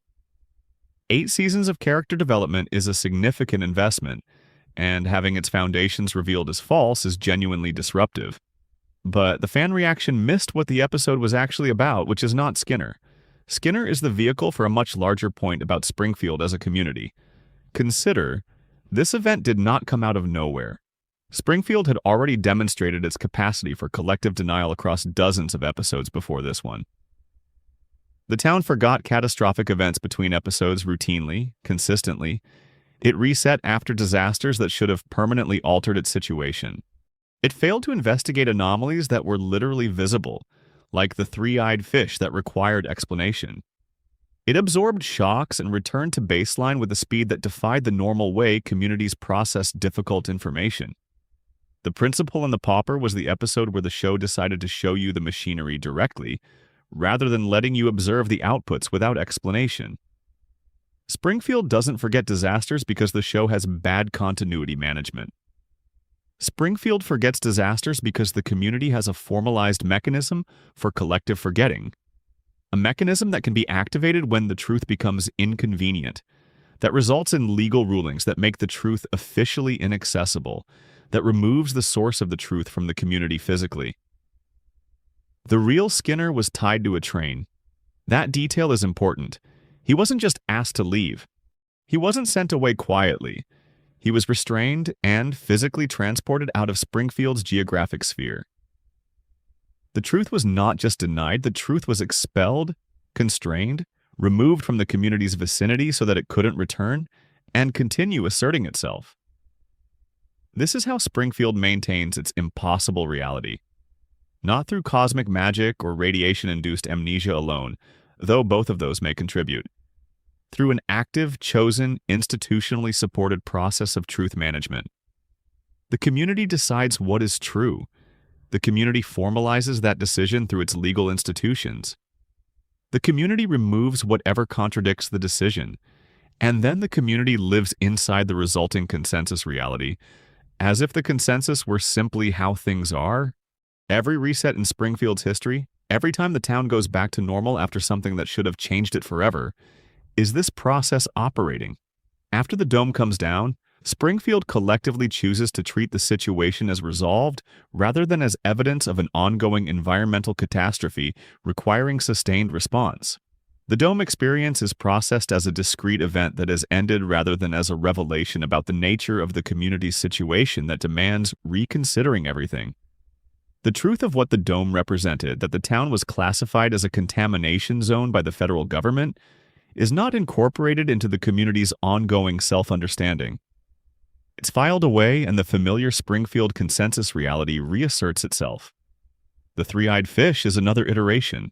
The fish appeared and was used as political evidence against Burns, and Burns ate the fish on television, and the town processed the event as politically resolved rather than as evidence of an ongoing environmental situation requiring sustained investigation. The truth the fish represented was not incorporated. It was managed, resolved symbolically, and set aside. Groundskeeper Willie, Sideshow Bob, Sideshow Mel, every character who has at some point possessed information that would fundamentally challenge Springfield's consensus reality. All of them have been managed by a community that is very good at deciding which truths to incorporate and which to process as resolved without full integration. The show is making an argument about community life that is genuinely uncomfortable if you receive it fully. Communities choose their truths. The choice is not always conscious, not always formalized in a legal ruling the way the Skinner situation was formalized, but it is always active. Communities decide what the official story is. They enforce the official story through social pressure and, when necessary, institutional pressure. And they expel or marginalize the people and information that threaten the official story with sufficient force that the official story can be maintained. This is not unique to Springfield. It is how communities function. It is arguably what communities are: shared narrative agreements about the nature of reality, maintained through collective effort. Springfield is unusual only in the degree of its commitment to the mechanism and in the willingness to make the mechanism explicit when the pressure demands it. Most communities perform their truth management in ways that feel like organic social process rather than formal institutional action. Springfield, in the Skinner episode, showed you the formal institutional action directly. It showed you the vote, the legal ruling, the physical expulsion of the inconvenient person.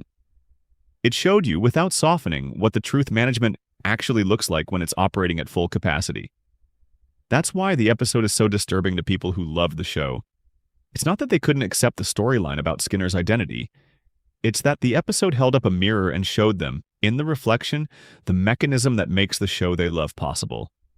The resets, the forgetting, the way Springfield absorbs catastrophes and returns to baseline, the whole infrastructure of Springfield's impossible resilience. It runs on this, on the community's capacity and willingness to choose comfortable fictions over documented truths, and to enforce that choice institutionally. The real Skinner is somewhere out there, tied to a train that left Springfield, living the life of a man who survived a prisoner of war camp and came home to find that his hometown had replaced him. He has the truth. Springfield has the legal ruling. In Springfield, the legal ruling wins. That's not a comedy beat. That's the most honest thing the show has ever said about how communities work. Additional content. The question of Burns and consciousness. One of the most genuinely strange aspects of Burns's situation, one that doesn't get discussed much in the standard theories about him, is the question of what it does to a consciousness to exist for over a century. Human memory is not designed for 140 years of continuous storage. It erodes, reconstructs, overwrites itself, loses details, and then fills them in with plausible substitutions. A person who has genuinely lived for over a century, whose memories extend back to the late 1800s, would have a relationship with their own past that is unlike any relationship most people have with any aspect of their experience. The oldest memories would be the most degraded. The most recent would be the most vivid. The vast middle section of a century of experience would be an archipelago of recollected islands in a sea of forgotten duration. Burns remembers specific things from across his long life. He remembers the Gilded Age as personal experience. He remembers Howard Hughes. He remembers the details of the deal he made with Grandpa Simpson. He remembers Mona Simpson's face after 30 years. Some of his memories are clearly intact and precise. But how much has been lost? How much of a century-long life has been consumed by the ordinary erosion of time, leaving only fragments and impressions and the emotional residue of experiences whose specific content can no longer be retrieved? The show depicts Burns as sharp and calculating and precisely strategic. But the show also depicts him as occasionally confused about the present, uncertain about technology that has emerged during his lifetime, missing the cultural references that would be second nature to someone who aged normally through the decades that produced them. He exists in a world that has changed dramatically around him, while he maintained himself artificially at the biological state he achieved through his treatments, and the world's changes have not always been fully integrated into his understanding of it. This creates an interesting question about the nature of Burns's strategy. Is his scheming as precisely calculated as it appears? Or is some of it the operating of deeply ingrained patterns from an earlier era, habits of control and exploitation, and institutional manipulation that were formed in the 19th century, and that he has been repeating, with variations, across decades, without necessarily being fully aware that he's repeating them? The 19th century robber baron as the organizing archetype for Burns's behavior is not accidental. The show has been explicit that Burns belongs to that tradition. He is the thing that the Gilded Age produced: concentrated private power over essential public infrastructure, exercised without meaningful accountability, sustained across generations through the mechanisms of institutional capture and political influence. That pattern was formed in a specific historical moment. Burns carries it forward into the present without it being fully clear that he always understands the distance between the moment that formed him and the moment he currently occupies. He treats the people of Springfield with the particular contempt that the robber barons had for their workforces. A contempt that is not violent or passionate, but that is structural, embedded in the architecture of the relationship itself. They are the labor force. He is the capital. The relationship is instrumental from his perspective, and the idea that the instrumental relationship has cost to the people on the other end of it, costs that might be morally relevant to his decisions, doesn't register consistently. This is partly the distortion of extreme longevity. He has outlived so many individual people that individual people have lost some of their weight in his accounting. He has watched the people who were alive when he started his enterprise die. He has watched their children age and die. He is watching their grandchildren now, knowing that he will outlive them too, as he has outlived everyone. The particular care that mortality creates, the attentiveness to the finite nature of the time available to people, is not available to Burns in the way it's available to people who expect to die in a normal human time frame. He doesn't experience the urgency that mortality creates. He doesn't feel the weight of the finite time that makes people treat each moment as mattering. He has been managing his continuation week by week for over a century, and the continuation has come to feel routine. The next treatment will maintain him for another week. The week after that, another treatment. The sequence extends forward indefinitely, and the indefiniteness of it has, perhaps removed from Burns's consciousness, some of the features of experience that make people care about the experience of others. He hasn't earned the specific human wisdom that comes from knowing you're going to die. He's been avoiding that knowledge for over a century with extraordinary success, and the knowledge you avoid doesn't teach you anything. Additional content. The Simpson Children as Manifestations. There is a reading of The Simpson Children that the show supports without ever making explicit, a reading that becomes available when you think about each child as the specific form that Burns's impact on Homer has taken in the next generation. Bart is Homer's resistance, externalized. Homer cannot resist Burns directly. He cannot sustain the anger that his situation warrants because the conditioning of his damage prevents sustained rebellion. But Bart's entire identity is rebellion. He resists authority in every form it presents itself. He disrupts institutional expectations at every opportunity. He refuses to be shaped into the compliant, obedient, authority-respecting person that the systems around him are designed to produce. Everything that Homer cannot be, Bart is. The resistance that Burns's damage removed from Homer was passed to his son, concentrated and expressed there instead. Lisa is Homer's intelligence and his longing for something better, externalized. Homer had an intelligence that was buried, first by the crayon, then by decades of radiation exposure, then by the accumulated weight of a life lived below his potential. The man Homer could have been, the articulate and capable person who emerged briefly when the crayon was removed, is the person Lisa actually is, living openly and publicly the intellectual life that Homer's damage prevented him from living. She is his potential made manifest in his daughter, living the life that the contamination and the conspiracy took from him. Maggie is Homer's hope, externalized, the deepest wish of a man who has been damaged into incapacity, that his children will be protected from whatever happened to him, that the next generation will escape the trap that caught him, that something in the family will break the pattern that Burns established. Maggie is smarter than Homer, smarter than Lisa, smarter perhaps than anyone in Springfield, and she is silent, watching, planning, waiting to act in ways that none of the damaged adults around her have been capable of. She is the hope that Burns didn't manage to break. The generation that might finally do something about everything the prior generation could only suffer. This reading makes the Simpson family not just a cartoon household, but a portrait of what happens to a family across generations when it is subjected to the specific kind of systematic harm that Springfield represents. The damage doesn't stay confined to the person it was first inflicted on. It reshapes itself in each generation, manifesting differently, taking the forms that the particular capacities and circumstances of each new person allow. Homer absorbed the damage and it became his specific brokenness.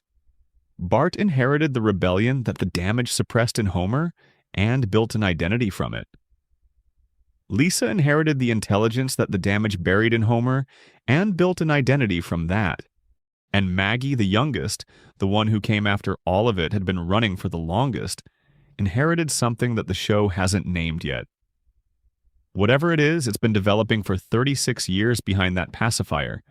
The Simpson family is the story of Burns's influence spreading through time, producing different shapes in different people, the original damage becoming something progressively stranger and less manageable as it moves further from its source. And somewhere in Sector 7G, Homer is asleep at his desk, dreaming something, managing the controls of a facility that requires exactly his level of inattention to continue operating, being exactly the person Burns needed him to be. The lights are on in Springfield. They're always on. The cracked cooling towers vent into the evening air. The water moves through the pipes toward every house in town, and the Simpson family sits on their couch under the light that Burns provides, watching the television, being the family they are, damaged and brilliant and rebellious and silent and somehow impossibly enduring. That's the Simpsons. 36 seasons of surviving the thing that should have broken them, in the town that tried. They're still there. They're always still there, and the loop keeps running. And the lights stay on, and the couch still fits exactly the right number of people.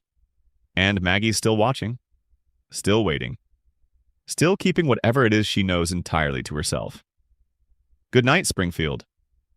Good night. Complete script. All sections. Structural summary, Section 1.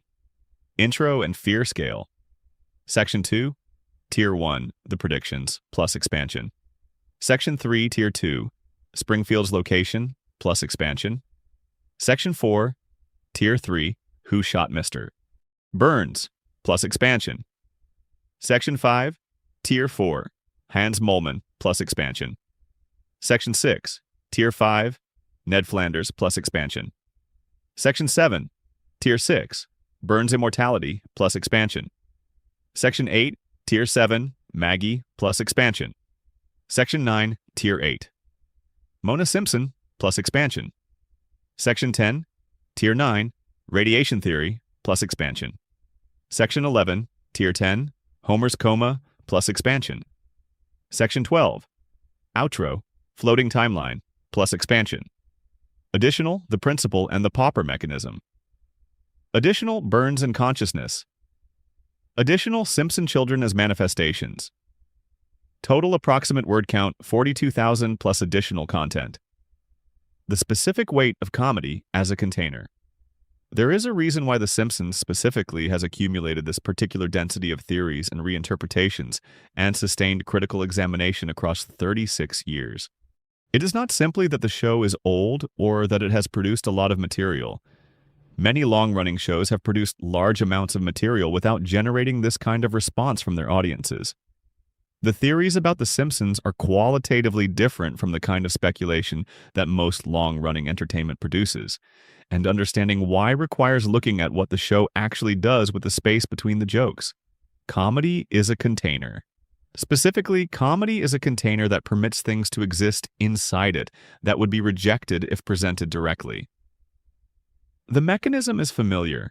Wrap an uncomfortable truth in a joke, and it passes through defenses that would stop the same truth delivered as a statement. The laugh is partly genuine amusement and partly relief. The release of tension created by recognizing something that you hadn't quite let yourself acknowledge directly before the joke made it available. The Simpsons has been exploiting this mechanism since its first season, with a sophistication that increases as the show matures. The joke about Homer falling asleep at the nuclear safety controls is not just a joke about a lazy employee. It is, within the show's internal logic, a statement about the actual mechanism by which Burns maintains his monopoly on Springfield's power supply. The incompetent safety inspector is not a background character detail. He is the load-bearing element of a system designed to ensure the plant's violations continue unchallenged. The joke lands and moves on before the implication fully registers, and the implication doesn't register because it was delivered as a joke rather than as an accusation. This is how the show has been telling its darkest truths for 36 years. Wrapped in the particular delivery that comedy permits. Moving fast enough that the full weight of what's being said doesn't land before the next joke arrives to absorb the attention. Presenting the most disturbing elements of Springfield's reality as visual gags, as punchlines, as the kind of thing you laugh at and then carry with you into the background of your relationship with the show without quite bringing it forward into conscious examination. The theories are what happens when someone decides to pause the delivery and look at what was being said. When someone watches the joke about the three-eyed fish and, instead of laughing and moving on, holds the image and asks, "Wait, if the fish have 3 eyes, what does that mean for everyone who has been drinking the same water?" The answer is not funny. It was never funny. But the comedy format in which it was delivered permitted it to exist in your consciousness for decades without demanding to be taken seriously. Every dark theory about The Simpsons is the result of someone taking seriously something the show delivered as a joke. The comedy was the delivery mechanism for the content. The theories are the content without the delivery mechanism. And when you remove the comedy wrapper, what's left is a consistent, detailed, internally coherent portrait of institutional harm, environmental catastrophe, psychological damage, generational conspiracy, and the mechanisms by which communities choose comfortable fictions over documented truths. None of that is funny. All of it is true within the show's internal logic, and the show has been showing it to you, wrapped in the particular delivery of primetime animation, every Sunday evening for 36 years. The genius of it is that both things are simultaneously true. It is genuinely funny. It is also genuinely disturbing. The comedy is not a cover that conceals a more serious content beneath it. The comedy is real and the disturbing content is real, and they coexist in the same space the way that life coexists with the conditions of life, the way that warmth and damage occupy the same family, the way that love and harm can come from the same source. The Simpsons is funny. It is also everything the theories say it is. Those are not contradictory truths. They are the full picture of what the show is, held together in the way that the best art holds together things that seem like they shouldn't coexist, but do. Additional content. One last thing about Homer. Everything we've said about Homer across all these sections, the damage and the coma and the conspiracy and the radiation and the crayon and the 36 years of working for the man who stole his mother. All of it is true and none of it is the most important thing about him. The most important thing about Homer Simpson is that he loves his family. Not in an interesting or complicated way. Not in a way that requires theory or analysis to appreciate. Simply, completely without reservation, in the uncomplicated way that a person who has been stripped of most of the things that complicate human love can love something. He loves Marge. He loves Bart and Lisa and Maggie. He loves the house on Evergreen Terrace.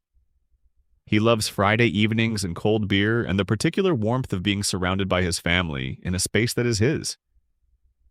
The damage didn't take that. The radiation didn't alter it. The conspiracy didn't redirect it. The coma is organized around it.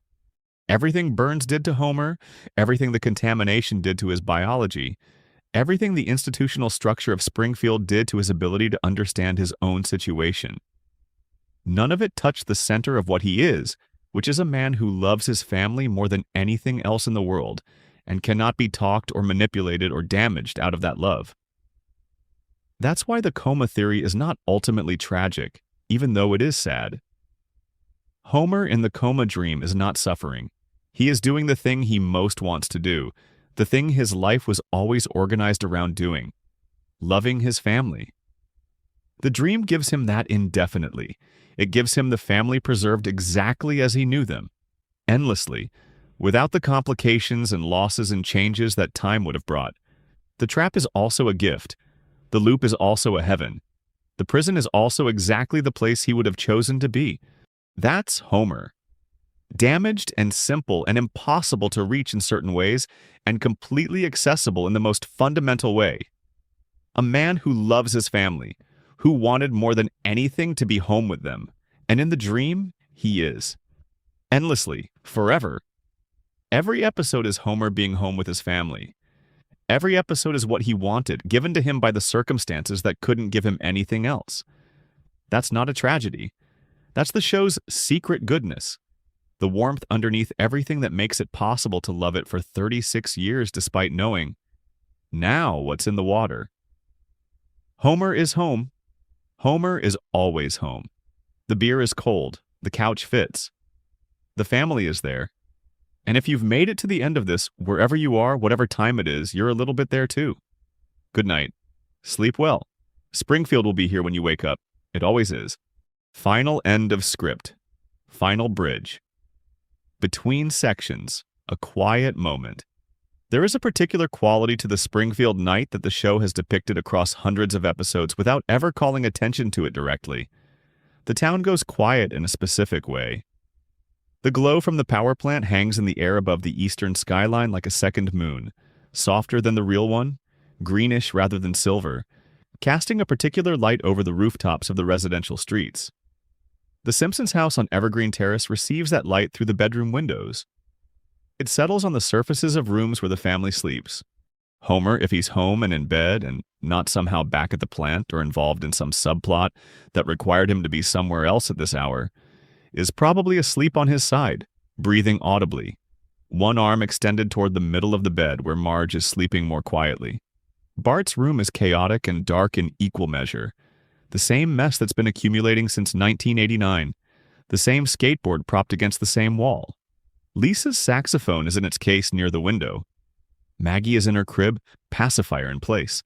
Those large eyes closed, whatever is behind them resting for the moment. The house is quiet. The plant glows, Springfield breathes.